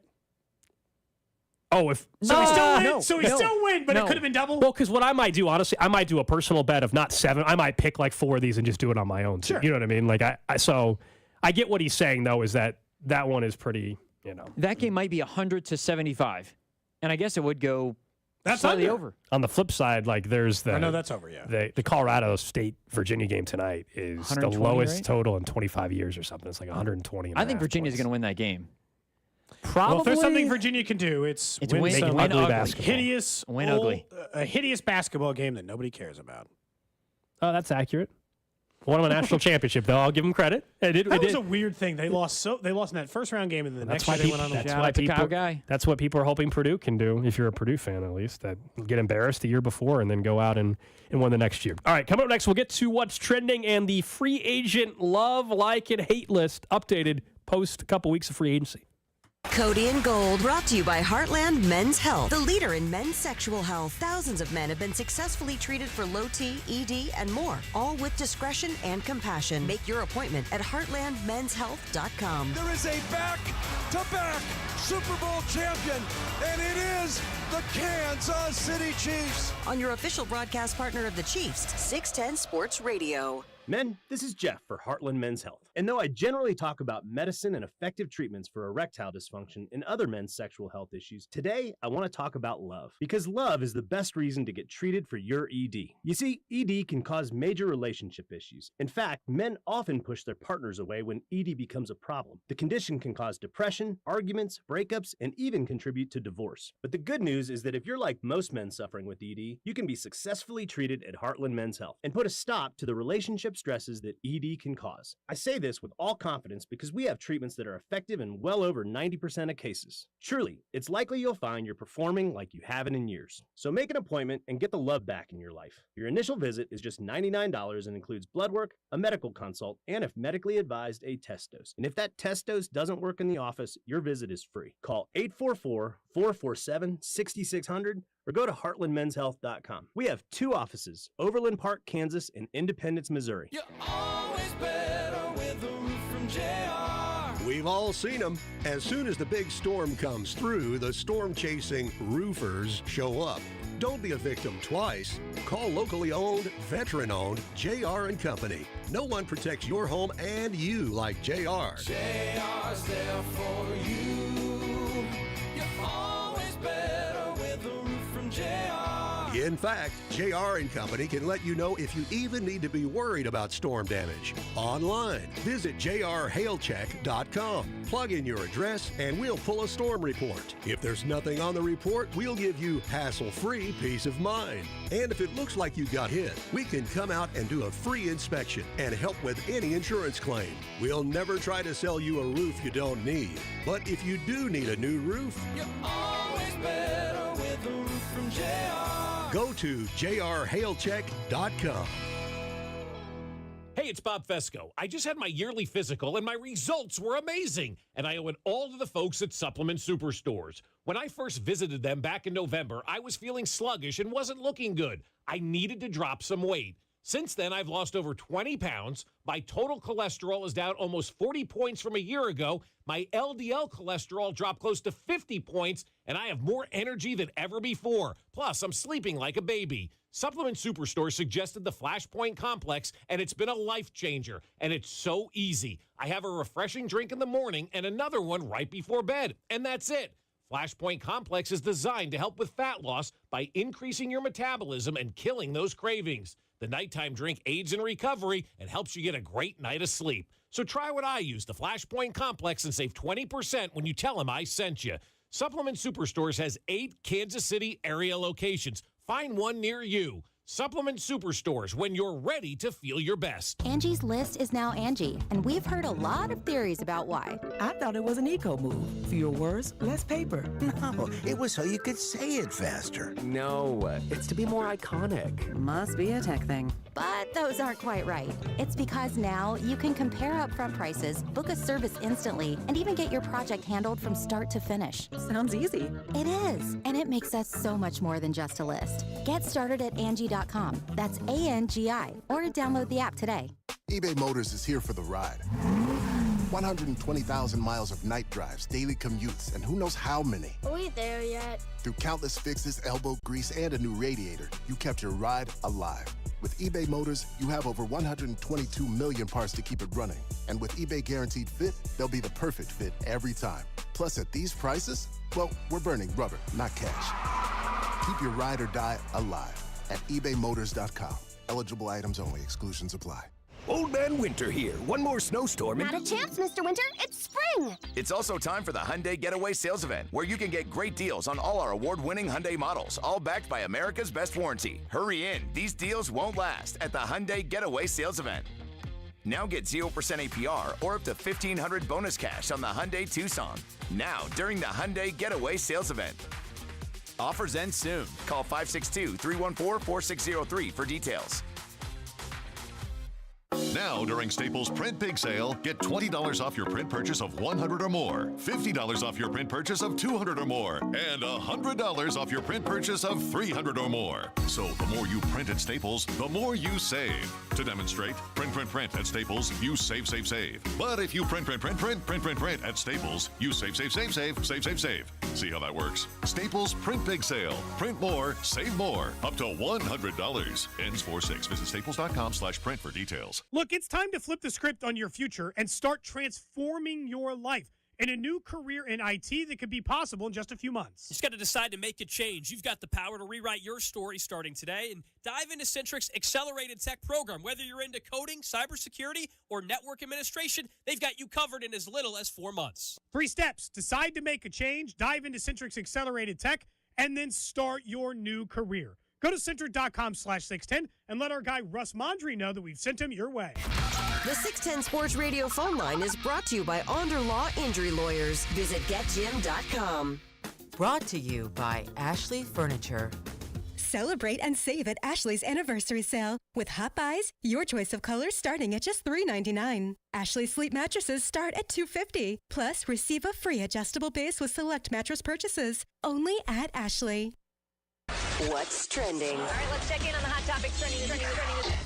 Number one on What's Trending, Hollywood Brown contract details came out today from Albert Breer. We already knew it was a one-year deal, and it's done deal, but some of the specifics pretty interesting to take a look at. And if you're wondering, would you have a highly motivated Hollywood Brown? You absolutely do, not just because he can go out and have a great year and get paid elsewhere, but even this particular season, there's a lot of incentives tied to this, including one for $1 million if you get 7 touchdowns, $500,000 for 5 touchdowns, $750,000 for 6. Same kind of thing with playtime, as high as $1.5 million if he plays 75% of the snaps. Same with receiving yards, anywhere from $500,000 bonus all the way up to $1.5 million if he has a 1,000-yard season. So I don't think there's any question. Are you going to get, the contract year motivated player? Oh yeah, that's exactly what this deal's all about.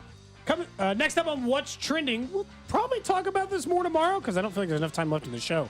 Travis Kelce, according to Variety, is one of the names being tossed around to host a reboot of Smarter Than a Fifth Grader. On Amazon Prime. On Amazon Prime, which is just like, okay.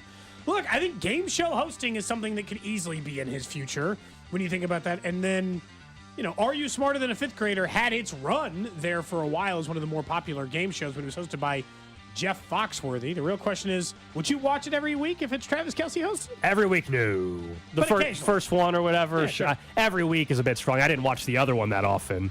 That was on cable, cable network TV. So, obviously I would check out. The first one is a given just because I feel like I kind of have to. For sure. And then after that, maybe I don't think I would watch on a regular basis. The incentives for kids to watch it, though, who are for Swifties. younger girls Swifties. or boys who love Taylor Swift, 100% are going to tune do in. you think you're smarter than a fifth grader is the real question. I don't know. We got to try this out. Will you give us trivia questions tomorrow, Drew? We need you to come up with fifth grade trivia questions. Give us categories the same way as they did on the show, right? So just look it up. Oh, so you want me to create like geography? My own little board I'm sure you can just look them up. Look up old Are You Smarter Than a Fifth Grader questions. Yeah, okay. Yeah, so just have the same Geography, format. math, and whatever. Tomorrow, let's do that. Yeah, let's do 3. Just basically have 8 to 10 questions. Yeah. Okay. And we'll see if we get to all of them or compete. not. That's some homework Sure. for me. Yes. Yeah. Okay. Yeah. A little bit of homework for you tonight. I haven't had homework in a while, but okay. Probably since college. Next up on What's Trending, Blake Snell finally signing a deal in Major League Baseball with the San Francisco Giants. 2 years, $62 million. And that leaves basically Jordan Montgomery as the last big-name pitcher available on the market. It's crazy. Opening day starts next week. And, yeah, Blake Snell got less this year and on the overall deal than a lot of people thought. And that's the risk that you take by waiting this long in the process. It's 9 days before opening day. That's really close. If you haven't even watched this guy pitch, it seems like such a risk. Next up on What's Trending, Netflix not going to do season 2 of Quarterback, although do a season 2 if that makes sense. They announced today that their summer series this year will be called Receiver, Devontae Adams, Justin Jefferson, George Kittle, Deebo Samuel, and Amon-Ra St. Brown will star in the upcoming Netflix series. You might remember around August of last year in training camp, we were talking about this. They were getting a lot of no's. A lot of people turning them down for season 2 of quarterback, so they had to pivot. They had to go find other positions that would do it. I've told you, my only argument is I don't want linemen. Summer 2028 coming in a few years. Receivers have big personalities. It makes sense. They'll do Maybe running get some more backs. quarterbacks again next year. They can circle back to quarterbacks, running backs. Someone brought up if they really needed to do edge rushers, they could just do one that's called in the trenches, and it's like it's one of the best pass rushers, but also a left tackle or what and it doesn't mean they. I mean, Jason Kelsey. It's funny you say that because I don't want offensive linemen. Jason Kelsey would have been a great personality to have. So maybe you'd be surprised. Maybe we would. He had his own documentary on Amazon. Creed Humphrey. Creed could be in there. Creed, look, not the Creed. biggest personality. Yeah, dude, he would not be good for TV. Okay. He would admit that. Creed would not be a good TV character. I love Creed. Orlando Brown would be a better TV character. Yeah. You know. That's what's trending. Someone says, "Hey guys, that game is hard. Some of those questions are not from 5th grade." You think so? I when I say I didn't watch, I watched maybe one episode ever. So I don't know. Is that true? Are they not? Are they actually 5th grade questions, or is that the joke? Maybe it's like a private school. Like boarding school, 5th grade. We'll let Drew use his own. Can I just get you one example? Discrepancy. Would you guys like one? Oh, just like a test right here. Sure. Just give us the question, what it would be. We'll play a game tomorrow, maybe. Give us an idea of what we're talking about here. All right. So just as we don't have to. We're not even doing the show. Just, what is the tallest mammal on Earth? What are the options? There are no There's options. no Just gotta options. know You the get answer. the answer. There's no options. That one's easy. No It's easy. options. Think of it. I mean, there's one that's in my mind. Well, take a Giraffe. guess. Giraffe. Yes. Correct. It has to be that. Okay. What is the capital of New York? No. Albany. Correct. These are the type of questions? Okay. These Well, are we'll do 5th this- grade. we'll do this tomorrow. These are What 5th grade what questions. are the large rocks that orbit the sun between Mars and Jupiter called? What are the large rocks? What? large rocks that. What are the large rocks that Well, that's orbit an the obvious sun answer, but- between Mars and Jupiter called? Mars and Jupiter. There's a couple of options actually. I think. Oh, there are options. No. I'm Oh. saying in your head you could think of a couple of options. What are the names of the rocks? What are the large rocks that orbit the sun between Mars See, and this Jupiter called? is why the game's great. Because what? Okay. All right. So these are the type of questions we're going to get. What's the answer to that, by the way? Asteroids. Asteroids, the belt, I guess. But I was thinking. Are you looking at this BuzzFeed article, Cody? No. Okay, I was going to say you might be So cheating what I've here. learned already with these questions is whatever the obvious thing that first pops in my mind probably is the answer, but it makes me second guess because asteroid was the first thing I And then thought. you're like, Asteroid. can that be right? I thought asteroid. Give us one more as an example. Then we'll do a true test against each other tomorrow. I got a good one for you tomorrow. I'm not going to use that one. What landmass on Earth is known as the island continent? It's got to be Australia, right? Australia. That makes sense. Yes. Okay, so they really are like the first thing that pops in your head is the answer. Just Pretty go much. with it. Just go with the answer. Maybe don't use just that article. Bounce around a little bit. What is the prefix in the word unnecessary? Yes. Oh, okay. I think you might go perfect tomorrow. I don't know. It's hard to say. We'll find I just out. have the feeling you are reading books I in do your like- free time, or Gold and I are not reading books. You are way more I'm more- likely. I for read me- a book in my free time, okay? My thing is more just confused by the question. Like for half, so I'm trying not to overthink the question. Overthinking the question is what it is. But when you're playing, like, let's say you're going to go, let's say you went to a board game bar. I'm not saying you would, but you went to it. What's the game you're picking up? I like trivia-based games. Those are high on my list of play style. Maybe you just want to play some Connect 4. Yeah, that's usually the go-to. Or Jenga. Yeah. That's usually More the- skill-type games. Yeah, that's usually what it is. Someone says Andy Reid's birthday today. That is true. Happy birthday to Andy Reid. Big Red's birthday? It is Big Red's birthday. Have we ever done a song for I him? was just thinking that. Happy birthday. You It never doesn't did work. one for... Andy Reid. It doesn't work the same as Patrick. Yeah. It usually works better with 4 total syllables. It's not that it can't. You just got to say read weird. This one's tough. The abbreviation of RSVP is what language? What, Italian? No, it's not Italian. What language? The abbreviation It's probably RSVP like is Latin. what? Latin. No, Damn it. What is it? French. Stuff. Okay. RSVP. Okay. Okay. All right. I'm just guessing. I will romance come up languages. with 8 to 10. I'll have 8 to 10 tomorrow for you guys. And then we'll go against each other. You know? We need a couple different categories. You know, like math, science. Geography, sure. Geography. Geography is a real weak spot for me. Not my strength. I mean, I'm just looking at maps every day, you know? Cody's reading books. Gold is looking at maps. It's great. Not a strength for me. Let's talk about the show for just a minute, the wide receiver one. Do you think that that's enough intrigue to get you to watch it a second time? We watched the entire quarterback series because Patrick Mahomes was in it. The only reason why I'll probably watch is remember when this comes out. It comes out in July. We're football starved. And we know that the end of this story is Deebo Samuel and Brandon Ayuk losing to the Chiefs in the Super Bowl. So the answer, yes, I will watch. Now, am I going to binge it the way I binge watch quarterback? No. Man, you got through that quick. Yeah, I'm not going to do that because I don't think I'll have that much fascination with it. But yeah, I'm going to watch. It's again, the time frame. If this came out in the middle of March during March Madness, nobody's watching it. It comes on July. Training camp's about to start or has started, if I remember right, at that point. So that's kind of where I'm at. I don't mind it. Someone says there's also to go back to, they were saying, Drew, you don't have to spend too much time. I guess there's an app. You can just download the app and just ask us questions through the app. I've got one that's going to make you guys really think hard. Actually, as well on here. Okay. It might take a little bit. I might not ask it because it could take a couple of minutes for you to answer the one question. Minutes? I don't think you get minutes on the game, although I don't remember if that one had a phone time. Honestly, how's the game work? Do you have to buzz in, or is it your turn, my turn, your turn, my turn? So the way the game worked is it was like me, and I'm just getting, normally it was first, second, third, fourth, and fifth grade questions of varying categories, and then the fifth graders in the audience were there to help me.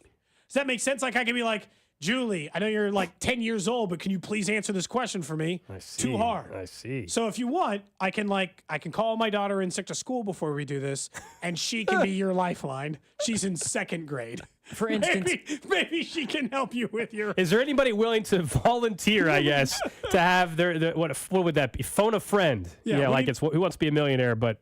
I'm not going to ask you this one, but for example, if a car was traveling 40 miles an hour, how long will it take to go 190 miles?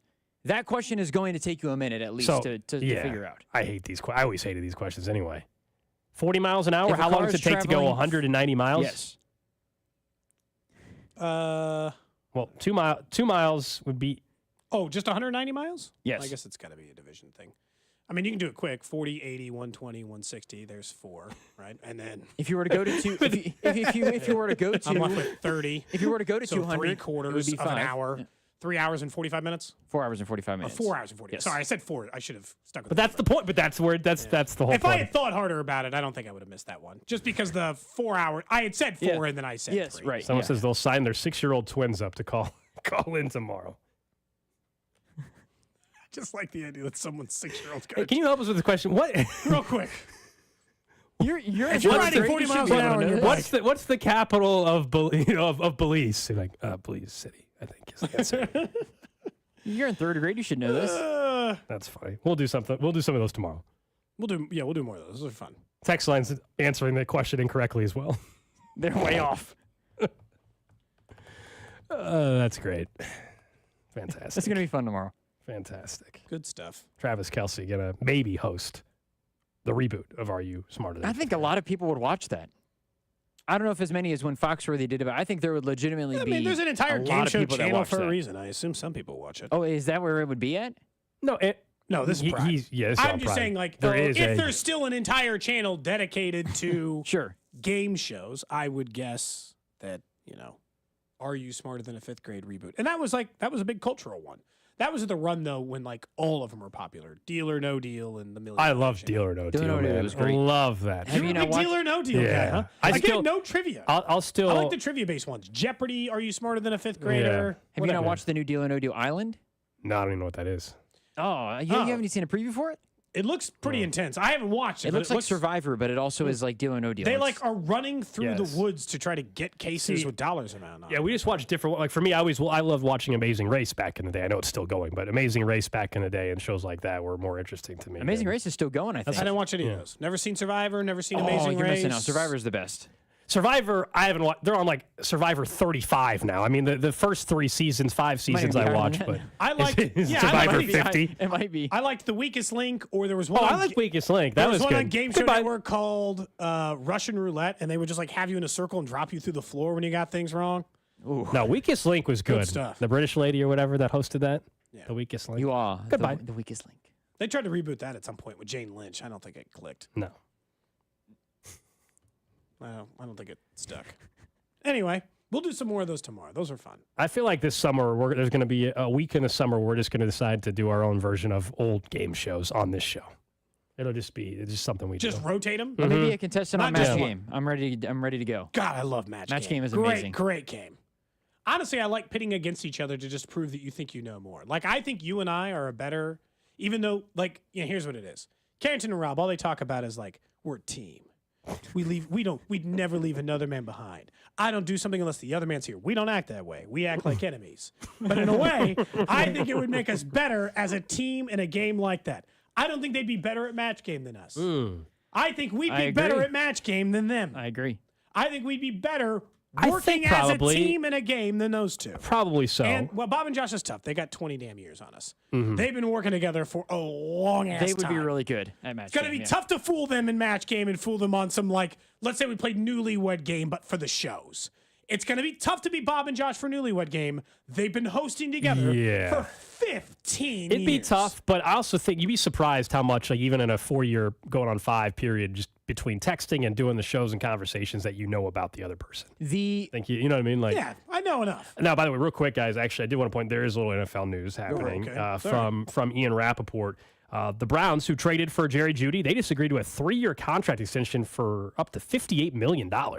So they traded for Jerry Jeudy, and they just already gave him a new deal. Can someone please explain to me, when it's a guy that's had a little bit of like inconsistency, not like, hey, we're trading for a true known 100% commodity. What is the rush in getting the deal done before the dude even practices for your team? This is the Russell Wilson thing from a couple years ago. The Broncos did not have to give Russ an extension yet, but they chose to. I understand if you're trading for, Chris Jones, okay, you're confident to give him the extension right away. And you're going to do it because he's on a 1-year deal. Yeah. That's the point. And Jerry Jeudy might only have had 1 year left. I'm not even saying that they shouldn't have done it before week 1. But what's the rush to do the Jerry Jeudy extension before he even practices with Deshaun Watson? You haven't seen him catch a pass for Watson yet. Cap space. Okay. I mean, they are in cap hell. But what's his I don't hit? have an answer beyond that for you. Cap space be the only answer. He wasn't the last year of his deal. I wonder what his hit would have been, I guess. Let me see. His cap hit this year was for the 12 acquiring team, $12 million. So 12 instead. Okay. So $12 million. Forget even him catching a ball from Deshaun Watson. Deshaun Watson's got to get the ball to him. That's another thing. Look, I'm with Gold a little bit where you can wait a little bit. The other part is just the price tag. He's never even had a 1,000-yard season. He's never had more than 6 touchdowns in a single year, and you just paid him $19 million a year.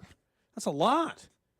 That's a lot for you said 3 for 58, right? Yeah, up to 58. So, it's going to be less. But, yeah, that's a crazy deal. Like, I want to know exactly what's guaranteed. That just seems crazy. It seems unnecessary to do the Justin extension. Jefferson going to get? 35? Him and Jamar Chase are going to get an 35 obscene amount of million? money. In a weird way, this is going to sound like, because the Chiefs won the Super Bowl, it's really easy to say that. 41 mil guaranteed. Sorry. Okay. So that's a lot. If they hadn't won the last 2 Super Bowls, I know that this would come off as like, get out of here, you don't mean it, total blowhard. In a way, it's kind of a nice advantage for the Chiefs right now to not have a number 1 wide receiver, because at least they don't have to pay him. And it only further cements the idea that Hollywood Brown was the best deal on the market. Best market deal available was the one that they signed to Hollywood Brown. Now, look, they only get 1 year, but it was the best deal on the damn market, and they signed it. Like, Jerry Judy's not terrible. I don't know why you had, like you said, maybe they need the cap space, but that's still, the only reason. It doesn't. What's the rush to get a deal for a guy that hasn't caught a pass yet for your quarterback? Now he's 24 years old, so he's got a lot of career left going forward. Last year, 758. Had 972, then 467, 856. To go to your point, when you and I go back and forth, he's never been a 1,000-yard receiver. It's close, but he's never quite surpassed that number. And he's getting 41 mil guaranteed. What did I say? 41 million guaranteed, according to Rappaport. Yeah, I know you could just put it all on Russ last year or the other really bad quarterbacks he has played with during his time in Denver. But this is the thing I've got to point out to people all the time. That doesn't always do it. It's not like he hasn't been targeted. He got targeted 113 times in that offense when he was a rookie. Him and Amari Cooper, I mean, that'll be pretty nice if Deshaun can step up his game. Cooper their biggest hang-up is still Deshaun Watson. And does Nick Chubb have anything left after that ugly injury? Yeah, he's going from one quarterback to another that are basically the exact same. Yeah. I also brought in Naheem Hines, I think. Did he upgrade at quarterback is the real question between Russell Wilson and Deshaun Watson. Based on the last 2 years' performance, the answer is no. All right, tomorrow we will talk a little bit more about that. We'll also have Josh Vernier join us from spring training. Last time he'll join us before the start of the season, at least in terms of in spring training. He'll be back in Kansas City next week. Looking forward to that. And yeah, we will play a little Cody and Gold edition of Are You Smarter Than a Fifth